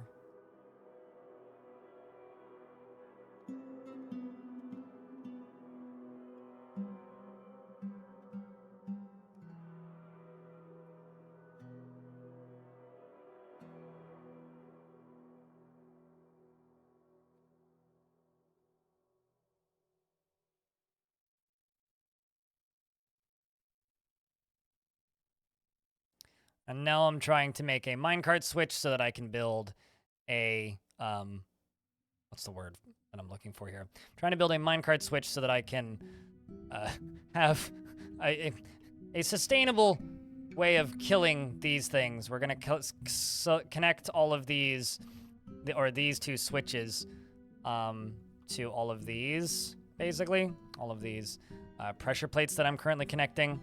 And then we're going to put a... Well, I can right now. Let's just say a tame wild boar is going to go down there. And that wild boar is going to tempt everything out of the caverns and into this walkway. And then I will power a minecart on this to go through and hit both of these. And then at that point, all we really need to do is lock it off and... watch things stab a whole bunch. I wonder if one of these is named. Maybe not.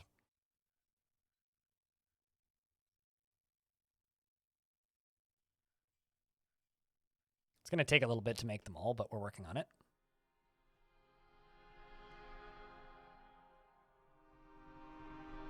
I don't think I can currently place this here, though.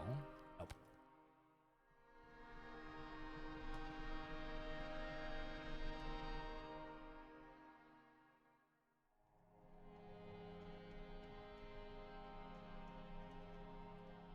Let's see if this works.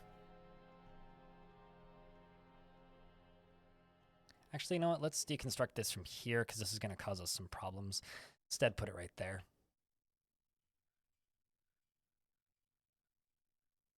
Yeah, that works. Sweet. So I can just cancel this. Pull that bar out of there.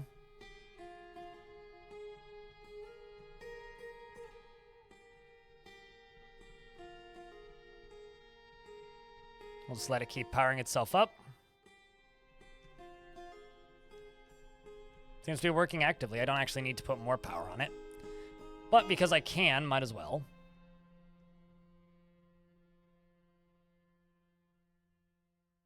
Put a bit more water into this.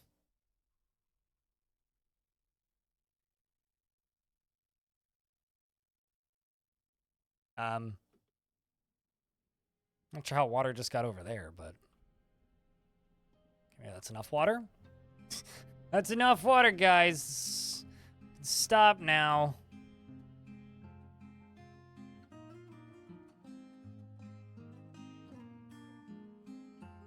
Now we're just building a second water wheel on the side.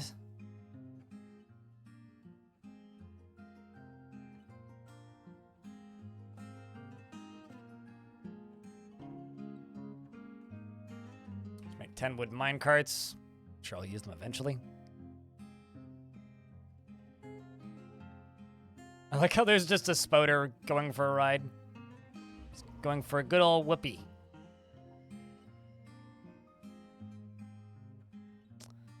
Einod has withdrawn from society.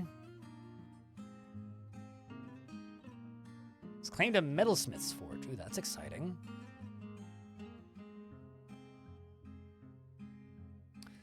He's run off already and has grabbed clear glass and iron bars. I'll check in on that in a minute.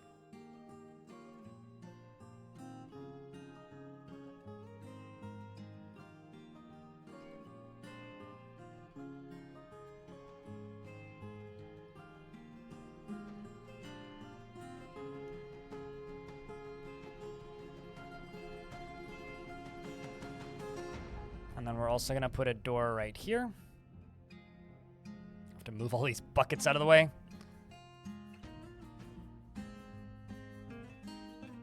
I think you should be able to finish making that. Not that it really matters, but... What? No.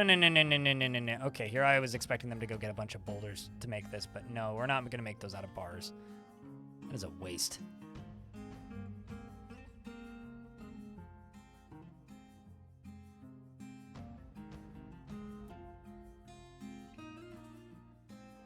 Alright, whatever. We don't need this. Instead, let's go here. This. And those. And you're taking a nap. Thanks, Dwarf.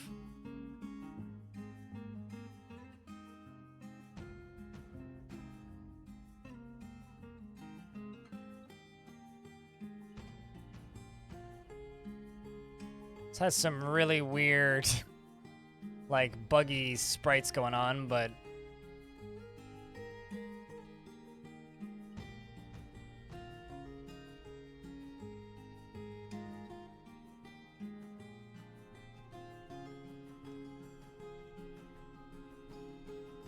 The beauty of this is it also doesn't actually matter all that much if I attach them twice.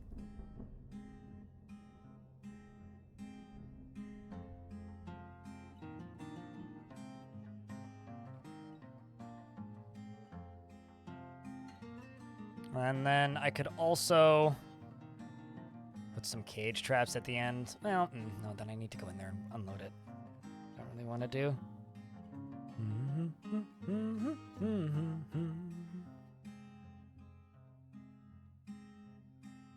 Because I have to make sure that I do this safely. If I don't, then I'm going to run into problems with my dwarves dying in this thing, like, randomly. Which should be exciting, admittedly, but maybe not great.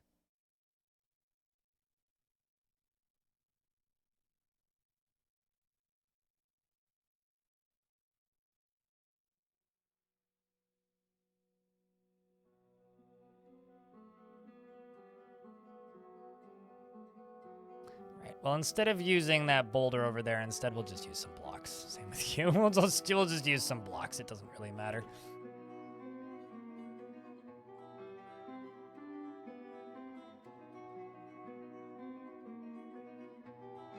Some migrants have arrived.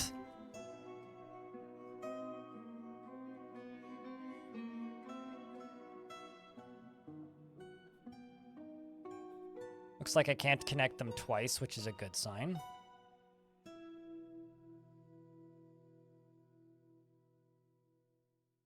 So one of these pressure plates is going to make them go up. The other one is going to make them go down. Out of... Must be out of mechanisms.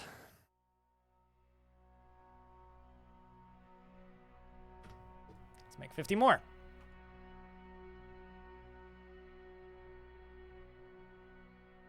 And then, yeah, the goal of this is just to have a stabby thing. Speaking of stabby things, chat, can I get a round of beers? You know, I was planning on streaming 2 games today, but looks like we've been streaming for almost 9 hours. You guys are spoiled for dwarfs today. And yesterday.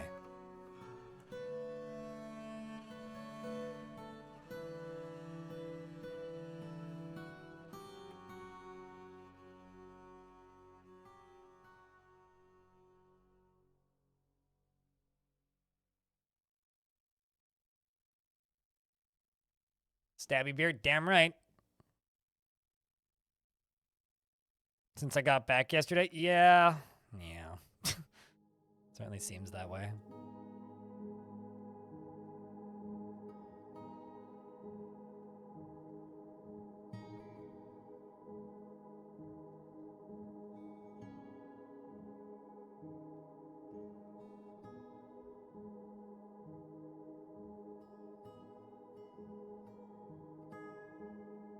Resumes lurk. Enjoy your lurk, Otterman.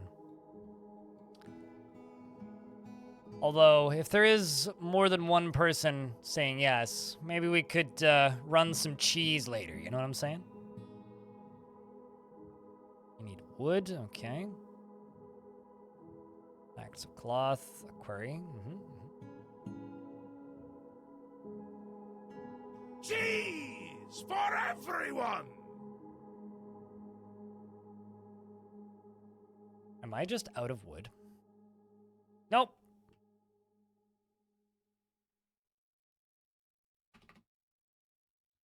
I got tons of charcoal, although I do need to make more charcoal.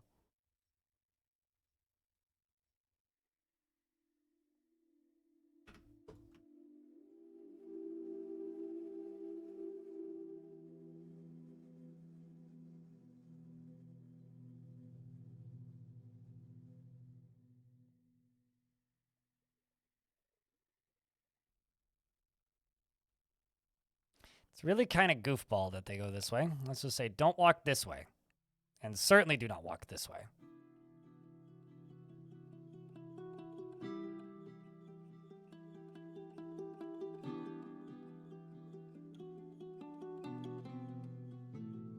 You son of a bitch, I'm in. I mean, bits only change the color of the game. That's it. It's not like it's a huge incentive that you have to follow or anything. So there's no actual pressure there.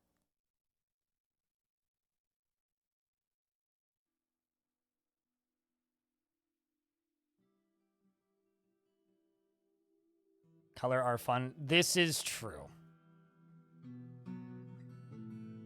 But like I said a second ago, don't feel like you need to, you know, money my face or anything.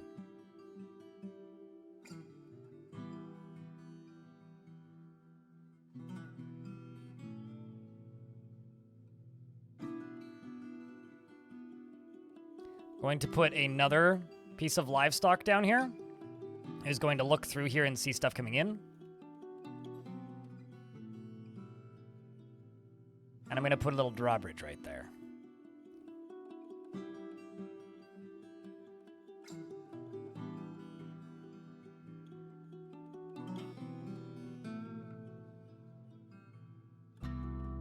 Let's build these right now to speed this process up.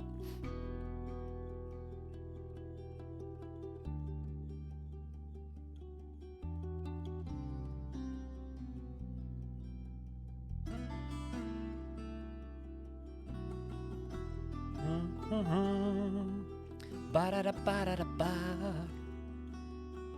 Okay, so down here we put another rope and another piggy.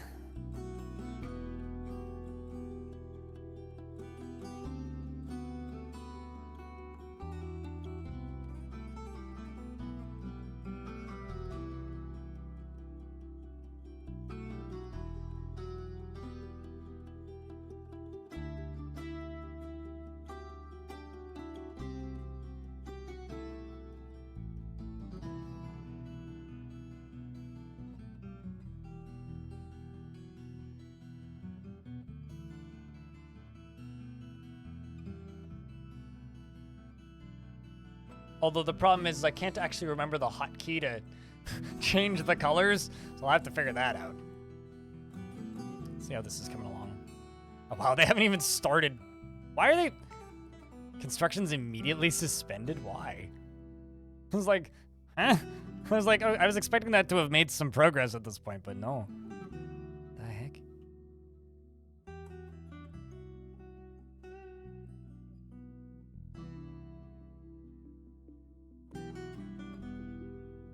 One's already got a cobweb on it. I kind of love it.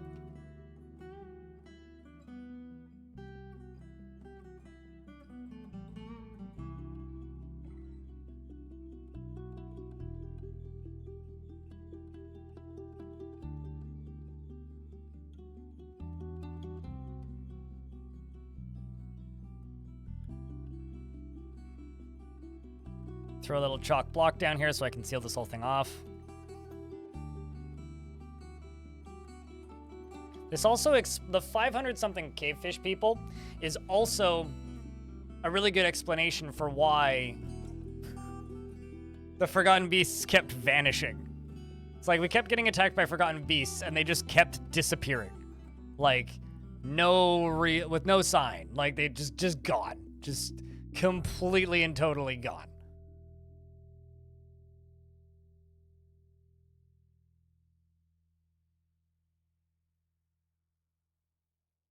And it was always kind of a, well, where did they go? I mean, oh no, definitely an oh no anyway. But like, at the same time, I would have really liked that one that had, you know, webs. I wanted to catch the wormy web spitter, but no luck for old streamer me.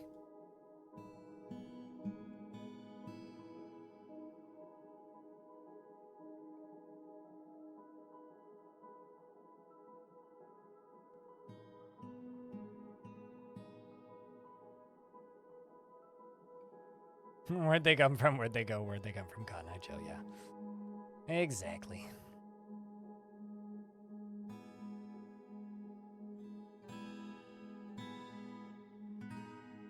Oh, I love how I literally just put the one that was over here down there. That's kind of funny. Oh shit, can I put a Goblin Thief? Let's see if I can put a Goblin Thief down there. And then not have to feel bad about it. I will need to put the piggy down here so that we can see, but if they can put a Goblin Thief there, I will be very happy.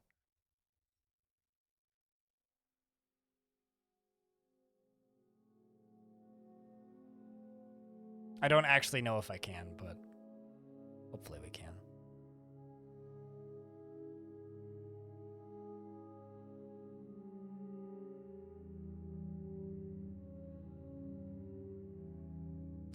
Seal that off. That's all linked up. Sweet, sweet.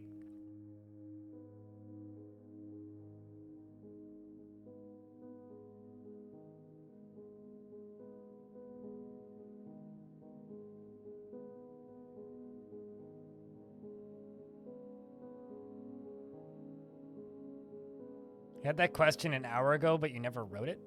Oh, if you could chain a goblin up down there? No, it looks like you can. So I don't know why I've never tried this before, like just chaining up a hostile entity. I'm just always afraid they're gonna like attack somebody or something, but anyway, this is how we're gonna coax the cavefish people into here. I don't know. Probably not caged, because they can't see out of the cage. But probably just chained up ones, I would assume. I don't know why I've never tried that before. I feel kind of dumb. Guys, remember, I'm an expert at this game. Very much an expert.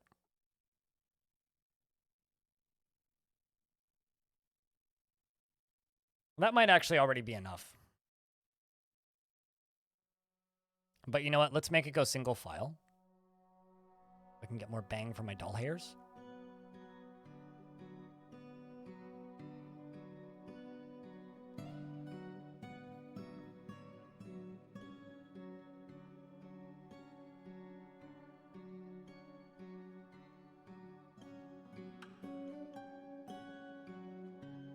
Oh shit, the camera went gone again.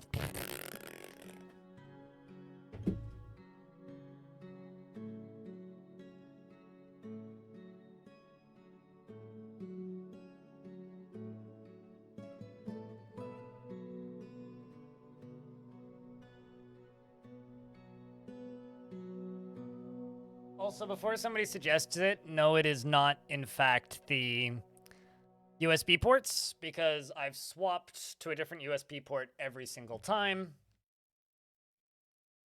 So I can confirm it is not that. It is definitely just the cam link failing. And about, I don't know, 2 weeks ago was when this started, and it's just gotten progressively worse. And when it started was right after a day. Can you do that with a cut end? Probably.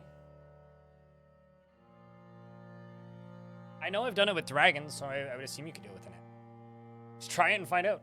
But the first time this started happening, or the first day this started happening, rather, that's unfortunate. Okay, well, let's just give it some more water. But the first day that this started happening was right after I had gotten a notification that a USB device had ceased to be recognized. And ever since that happened, this has just been happening more and more and more frequently. So, which is awesome.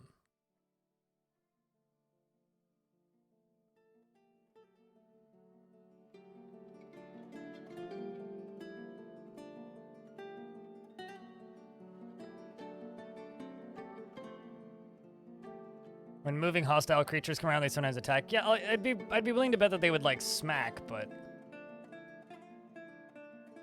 I'm also not too worried about it.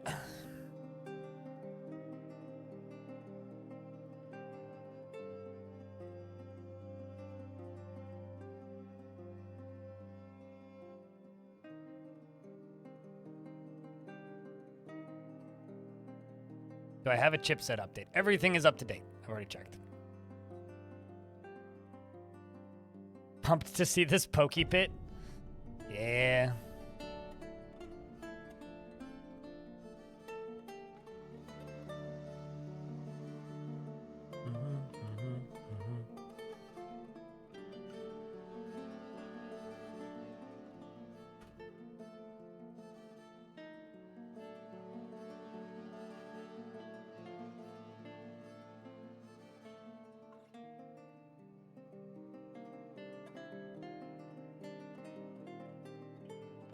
You often kill goblins that were caught in cages by dumping them in lava, and sometimes they escape an attack when you're moving them to the pit. You're not sure if that happens. I think that happens if the job gets canceled.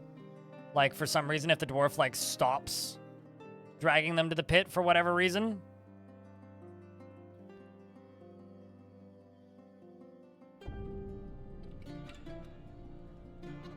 Beer time? Well, then you gotta do the pop-off thing. Make the beer a pop-up. And then the beer happened. Or I just say the word beer a couple times and then it happened anyway.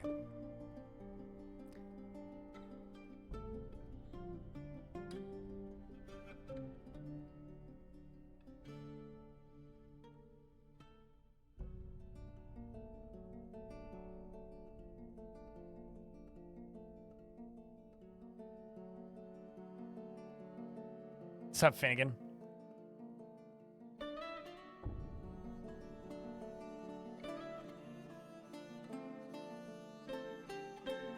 Oh, and I get it. I understand. Not really, I don't, but I mean, I understand.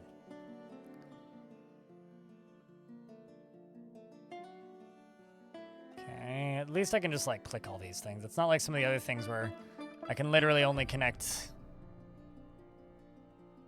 one time. So I've tried the motherboard connectors, and I've also tried the, what do you call it? And the case connectors, and an external USB, and updating my motherboard drivers, which weren't, like, which didn't need updating anyway, but I still reinstalled it. And yeah, my theory is I've had this thing for 3.5 years, and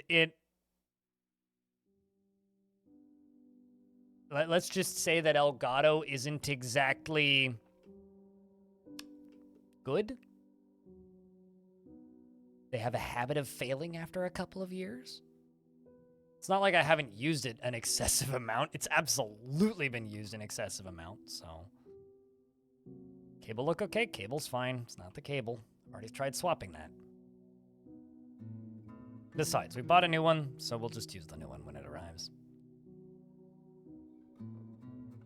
If anything, actually, the cable that's bad is the USB cable that's charging my camera.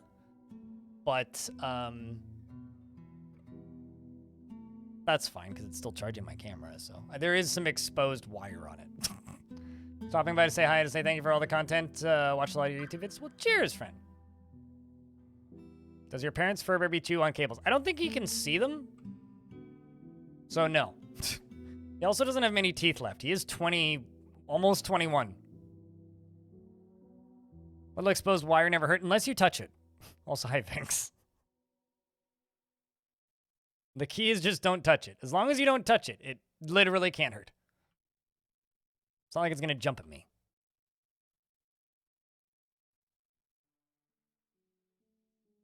Yeah, that's fair. No, the cat that I cat sit sometimes is a fossil. He is incapable of the concept of, you know... he is incapable of chewing on things at this point. He just... That cat is like a retired citizen. He just sometimes does stuff that cats do, and most of the time just lies on the ground and goes, "Why are you trying to pet me? Stop."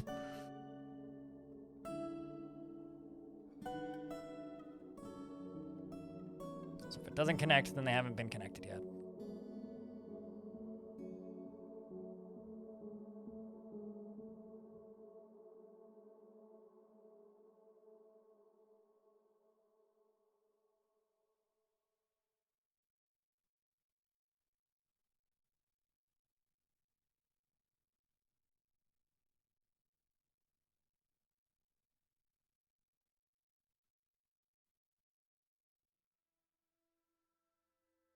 I appear to be out. Mechanisms. We require more mechanisms. Kind of annoying that the water's splashing up here because that means that it's slowly draining. But I don't know. It's fine.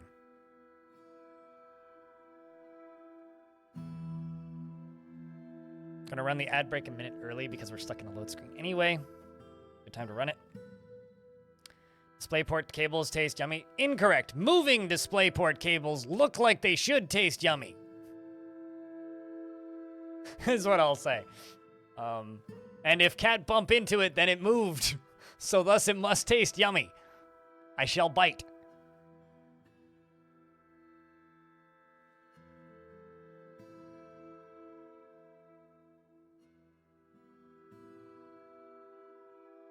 Were you pet sitting or something? Giraffe? Yeah, I'll be honest. If that cat still had a habit of chewing on cables, I wouldn't cat sit him. I just wouldn't do it.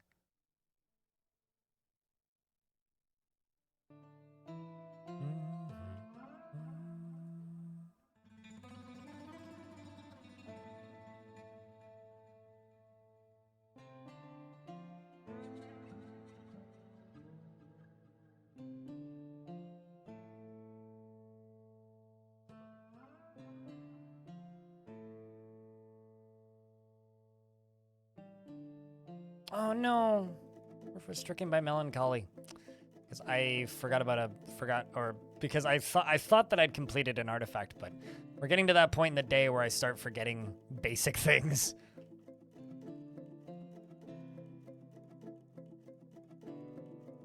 Because I've been streaming for too long. Starting to make mistakes.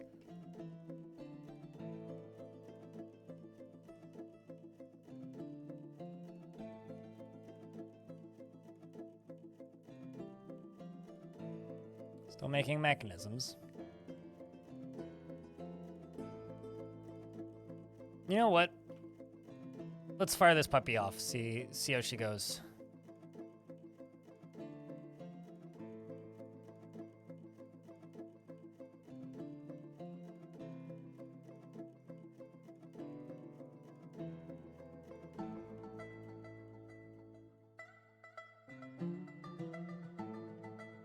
Uh-oh. I need to make the track longer. Houston, we have a problem. Track too short. Okay, well, good to know.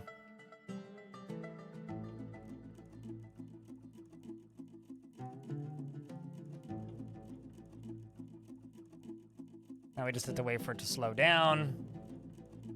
Eventually. Sooner rather than later. There we go. Now it's working.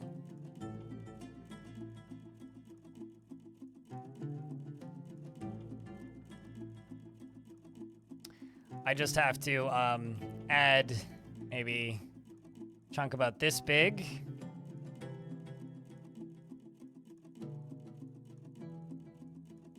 into the track like this.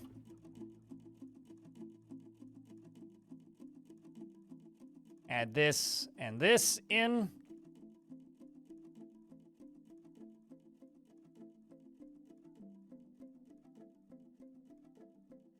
There's a fixation with rubber. That seems unhealthy for a kitty. Also, the way my head reads that, the GF's chowder, makes me read that as the gluten-free chowder. Dwarf, I see what you're doing. We can't have any of that.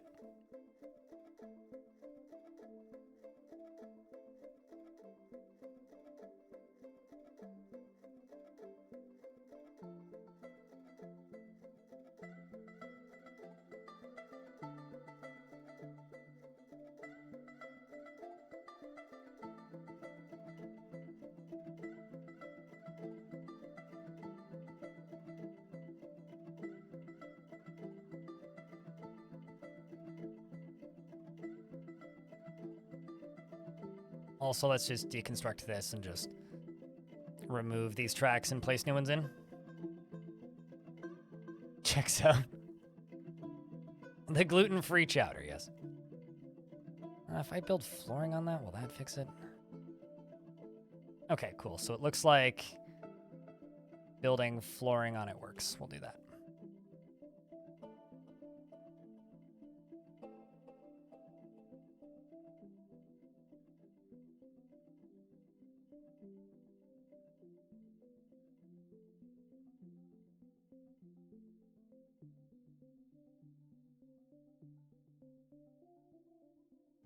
I'm glad I gave this thing a test run.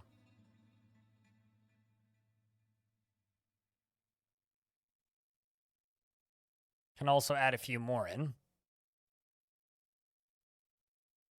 Assuming I still have spears left, which I certainly don't.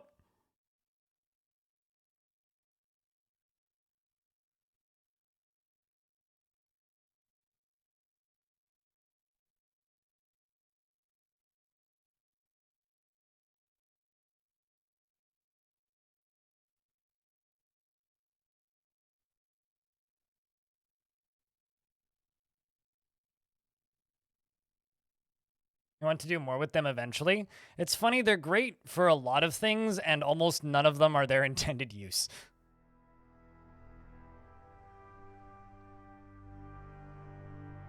Like, they're extremely useful for plenty of things that are not actually being minecarts, but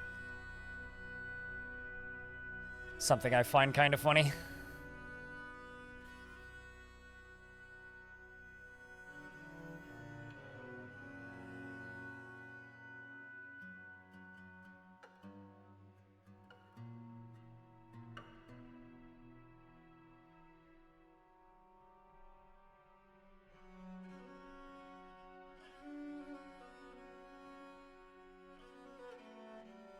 We'll get that built. Okay, can you...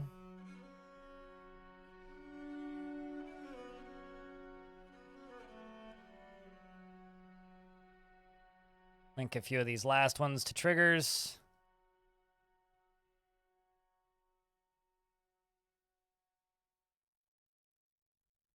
And also, I'm going to tell my dwarves to go down here and do this, at which point I will almost immediately pull this lever.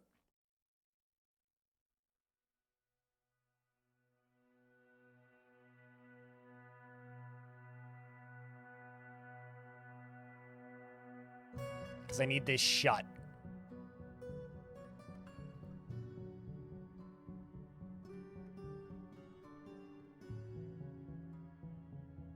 Okay, please be you pulling the lever. Yep. There we go.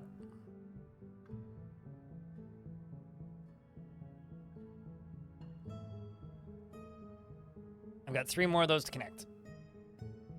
And then I can fire this off and we'll see how she goes. Wait. Hopefully it worked this time. Hopefully I added enough. Otherwise I can, add a few more tiles onto that.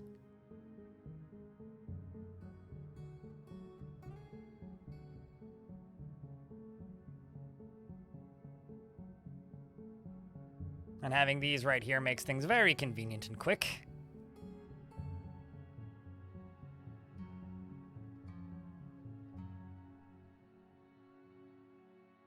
If there's any of these that I've missed. Literally have one spear left.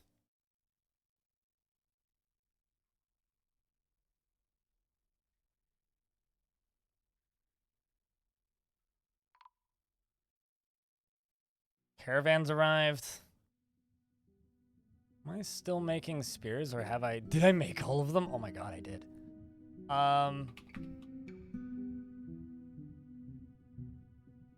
Let's make another 150 spears.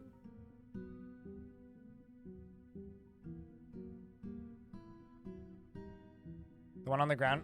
Do you mean this one on the end? No, I mean they're all connected from what I can tell.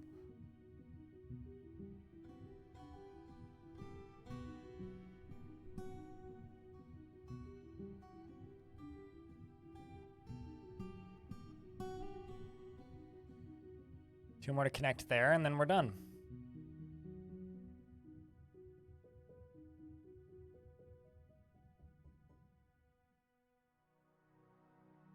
It's a dwarf. It's a dwarf, a dwarfio. How you doing, True Freak? Thank you very much for the 9th month. Welcome back. Chat, can I get a big round of beers for True Freak? Chat's a little quiet right now because it's late in the day, and I think everybody's falling asleep at their computer. Uh-oh. Say, you need more water, don't you?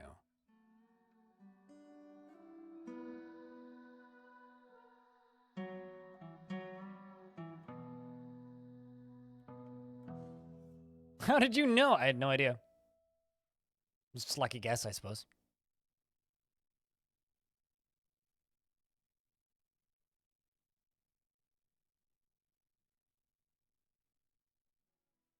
All right, let's get all this thing set up.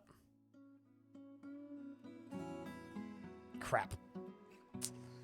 Still not... Okay, it's maybe it's just going too fast. Maybe that's the problem.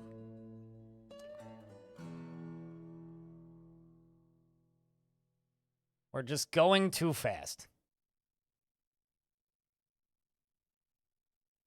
So what I'm going to do is I'm going to deconstruct this. And I'm going to replace it with one that's slightly slower. Maybe like half the speed.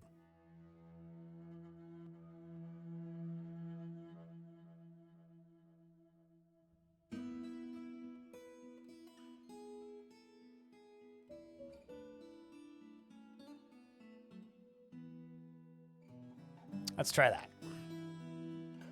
I was like, this is working. It is stabbing. But it's just, the problem is it's going too fast.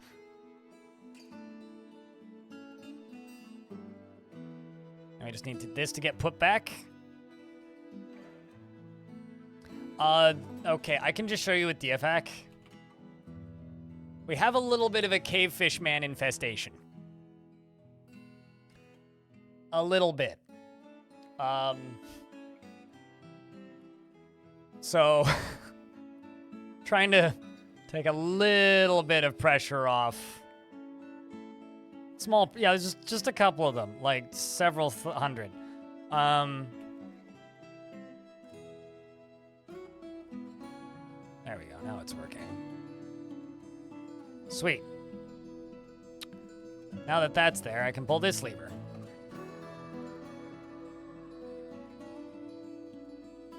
So this down here, we'll open up this.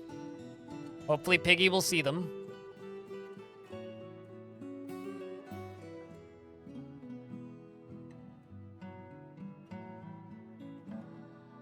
Because I've seen them walking by. And around and whatnot.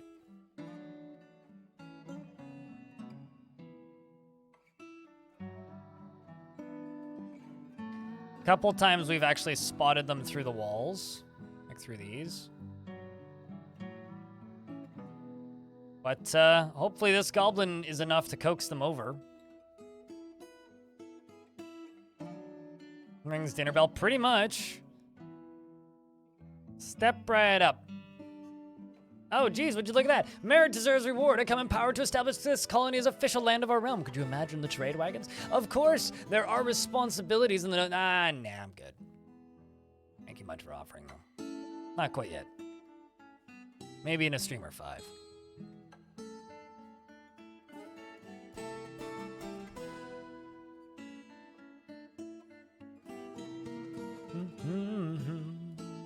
I don't think we're gonna see anything anytime soon, especially considering this one's just sitting here.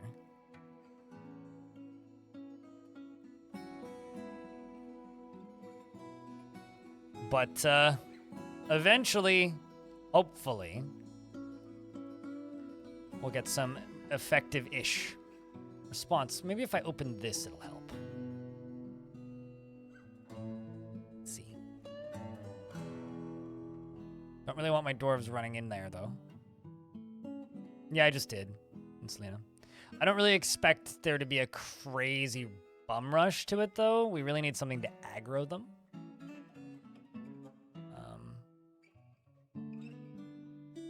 So I think we'll just leave it as is for right now. And then when there happen to be them here, they will creep in. Or if some other creature wanders in here, then at that point we'll have less of an issue.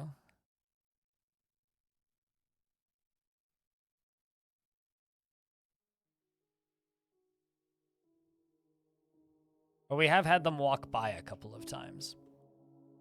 And I feel like if they do, like, then that's where we'll get them popping up in the fort.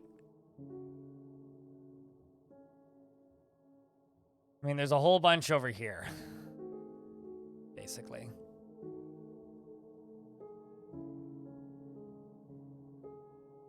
So a Forgotten Beast coming through is something that could aggro them, basically.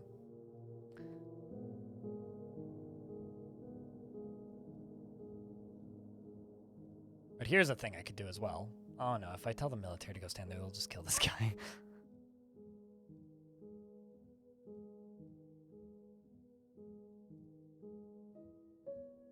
Yeah, the scary thing about these cavefish people is they are not afraid to just stay in the water. And then you try to send your dwarves over there. And then they all dive into the water and drown. Which is kind of terrifying. Got 5 times price on Brian at the 120 million inventory, and you got 137 out of 100 big trees. Damn! Wow. Regardless, though, this was the project I really wanted to finish. And we'll know when stuff starts happening there. We've got this still being worked on at a really good pace. I can extend it.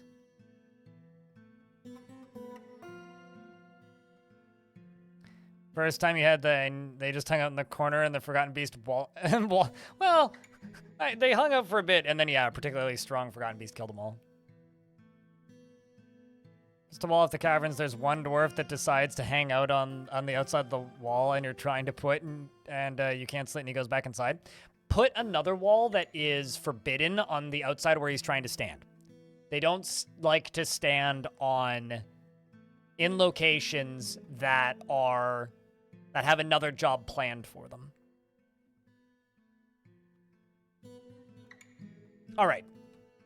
Now that that's all set up and good to go, hopefully I won't need to exterminate them, which I might do, actually, if they get too laggy. I think it is time for us, call it for dwarves for the day, and go run some cheese, like the proper criminals we are. So if you would like to say goodbye to YouTube, now's your chance to do that. And if you're unfamiliar with Cheese Runner, it's kind of a fan favorite around these parts. Like, it's a game that is very goofy that I like to kind of shoutcast, and it has a really good soundtrack, and I turn the camera off for it. It's a good time. It's a good time. But we're gonna go